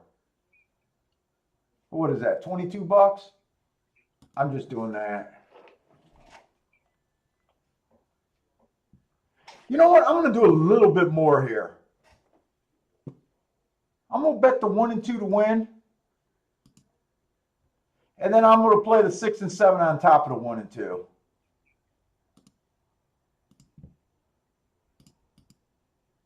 And I'm doing those all in my play bet category there.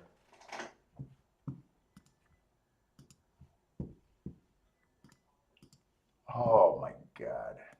73-1. Farthest outside horse in a bias. Pussyfooting around.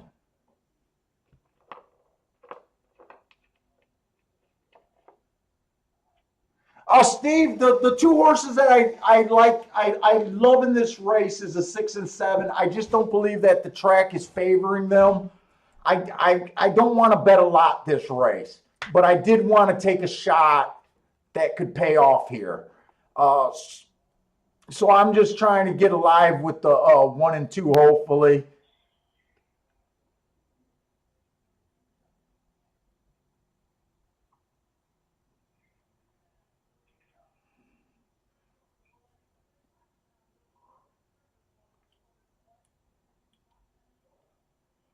I was hoping that the 6 would be off the rail a little bit longer than he is right now.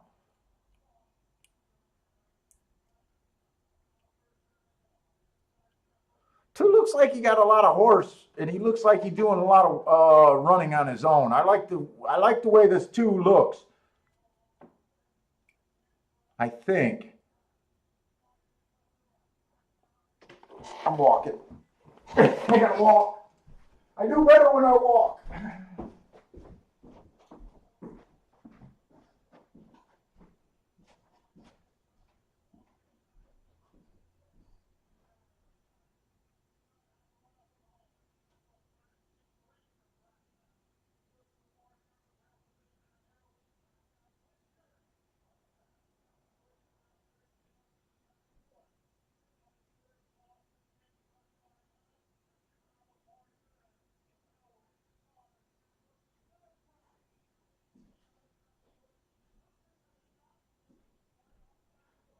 Come on, 2, find your ass some room.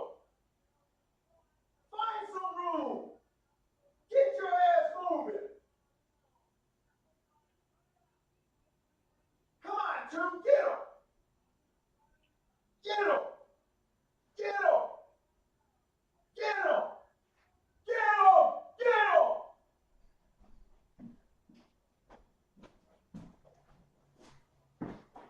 Oh, yes.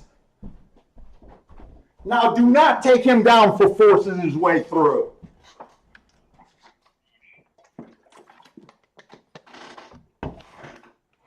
I hope they don't take him down for forcing his way through.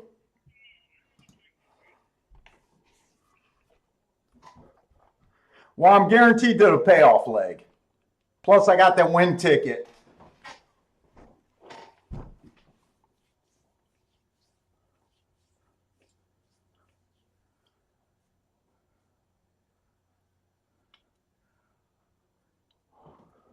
Ooh, hopefully they don't take him down. He did force, but I don't think the 7 was ever going to beat him.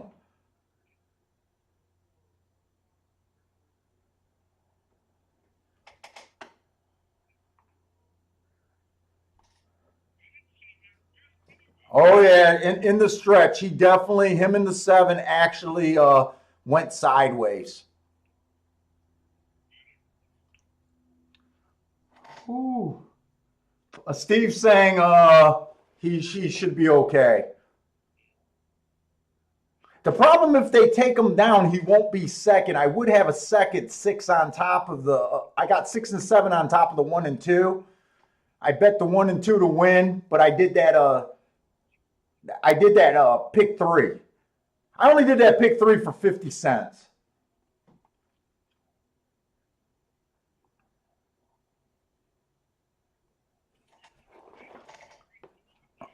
Okay, we're hoping.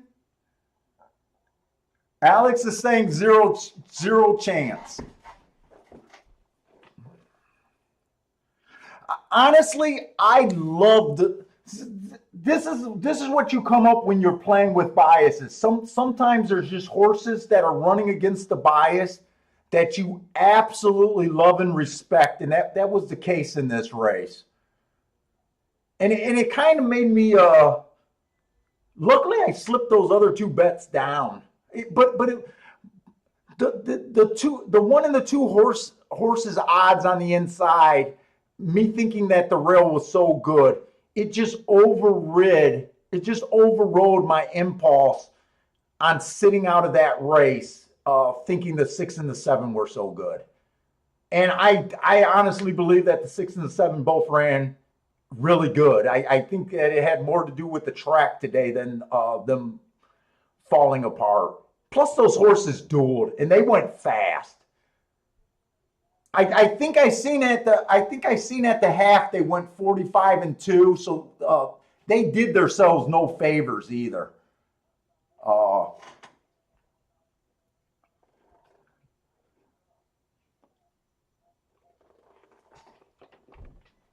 Mack and Company, I'm not talking about that Keeneland race anymore. Matt's still pissed about it.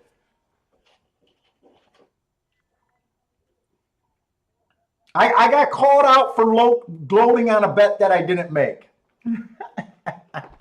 And I should have made it. I got called out. But I love the outside on the turf today and yesterday at Keeneland. Absolutely love the outside.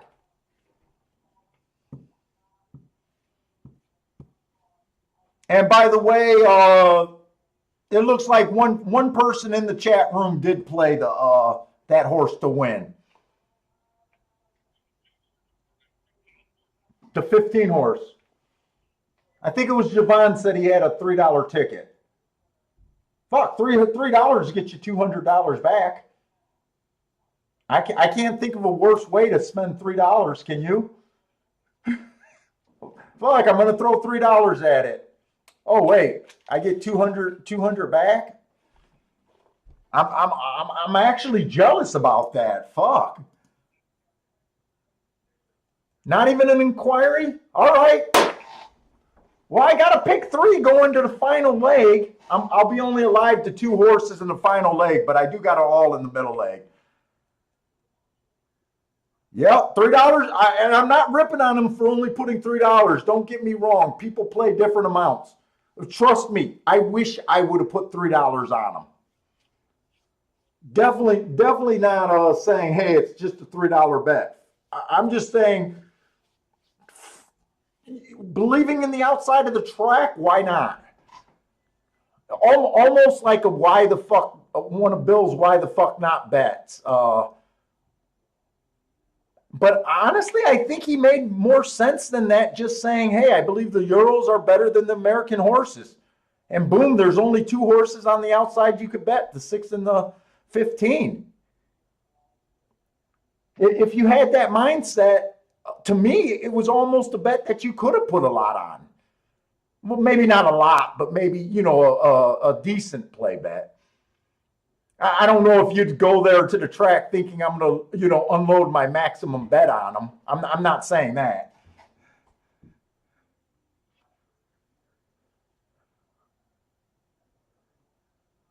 And Javon's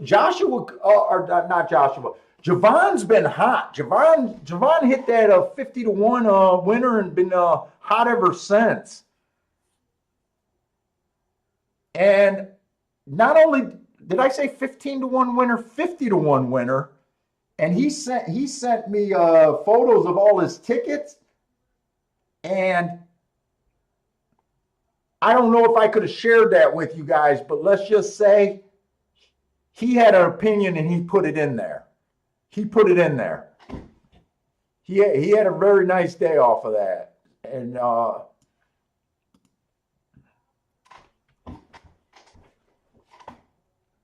not getting that return in the stock market. No, absolutely not.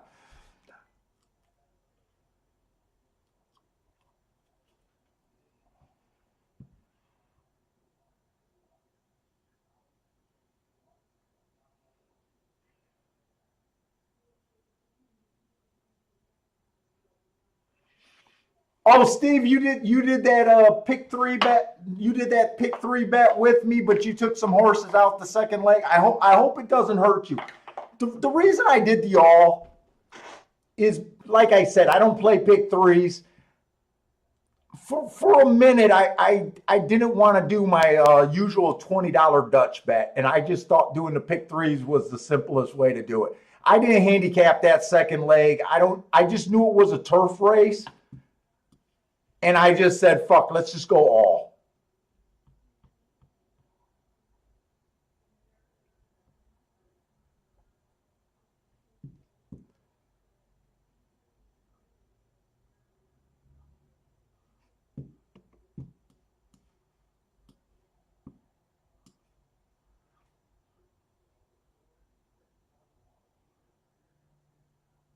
Oh, Rex hit the 10-2 double for $5. Oh, that had to be a nice double. That was 7-2 and 9-1.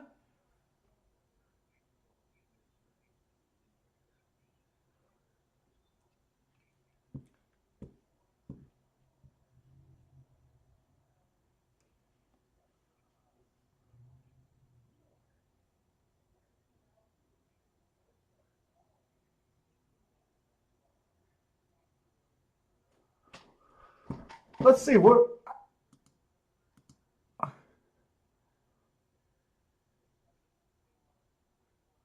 Oh, there's 6 minutes to the next race at Breeders' Cup. I'm going to throw that on. Is that going to be another turf race or is that a dirt race?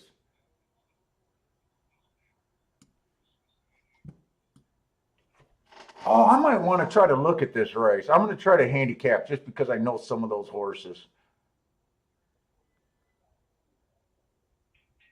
I might have to sign off then sign back on. Let's see what happens.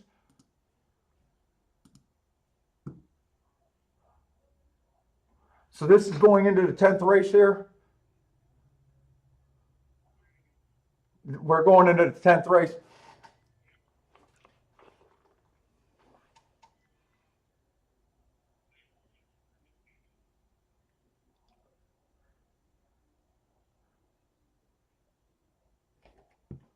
Is that Dunbar Road?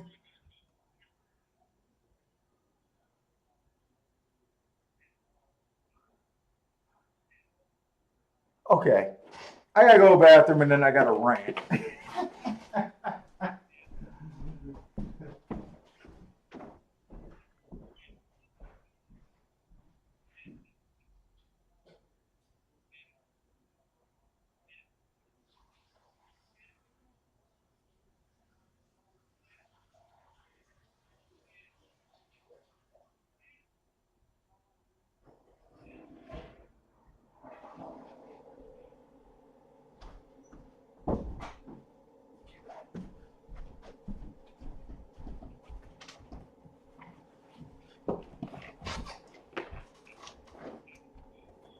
You know what? I'm a little bummed that I didn't play the exacta.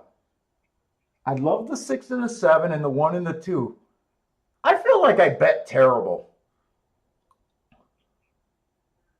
I know I bet terrible.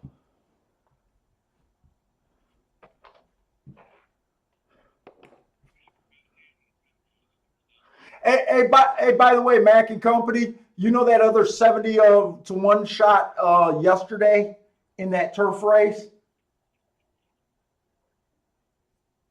He was a triple heart horse, and I'm not interested in. I only made one token bet in the Breeders' Cup, but when we went back and looked at it, he's another horse that made.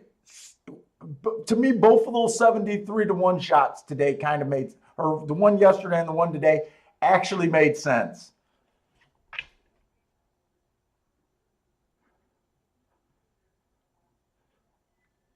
I think I would have played the one yesterday if that wasn't the first turf race and I was feeling a little gutsy.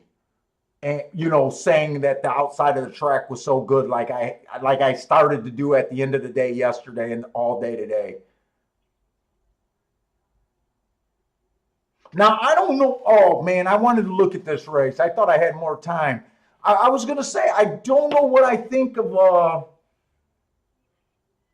the dirt. It seems like we've been getting insane times. It seems like the track is just running super fast. Uh, I'm You guys know that I said when I marked up this year's Kentucky Derby, it was the worst looking Derby field that I ever marked up in my entire life. So I was really interested in seeing what Swiss Skydiver did, how I would mark up her last race when she beat, Authentic. This is why I keep saying that I think the 3-year-old boys suck. She was the slowest winner of the day that race. I don't think I've ever seen so many stakes races that are the slowest winner of the day than I have this year.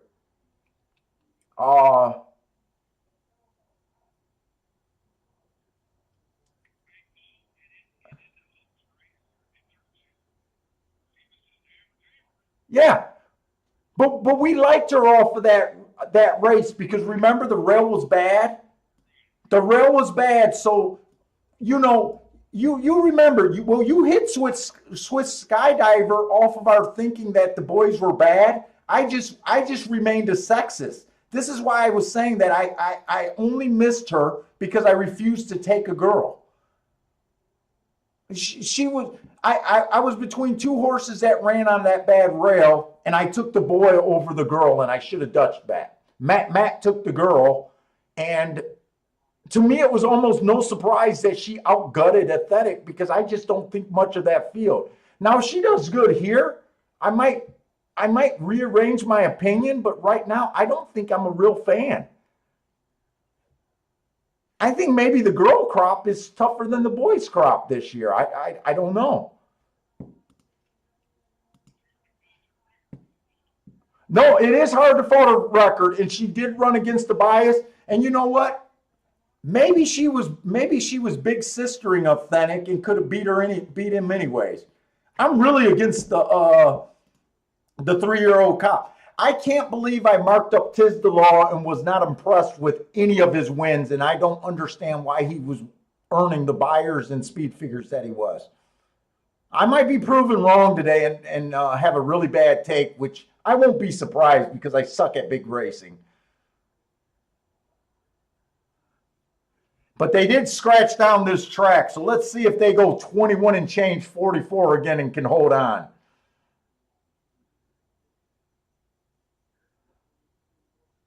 Or are we going to get a pace that makes sense today?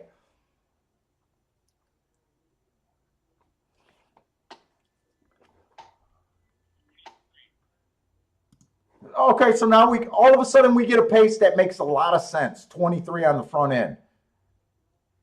Now, according to that other mile race, you're not supposed to close. If they got 23 and the other one went 21 and change, speed's supposed to hold up from here, right?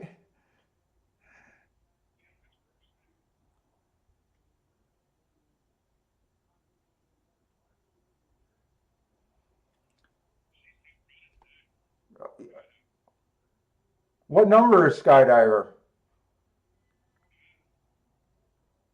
Look at her. She can't even keep pace with the girls.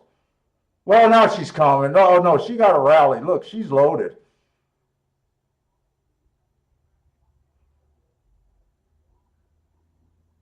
Is she loaded? I can't tell. She made a move up the rail. I can't tell if she just flattened out.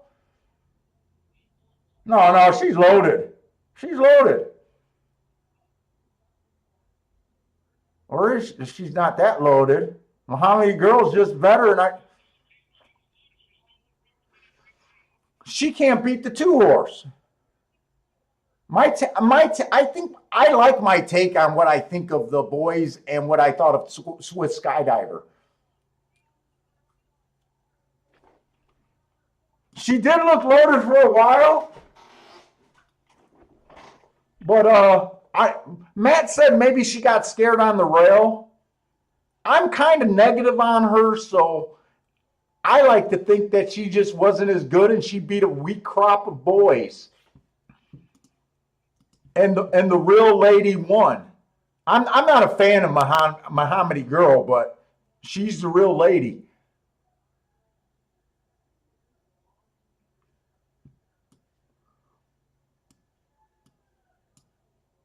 And when I say I'm not a fan, I'm just not a fan of big racing. Oops.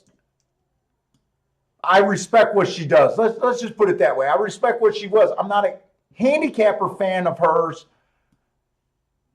Not just because I don't play these races for the most part, almost never.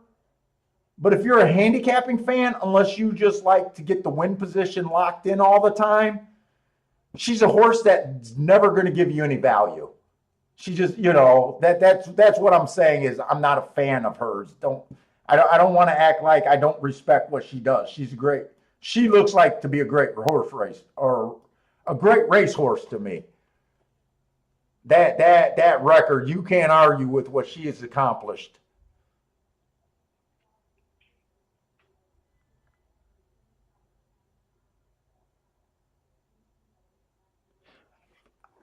Have I looked up my ROI with field size? No.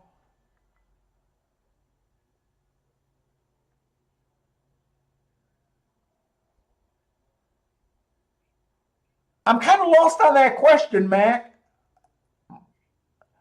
He asked if I ever looked up my ROI on field size.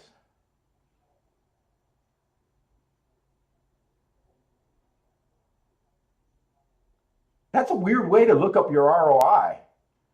What, to see if you should put your money on smaller fields or bigger fields?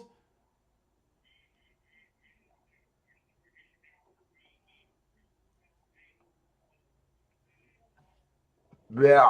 I mean, I know I look up my ROI for the year. I look up my ROI on doubles compared to win bets. I used to look up my ROI on place bets and shows, and I just know that they're not worth me playing. Uh,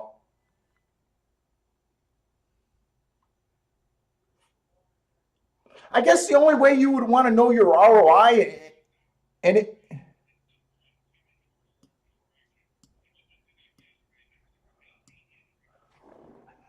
yeah. Now, American racing, I can handle 12 horse fields, and I never would think to look up ROI based on that. But there's probably an argument that says if you play in bigger fields, you got a bigger chance of hitting a bigger ticket opposed to a short field.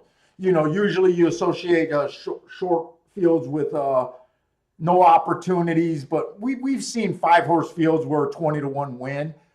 So I guess overall you would think that your ROI is better. Uh, I can handle 12 horses in a field, especially in a claiming race where I know I understand a race. These Breeder Cup races, big fields, to me, I think that it's easy to get lost in fields like this when everyone looks so good.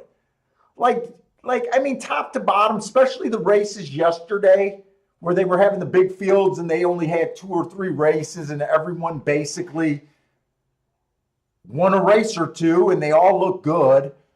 It's easy to get lost in those races. Uh, I can handle big fields, but I need throwout horses, I guess.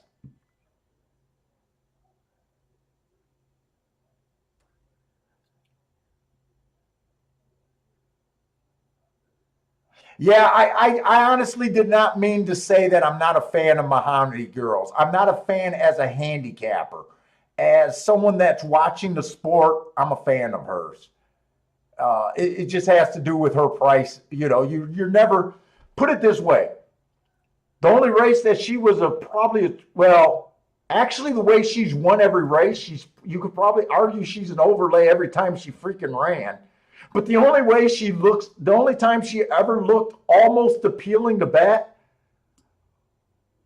was a race that she was a little over five or a little over 5 to 2.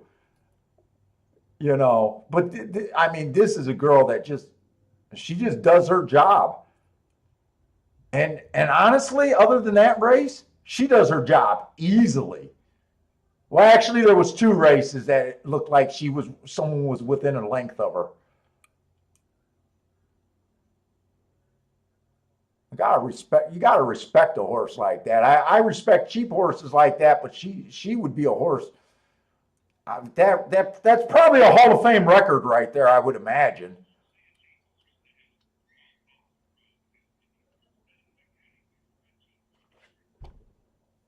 No, there are cheap horses that can't step up.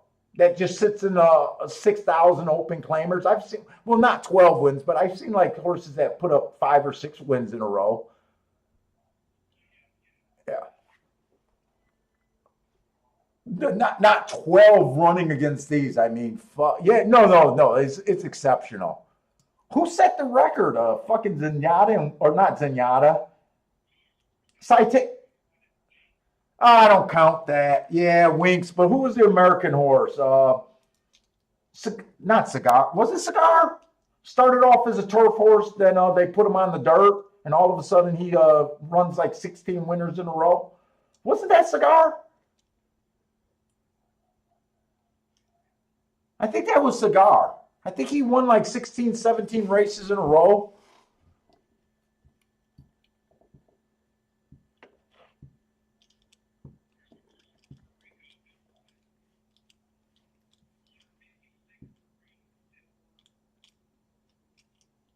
Yeah, but that could have been a record. Was that in what was Puerto Rican racing back then? That could have been three farmers matching up three horses out in Puerto Rico, and they. I don't know. I don't know. That's probably not a record that they're saying. It's like you can find a boxer that has more wins than fucking Mayweather, but he didn't do it at that level. I think there's been journeymen with like crazy records, but they're fighting fucking guys off the street, club fighters, yeah, and they never get the opportunity to step up, and they know. I think Butterbean ran up a record like that. The,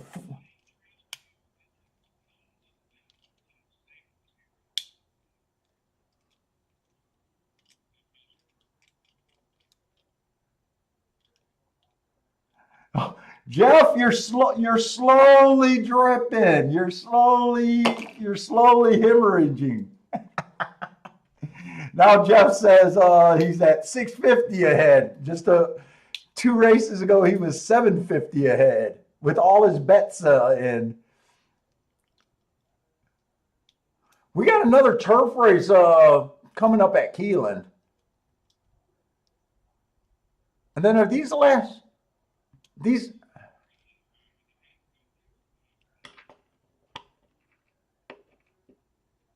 dude, they're not going to drag these last 2 races out to like 7, 8 o'clock, are they? Oh yeah, good.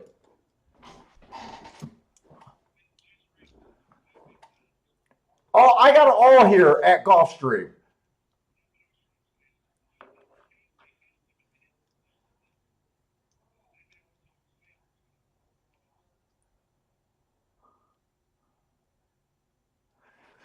This is just like the turf race 2 races ago that I wasn't interested in. We're getting a lot of these Laurel, New York horse as in the one. This Kentucky shipper is in the two.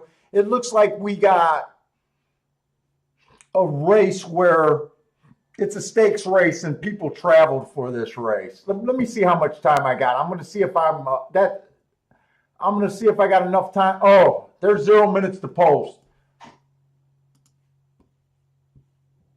I'm not going to be able to look up. I don't unless they give me another 10 minutes. I really don't think.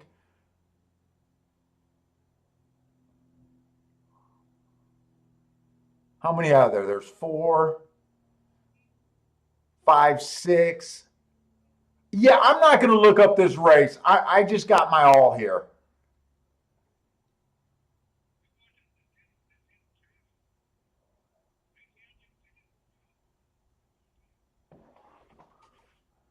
Uh, that's right. Someone did follow me.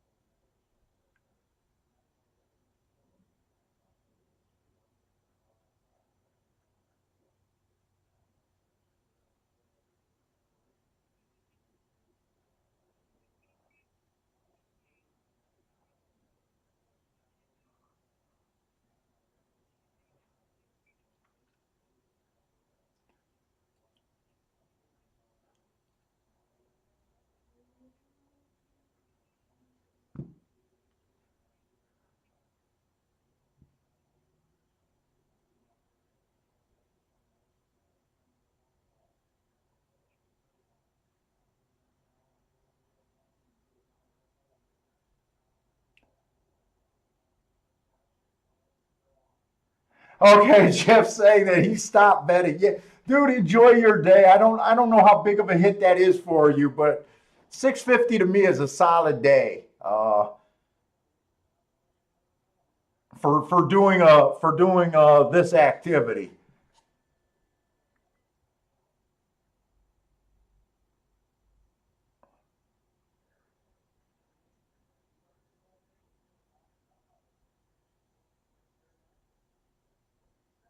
Wait a minute, I'm trying to figure out what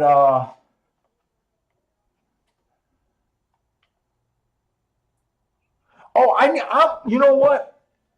I'm not going to do this race. There's a lot of a lot of stuff for me to look up in the 10th race at a Gulfstream.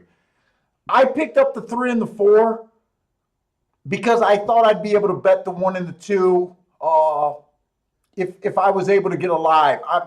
I'm hoping this ticket is going to be good enough that I can do some savers. We'll see. But I do need to look up more stuff in this race.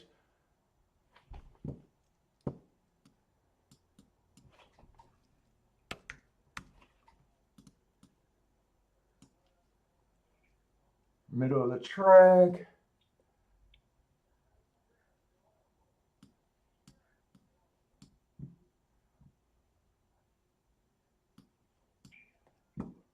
I thought that was going to look a little bit better.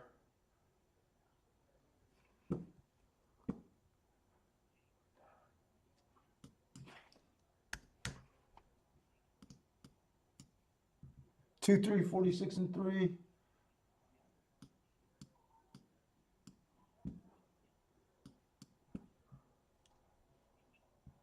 -4. Let me do all the September horses first.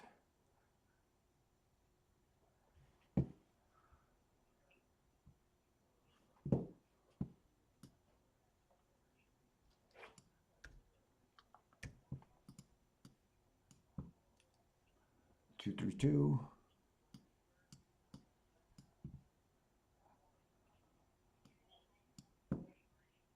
No, in this Gulfstream race, no.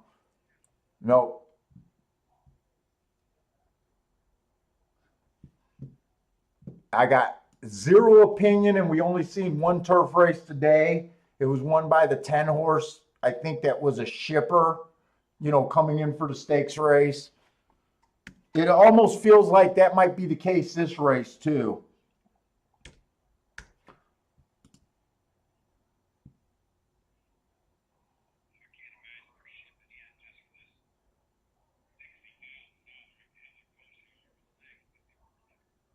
Well, yeah. Oh, yeah, yeah, because championship meet starts in like a couple weeks, right? Yeah. But they showed up. Yeah, they're not leaving. You're right. They're probably not leaving after this race. They're going to be stationed here. Because there's a lot of them. I think half the field are shippers here.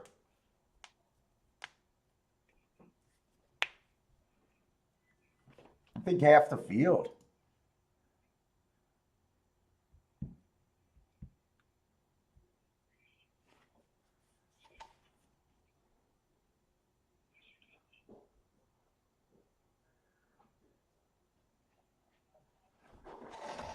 Billy might have to go to a bathroom soon. How you doing, buddy? Huh? Come here. Right after this race, I'll take you outside. You give me a hug?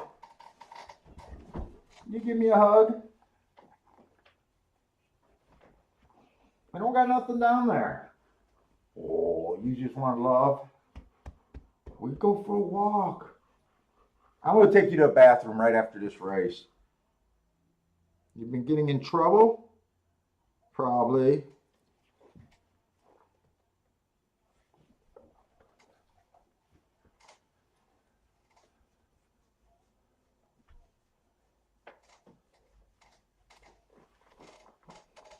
Oh, you're really leaning on me. You're giving me love, huh? Okay. Yes, we're going to play today. I know you're worried about playing. We got to play today. Work on your pass routes.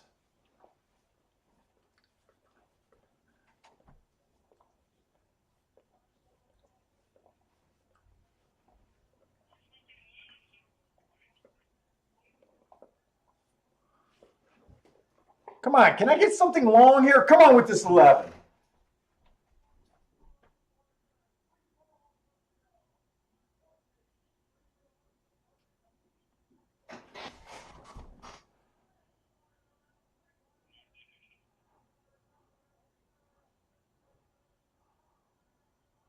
Come on, this seven's good. No, he's not going to get tired. Who's this five flying? Uh, don't use an all. You'll get a 3-1. Who was the five? Oh, a five was 2-1. Okay, I guess I'll be happy with the seven then. Had 3-1. I was a little excited for a minute when I seen a 24-1.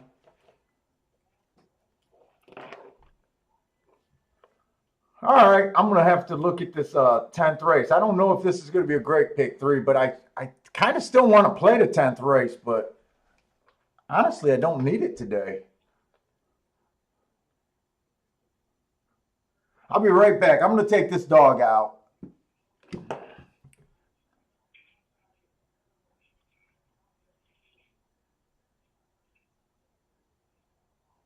Hey, all and you get two. It comes in chalk, chalk. I think that was. Come on, Bentley. Let's go outside. You gotta go potty. Come on.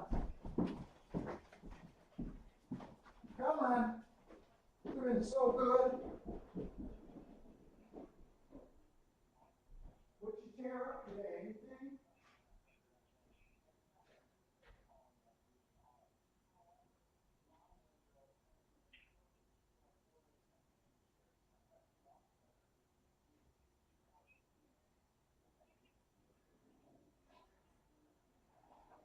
Okay, we're going, man. We are going.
hour.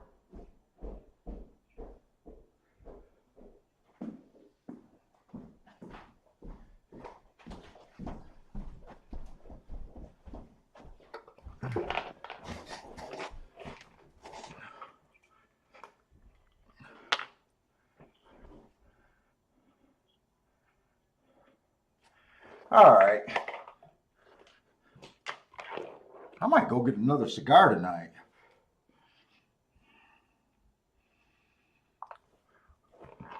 Where we at? How close are we to this turf race?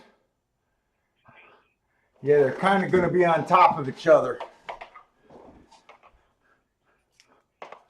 Oh, I got a lot of time. Okay, I'm gonna try to mark up these races just to make sure. And I want to see what these potential. I only got a 50-cent pick 3.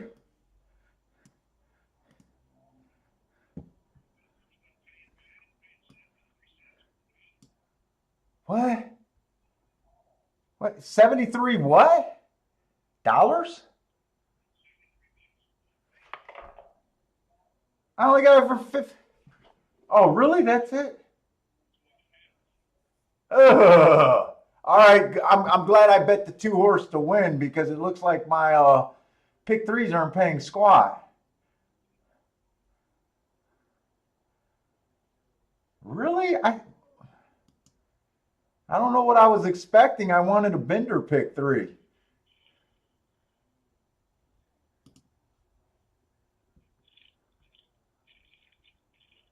Matt, you're looking at doubles, man. Yeah, you're looking at doubles.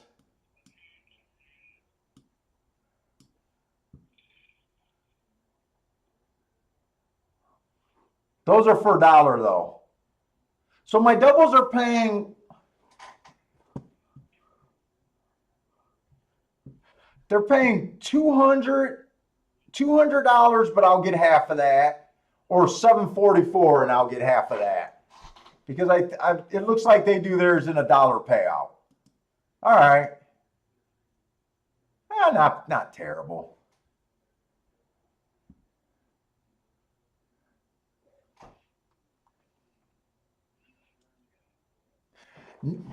I thought I was going to be in the position where I had to do some savers. I guess I needed something long to win the second leg. So I'll probably just decide if I want to play this race heads up and do anything else really. I definitely don't think my stuff is worth a saver here.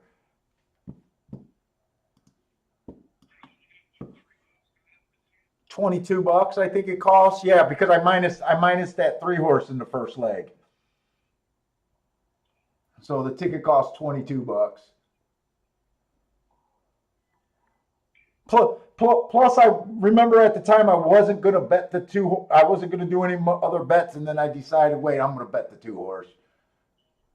So I'm fine. I've been in an area where I don't have to make another bet today. But I do. I just love how the track's playing right now.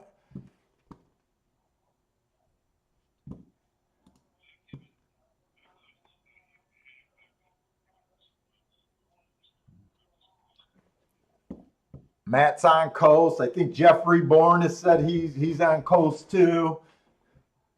That's a good spot to be in before the last race, to be on coast. That's a great spot to be in.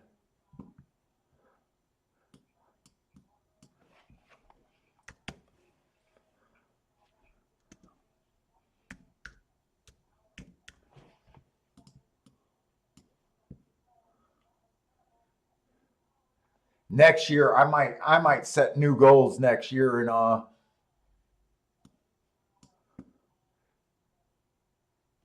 trying to do some different. Might be trying to do some different tickets and pick up a little bit of the aggression.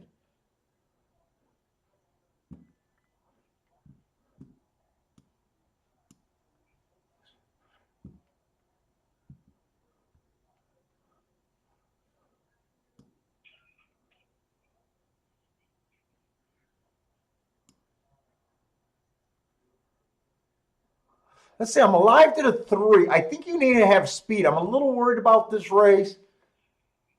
I'm kind of glad that the payoffs aren't that great. Uh, I really want to have the speed horse. I think the 4 horse might have the best speed from the inside.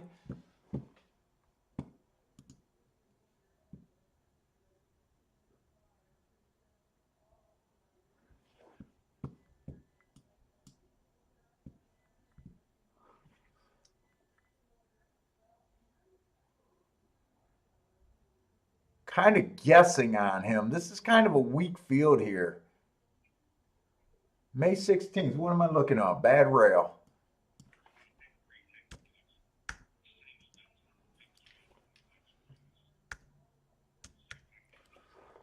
Where is that at? Keelan, you got a pick 3 going?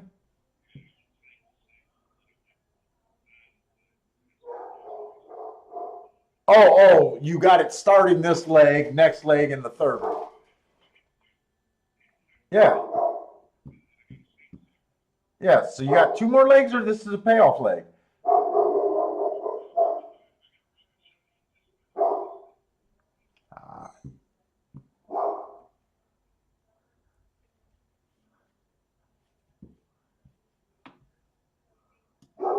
Oh, that's an okay race. Bad rail, early pressing day, average, average, average. I would have gave him an asterisk for that race. I got him. I don't know how much I love him. I don't think, I'm not going to add any more to the 4 horse. I don't think I'm going to add any more to the 2 horse or the 3 horse. Who gets the lead here that I'm not seeing? That's kind of that's the only thing I'm worried about. Maybe the 7, but I don't like route to sprint. And he's going to be just a 3 and the 4. Just a 3 and the 4. I don't think there's any room to save there. The worst outcome is $100. The best outcome is about 344, something like. Oh no, 380, 400, close to. Let's just say it's 350.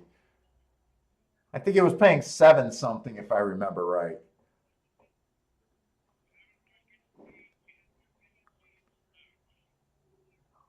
Yeah, that's what I'm worried about. The outside horses are the horses that can screw my day. But you got here's another race where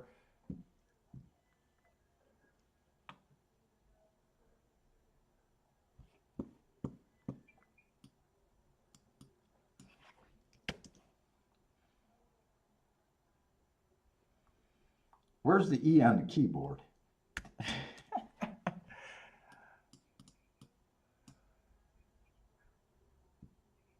Oh, I didn't even have to type that. I'm looking at the wrong.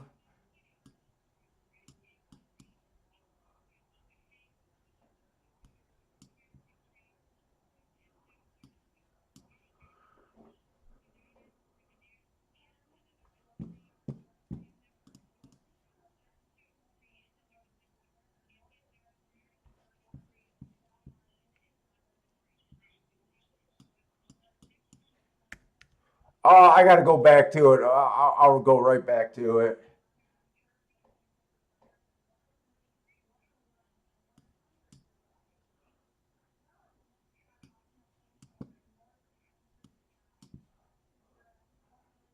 I just did his last or 2 races ago where he was just fast, average, average. One tick slower than the fastest winner. He scares me. He's the most likely horse from the outside, I think. But I hate route to sprint. I think I'm just going to let this go. The 10, I would love the 10 if the 10 was on the inside of the track. I would love this horse. I got to look this up. I already know that I would like this horse. And shit, he's 18 to 1.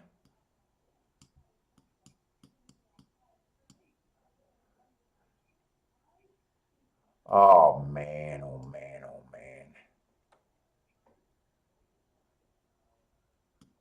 I mean, it's a weak field. I think I would like this horse if he was on the inside.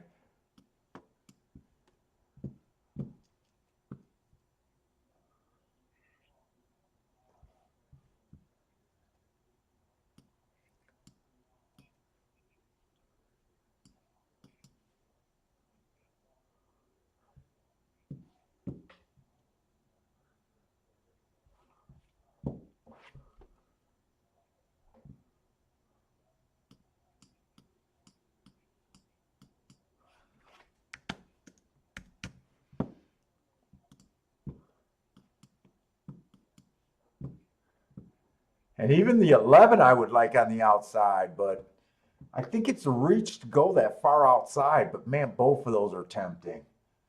If they were on the inside, that's who my bet would have been on.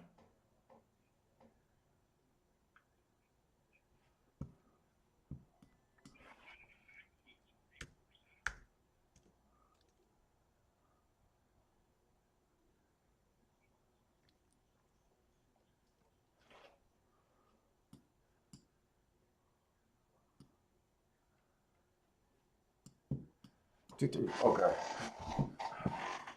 I think that's all I got to look up. Let me get back here.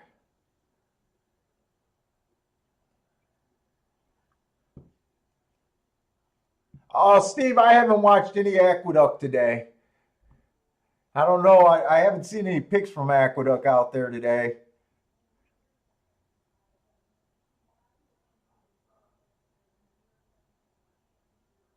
See, I kind of thought that I was going to come back and bet the 1 and the 2, but neither of them have speed. That's what I was thinking when I bet that. I said, well, they should both be long enough. I should be able to come back and bet them right now as a saver. And right now, I'm just not sure I want to do that. The 7 scares me on the outside, but if he wins, I'm not really worried about that price. The 2 horses that, man, I really want to make a case for is the 10 and the 11, both of them.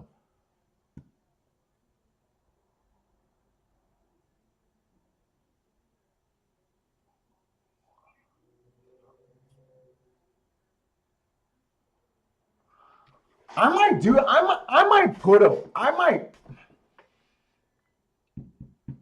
might do something with the 10 and 11 here. I'm going to think about it. Because right now, if I don't do anything, I'm perfectly fine with my day. I actually had a pretty big day. I cashed on 2 10-to-1s today, and that's it. And actually, I had 3 10-to-1 winners, and I wasted one of them.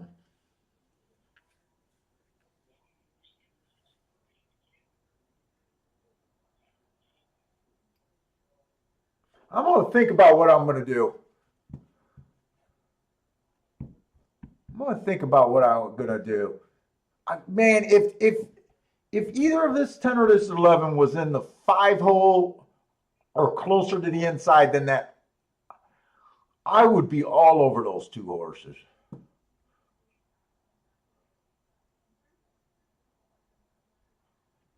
Let's see what a Breeders' Cup's doing. We got a lot of time for that, or is that race kind of come? Oh, that race is only 3 minutes away. Where are they? This is going to be the 11th race.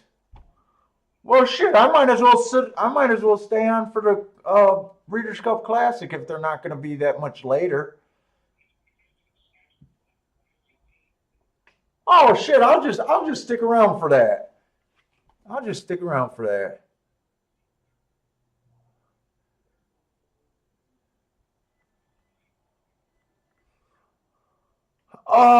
I don't know. Probably. I'll probably play tomorrow, but I'm exhausted right now. If I play tomorrow, I'm probably just looking at Gulfstream. I mean, it's hard for me to walk away when the track's doing what it's doing. Yeah, I'll probably play tomorrow. I'm not pre-prepping anything. I know that. I'm done. I'm working out tonight.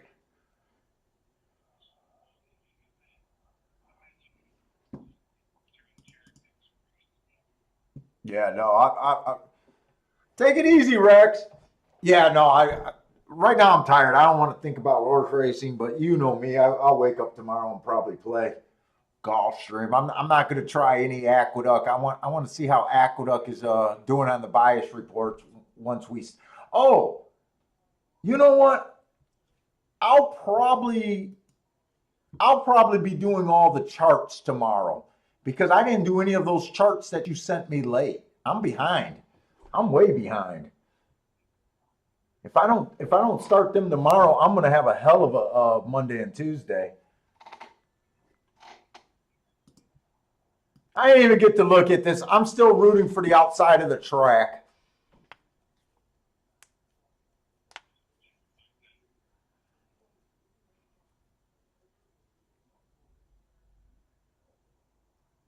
They just canceled tomorrow. Wait, is that true, Bender?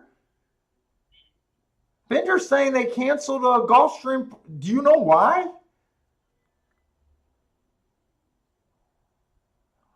If they Bender's saying they canceled tomorrow's card at Gulfstream.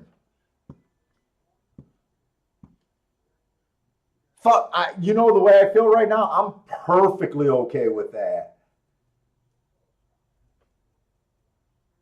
I can use 3 or 4 days off and just do the.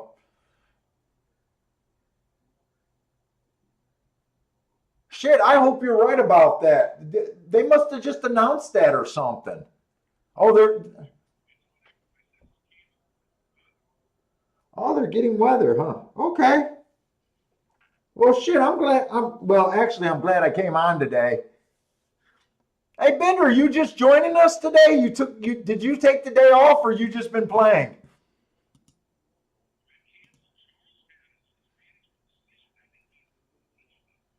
Oh, Charleston? Charlestown?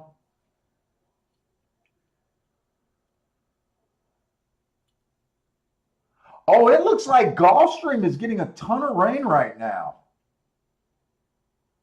All of a sudden it looks wet there. You know what? I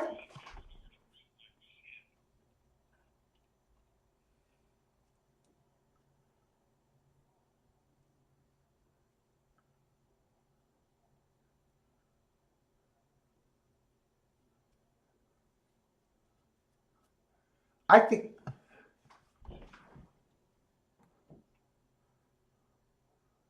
wow, that's the fast or I'm sorry, that's the slowest fraction we've seen all day on the turf today. 25 and 2.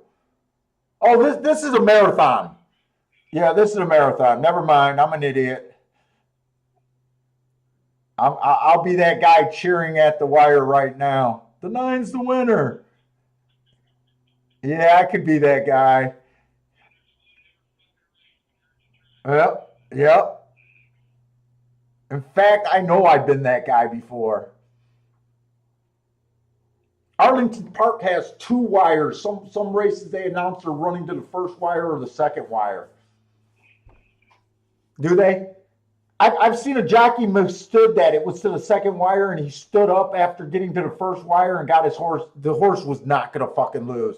He's celebrating, and fucking everybody went by him.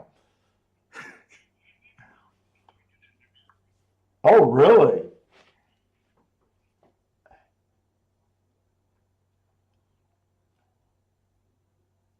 Gulfstream circling. I'm really feeling like I might do a bet to this 10 and this 11 horse. In fact, I got a, and I'm only doing it because the rain came in. I think I'm going to only put 15 on both of them. And those are the only, they're not even safe. Well, actually, they'll be savers. Ooh, how many times does that happen at a route race? It does happen a lot on those big marathon races. Oh no, this 3 got something to say about this.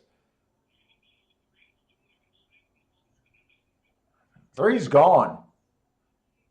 That's the first inside post position that won, but he was wide on the track.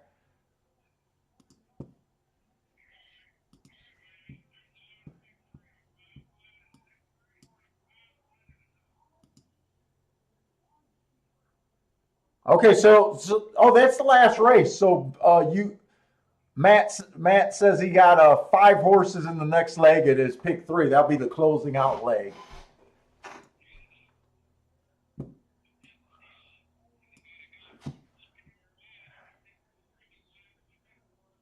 Yeah.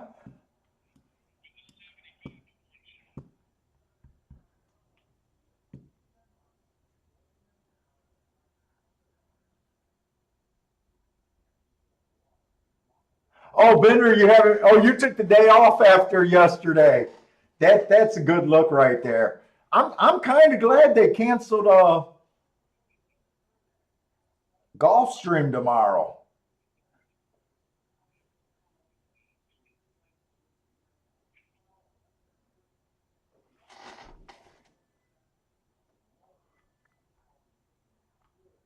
I'm gonna slip this bet in. What?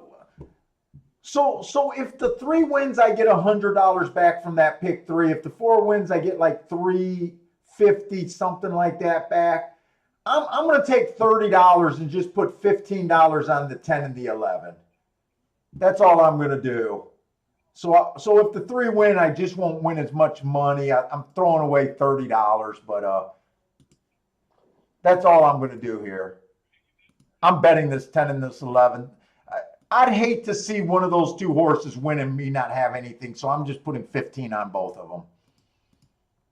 I can't do 20 on both of them because it'll just, I don't want to hit the pick three for just a $60 profit. Because if my original bet is right, you know what? You don't want to give everything back in saver bets. And I really don't even need to bet anything here if I'm wrong. So it's not even a true saver bet. It's kind of, I would be pissed if I really like those two horses on the outside. The only, and the track might have just changed with the rain, right?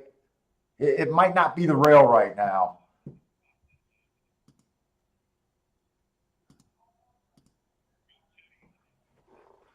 Yeah, I'll just do it for a little bit. I mean, if the 10 wins, I think I get roughly 150 back.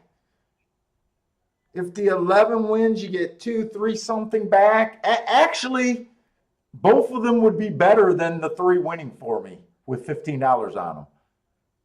And like I said, if I'm scared to death of the 7. If the 7 wins, he just wins. I'm okay with it.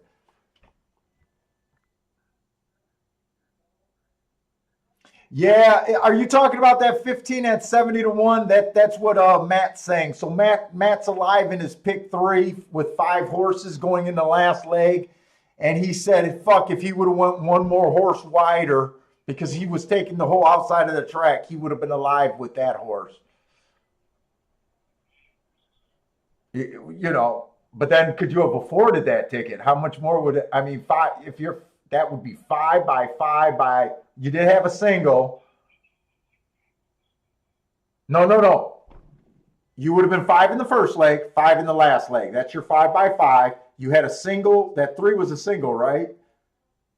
The horse that just won was a single.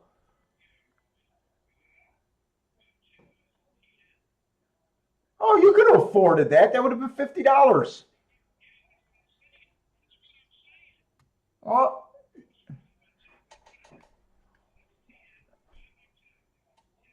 it's $50. Yeah, it would have been 25 bucks for 50 cents. Yeah, you're right. I didn't know if 50 cents or a dollar. Yeah, $25. So you're going to hit this pick three. You're going to cheer, and then you're going to be so pissed that you'll be like me, not being able to sleep tonight. Because what are those going to pay? The pick four. That's going to be sick.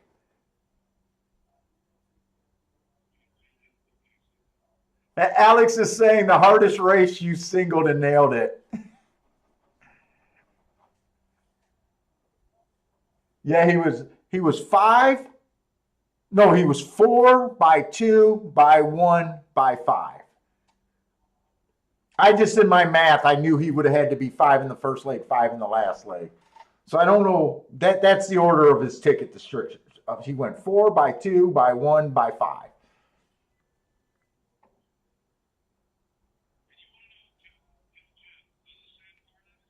Uh-huh.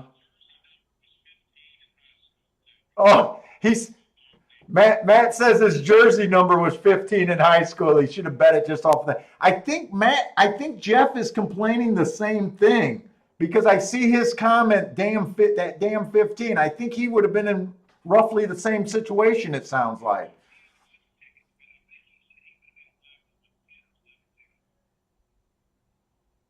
I think 4 is my best option, but 10 and 11 are. Oh no, I think the 11 is actually my best option here. Okay, I like how this is coming out. I'm actually going to walk.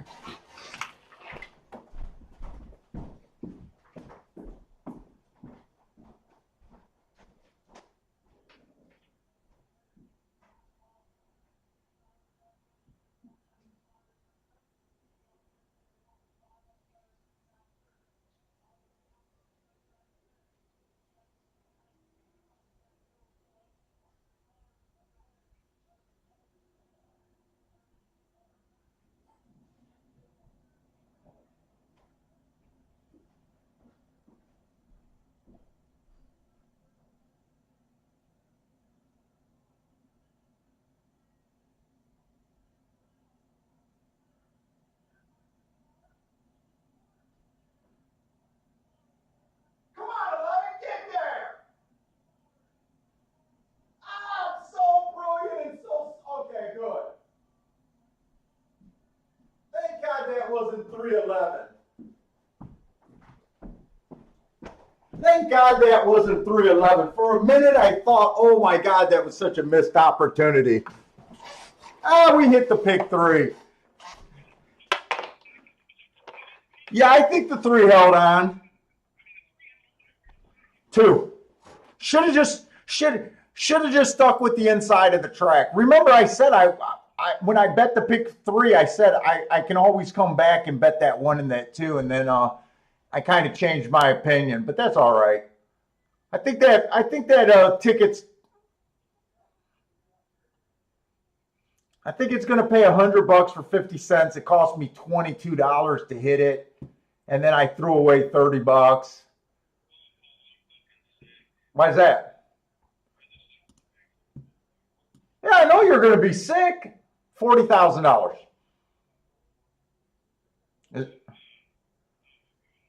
I knew you were going to be sick. How can't you be sick? He's the only horse that mattered, as in building the price of that ticket. Yeah, you're going to be sick. Yeah, welcome to my world, Matt.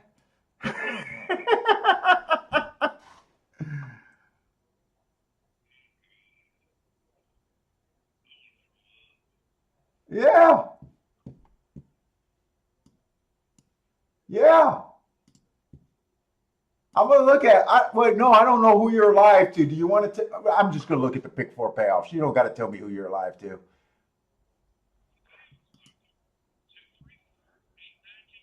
2, 3, 4, 8, 9. You're live to 6 horses, not 5.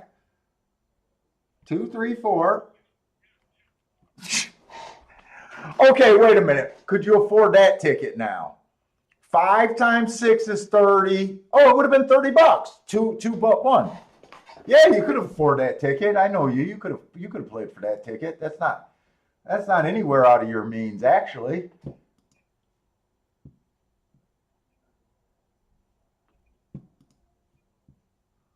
Pick 4, right?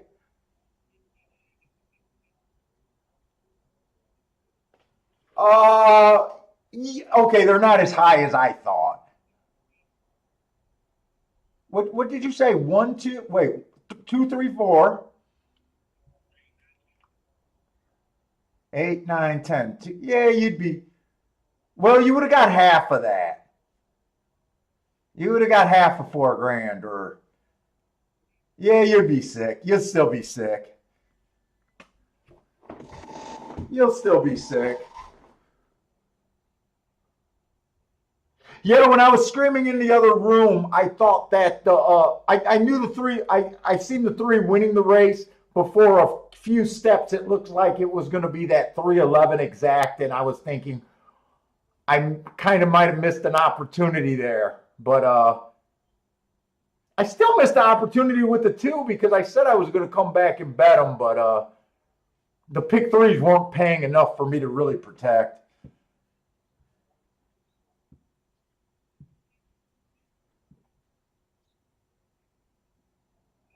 Christina needs the 7. I'm going to hang out with you guys. and look at the classic.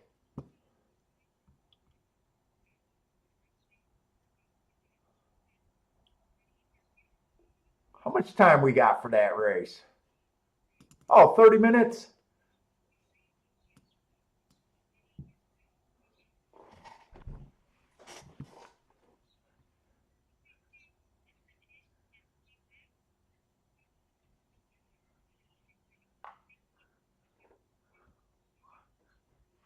Hey, Alex, what's different about the wire in European racing? They do a wire different over there where they don't get too many, where it's easier to call.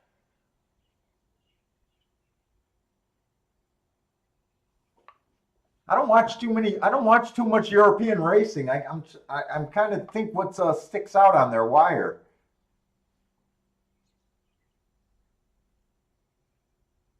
Oh, frame by frame.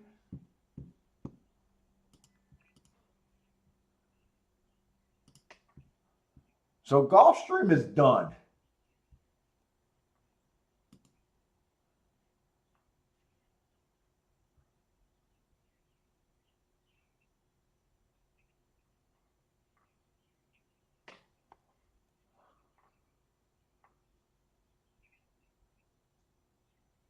Oh, I see what they're doing over there at Gulfstream. I was like, no, the two didn't. They were showing all the winners at Gulfstream for the day, or for the pick 5 or 6 bet, and I thought that was the order of the finish, and I was like, where the hell did they put? What the hell did they do with the 3? Okay.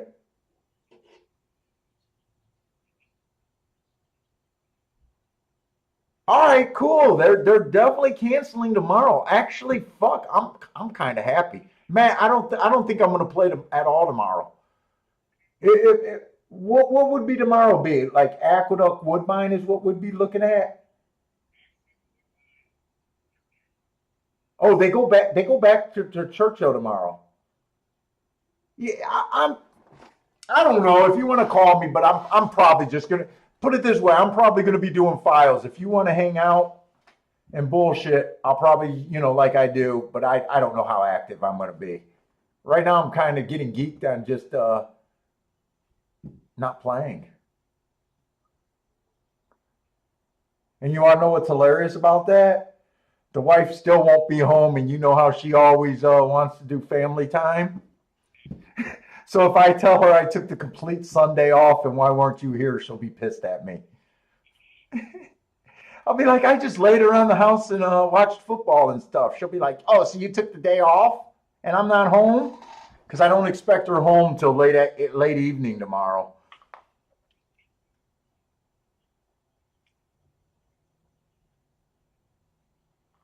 Did they ever show that photo at Gulfstream? Is Gulfstream the race that we're hoping for a photo? I think that's where she might be because I'm only unless she's looking at a different race.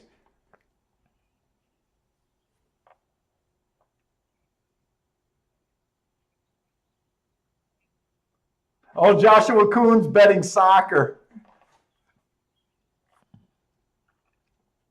Dude, I gotta watch soccer because my wife's Macedonian. So when I'm over with her family and the soccer games are on, I gotta watch soccer. I don't hate soccer. I just never played it or anything. I like when they score a goal. Wow, that 2 came flying. Holy shit! I didn't realize that was that close.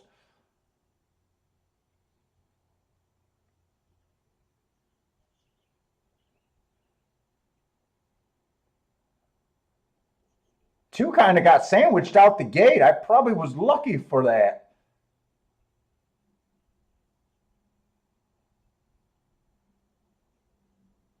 Well, the rain didn't change the track much. It ended up being inside. Oh, they did come off the pace. That's something that they didn't do all day today. Speed held up every race up until the last race.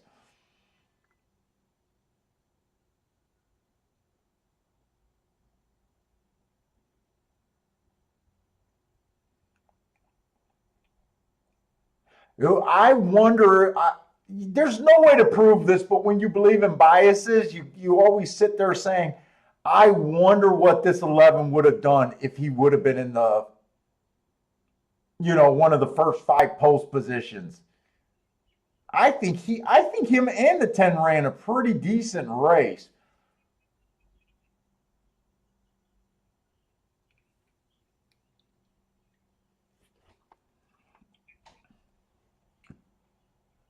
Rex is saying, are you guys talking about the photo was bullshit at Gulfstream?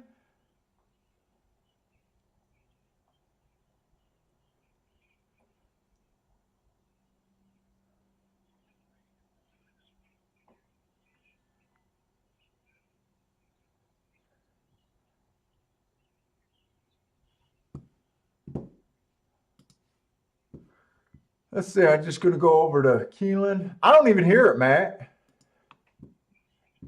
It's just driving you crazy.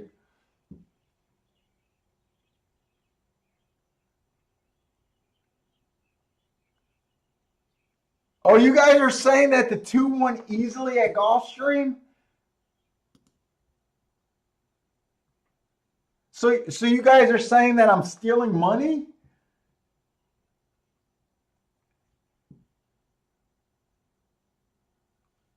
Did they ever show the photo?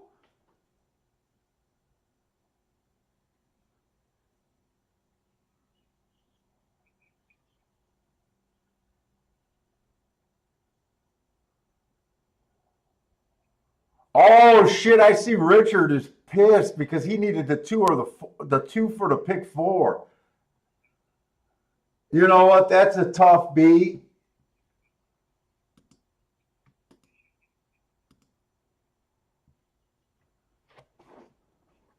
And that would have probably been way different from the I bet that paid good.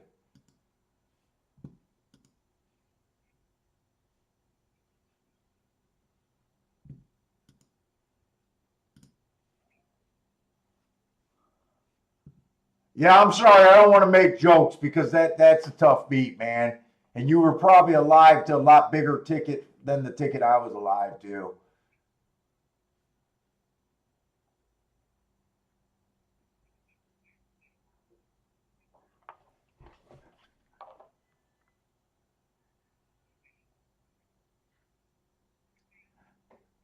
No, no, Alex. I said I wanted to come back and bet the 1 and the 2, but when the odds weren't, my pick threes weren't paying enough that I cared about, and I had such a nice day. I didn't need it, so I didn't come back. But I ended up. I actually did come back. I ended up betting the 10 and the 11. I was gonna bet that 1 and the 2, but I kind of just got off of them.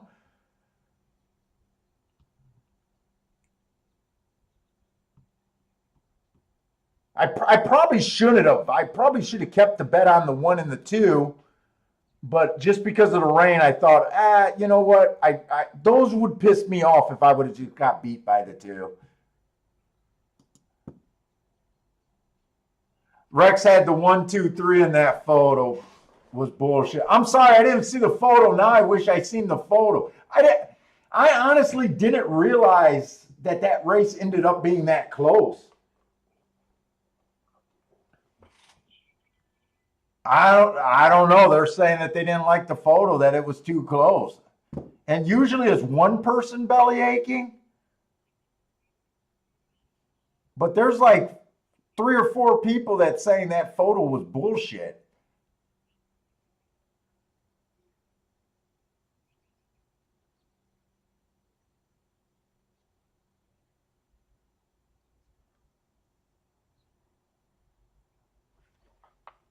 And those were and he had a pick 4 ticket too, and I'm like, oh, at first I'm all happy, but it sucks when someone has a really nice ticket and take a beat like that. Especially when it wouldn't have made a difference in my day.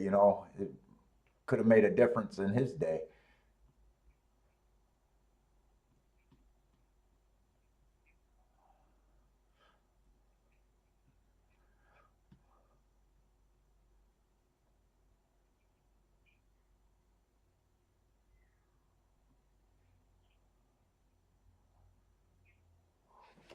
Okay, let's see it. I'm gonna try to spend some time and look at this race serious. It's so hard. I do like, if there's a race that I do like the most, it is the Classic. I guess probably everyone does. That's why it's the Classic.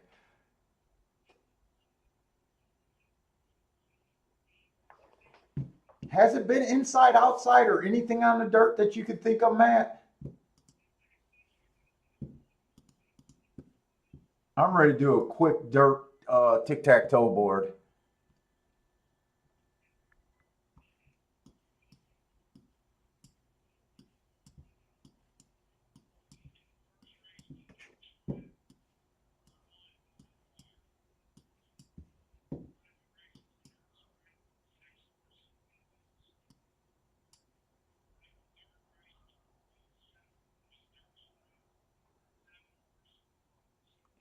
No, no, no. He stalked.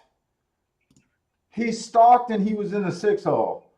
Are you looking at the charts or just the results? Yeah, no, I'm going to the charts then. I don't want your notes.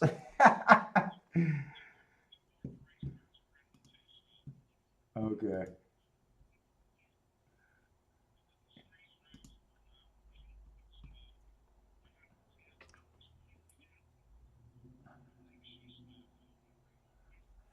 Yeah, that 7 was in the 6 hole. I just want to make, and he was in seventh place at the first call, but he was 3 lengths off the lead. And the fourth race, 1 length off the lead, that was Gammy. Oh, that's the lady. Oh, Sarah Gardy did run second. I didn't. I like watching her run, and I didn't get a chance to enjoy that race. I wanted a better, but I do like that horse. Didn't even realize that was a race for you. Then we had the first mile of the race. That was that 5 that aired. I do like watching. Whitmore. What did Whitmore do? Whitmore came from a mile back from the 7 hole. That was a sprint race, right? Yeah. Yeah, 6 furlongs.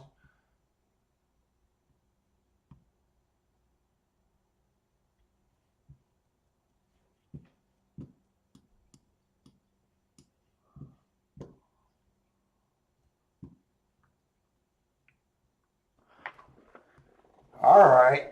That's what happened today on the dirt. Routes and sprints.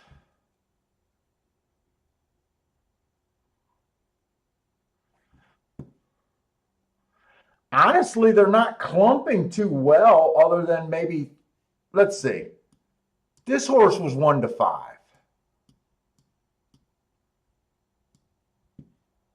He came from 3 lengths off. What did that 2 come from? I think he came from 1 length off.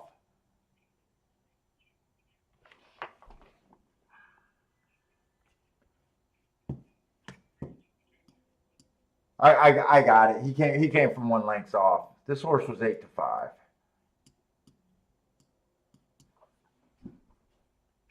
They close. Mm-hmm.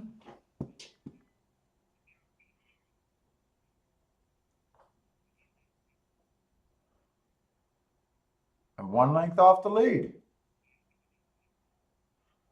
She comes out 2 by 1. Remember, you might not be looking at the charts that are adjusted.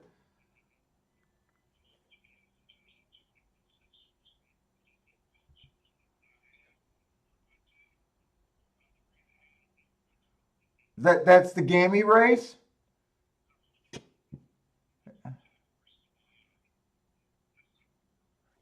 Yeah, Gammy race. I, I, yeah, I know you're looking at something wrong.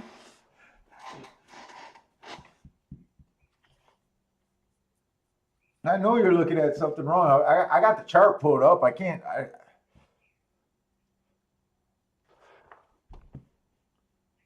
Honestly, right here, I don't. The tic tac toe board just looks scattered to me right now. It looks like they're doing a little bit of everything. Not enough results to say that it's kind of off the rail in this, the route races. I'm not going to think any bias right here. It just looks too close. Yeah, weather. Yeah, weather.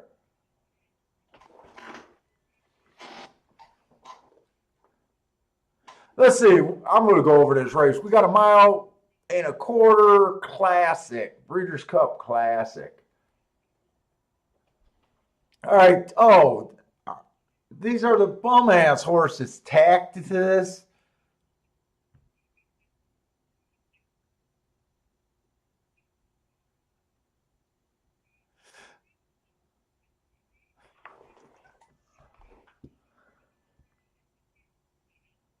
Matt, something's wrong with the marks here.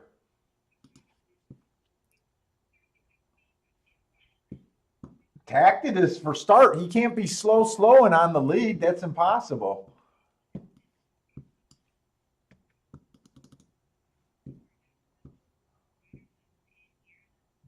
Your eyes might have been crossed, or I got an error somewhere, one or the other. No, I'm looking it up. I can't do that. I'm just gonna look it up quick. 10-10.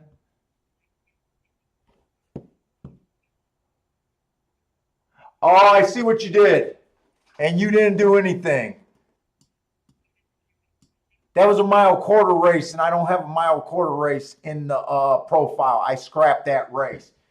There was other races that day. It is a slow race. But the marks would be right. It was just, I don't put a 1.25 miles. It just fucks up the profile too bad. Look, on a day like that, I still expect my 1.25 mile races to be faster than claiming 1.16 mile races. I'm not impressed, I guess.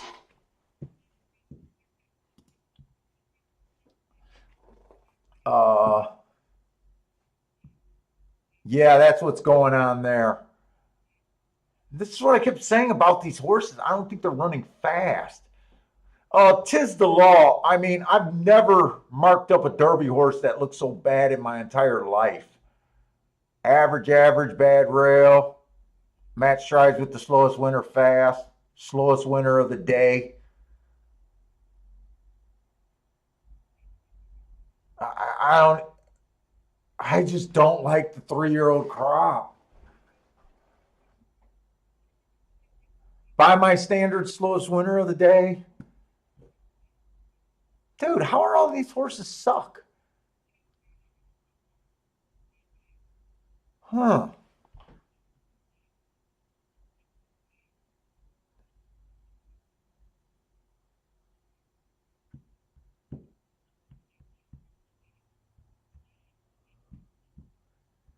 Dude, I've never marked up a big race that looks so damn bad. Never. Until this year. Is something going on with my methodology about how I track these big races?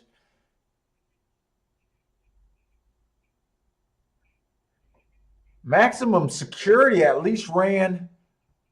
Inside was good. It was a good rail that day. He ran on the outside. He earned 2 hearts. He went too fast to win.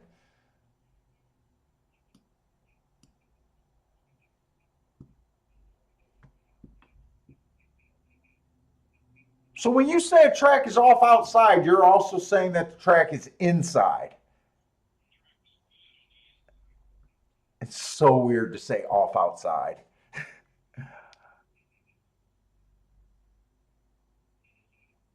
So wouldn't that be an asterisk race on Maximum Security last race? Or 2 races back? If you're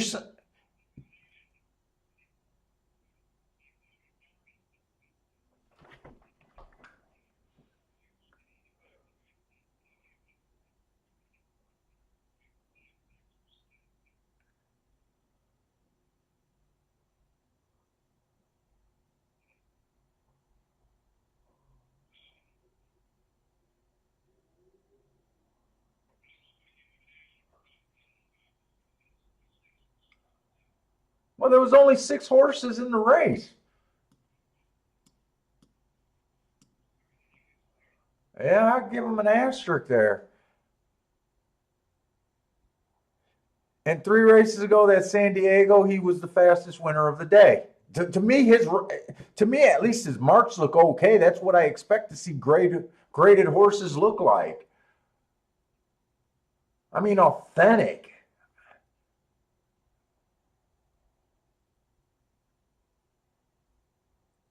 And I don't like Maximum Security as a horse. No, I don't like Maximum Security. I made a whole video about why I was against them in the Derby. And that was the worst take in racing, but at the same time, I was right.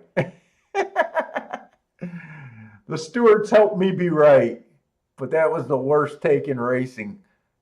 I thought he'd been getting away with too many slow paces.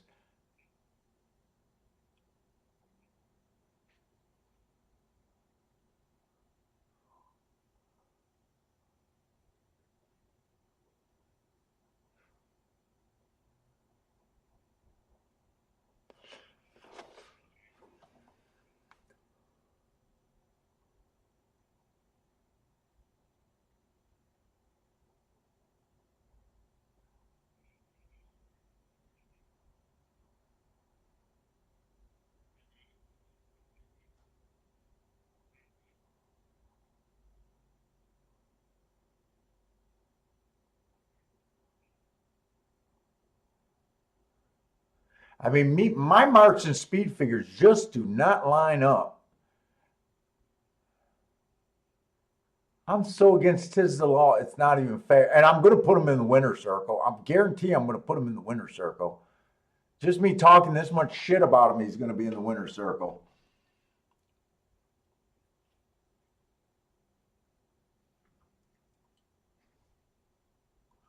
Dude, I kind of like Maximum Security, but God, I don't like that horse. I mean, he's the only horse that even looks like a real mark on him. If I had to bet a Perfecta,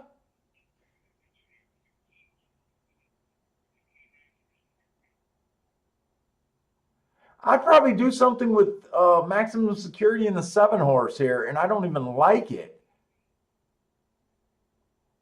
But I think I might even use Higher Power. I don't like this last race he ran. I wish there was an excuse. You had to go to Del Mar to get him. I'm usually against California horses. I think I'd be looking at like Max. Hey Bentley, we're almost done. This is it. This is it, big guy. Oh, I know. I know you're starved for attention, and it's almost dinner time.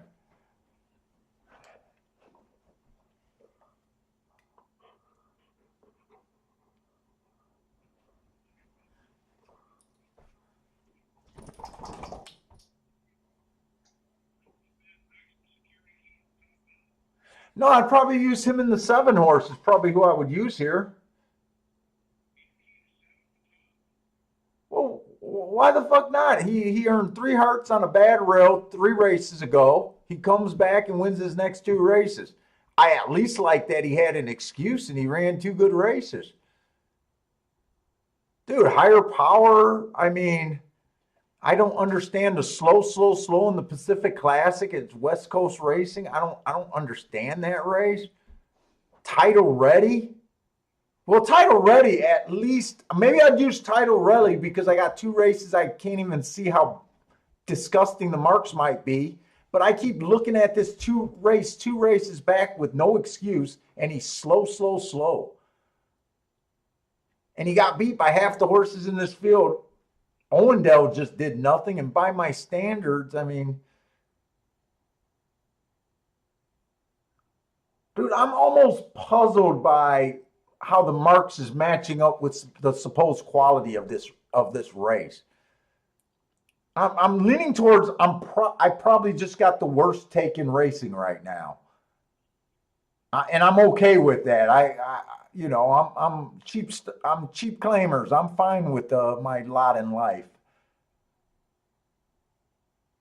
I mean, Authentic, can I get to Authentic after By My Standards just ran so poorly? And I kind of, that was my take, that I thought she was fake as could be. And I made the statement that all she did was beat a bunch of weak boys.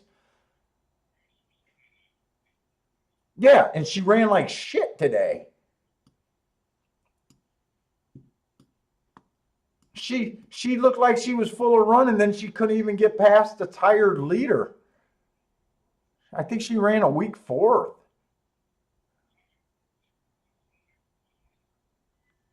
I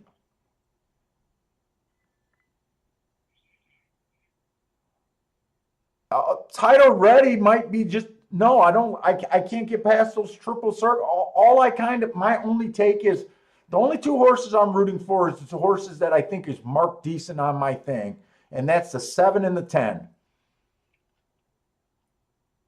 That's the 7 and the 10 is the only two horses I could get to. Oh, and I got to take a leak. Okay, Bentley, we are going to go for playtime, man.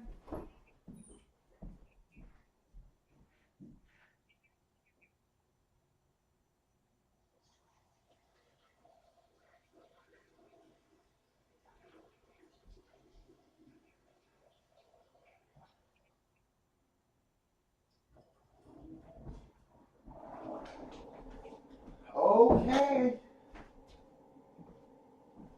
Come on with me. Come on, we're going to go.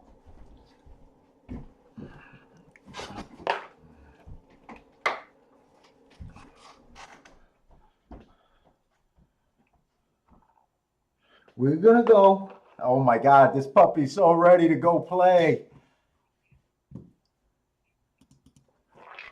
We could go play. Right after this race, buddy, they're walking around. Yeah, right now my take on the 3-year-old boys is that they're so bad, so that automatically to me throws out the 3-year-olds.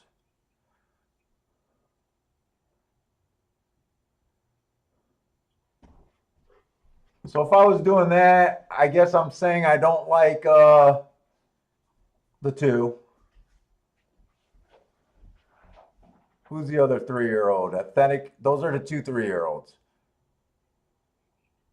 Is it probable? No, probable is a 4-year-old. He wasn't in that crop. And then I'd kind of throw out fucking Tactus was my Derby horse. And this horse, to me, has just been a wreck since the Derby. He had to go to the Suburban to win. By My Standards, I mean, he's marked so bad.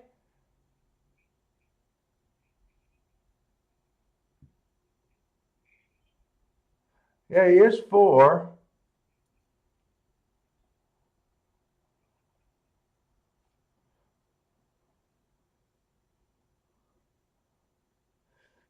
Tom's Delight, or however you say his name. I don't know. At least he's average. I can't get past this slow race. Dude, when I see grade 1 races and horses and I see slow, I almost find that unforgivable. We don't really have a bad rail or anything like that.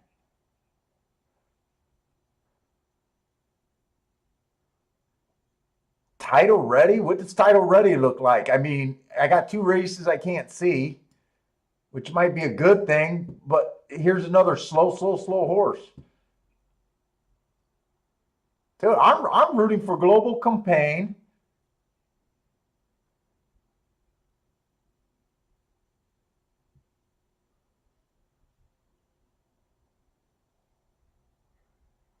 I think I'd be like 10-8, 10-8, 7. 10-8, 7 maybe. I don't know. I don't have a real good opinion, and I'm not backing it up with money here.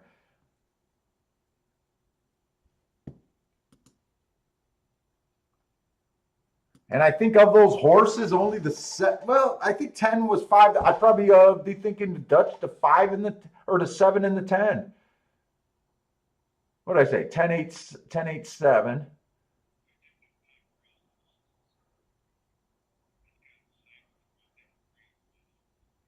I mean, I just totally don't like those Tiz the Law.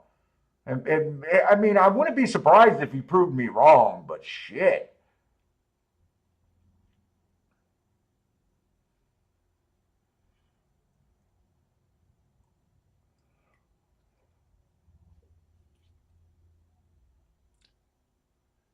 Well, the clock malfunctioned. I was really curious in watching the time of this race, but I doubted if they went 17 at the first call.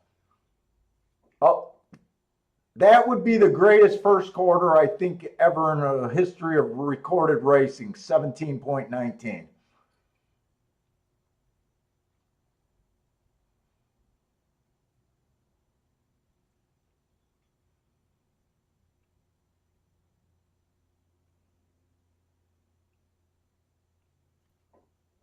Is that authentic on the lead? It's not Tiz the Law. I think that's authentic. Come on, Seven. I want to root for your ass.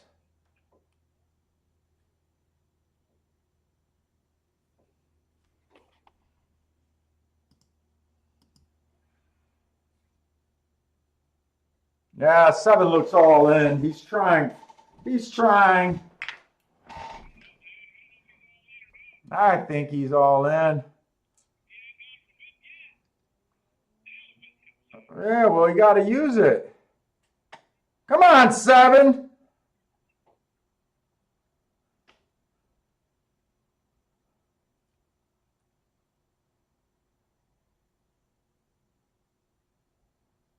Keep riding.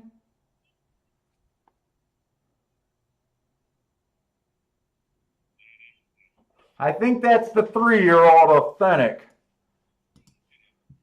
By the way, yeah, by the way, the reason why we liked him in the Derby, he's the only horse that actually earned a freaking triangle. A second in a triangle. I always said this horse was better than Tiz the Law. I never got fooled on Tiz the Law. I don't know what I think of the crop. I don't think shit of Tiz the Law. I mean, I've never marked. I don't even know how he earned these speed figures. I really don't. By the way, the 7 did not run bad at all. Maxim Security ran like a bum. I never liked that horse. And he's from Gulfstream, and I never liked that horse. The 8 ran well. You would have had that, yeah, you would have had that ticket.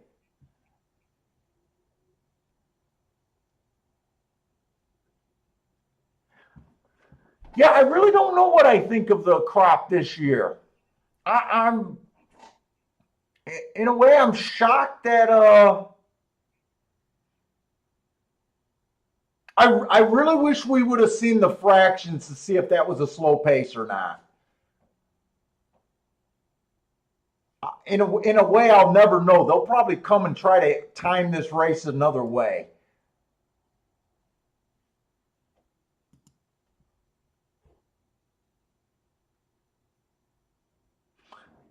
I was really thinking the way Swiss Skydiver ran so poorly today. I really thought that would make him look worse. He actually surprised me because I was really against the 3-year-olds this year. And that's Bob Baffert again, isn't it? That guy just got good juice. You know what? I handicap the winning exacta if you take the juice out of everybody.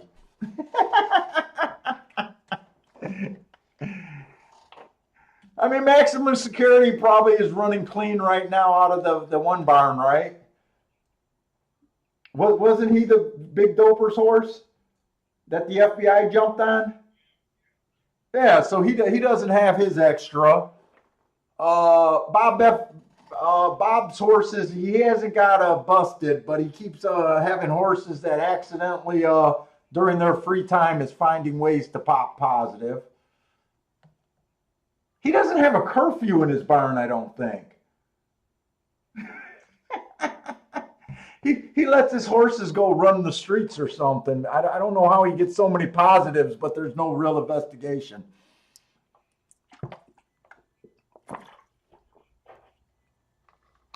Yeah, there. You know what I think? There's no way. I didn't get a sense if that was a slow pace or not. It might have been. I got a feeling they're going to come back and try to hand time this race. I never like it when they do that. I never like it when they do that because it will never be the exact same time of where they start the timers when the horses run. I never trusted hand timed or however whatever system they use to do it. I never trust it. Are they using the exact same runoff and all that? But I will be interested to see it. But at the same time, I'll never, ever, ever trust when they come back with the time for this race.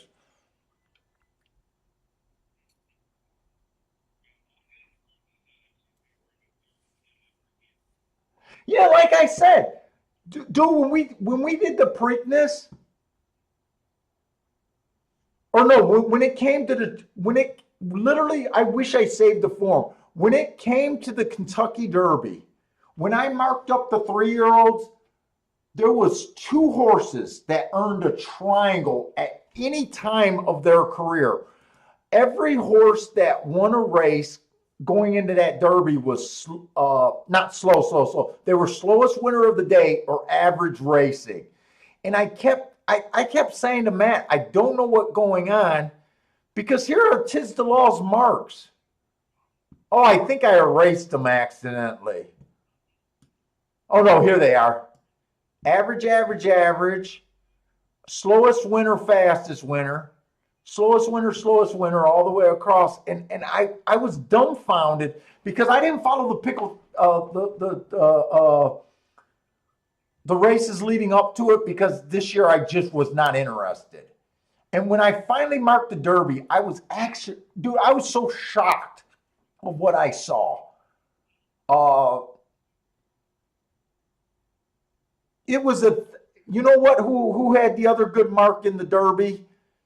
It was Authentic, and it was the horse that ran with Authentic in the. Let me see something. It wasn't Tiz the Law. I think it was New York Traffic. Were the only 2 horses that earned a try. Yeah, that was 3 races back. But anyways, guys, I hope you guys had a luck today and cashed some tickets. Like always, guys, thanks for joining me. Had a pretty good day today. I guess I got a day off. No Gulfstream tomorrow, so I'm actually happy. But Matt was saying that supposedly it's a hurricane and they're getting ready for the hurricane. I always worry every time at Gulfstream in Florida during hurricane season that they don't mess up my tracks. But I do plan on being on Thursday and Friday, as long as, especially as long as Gulfstream's running. But take it easy, guys. Oh, Javon loved that. I hated. Yeah, dude, I hated maximum security, man. And at the same time, he's one of the few horses I could have got to here. But anyways, guys, good luck. Stay safe out there. Uh, and see you guys later. All right, take it easy, man. I got to go spend some time with Bentley.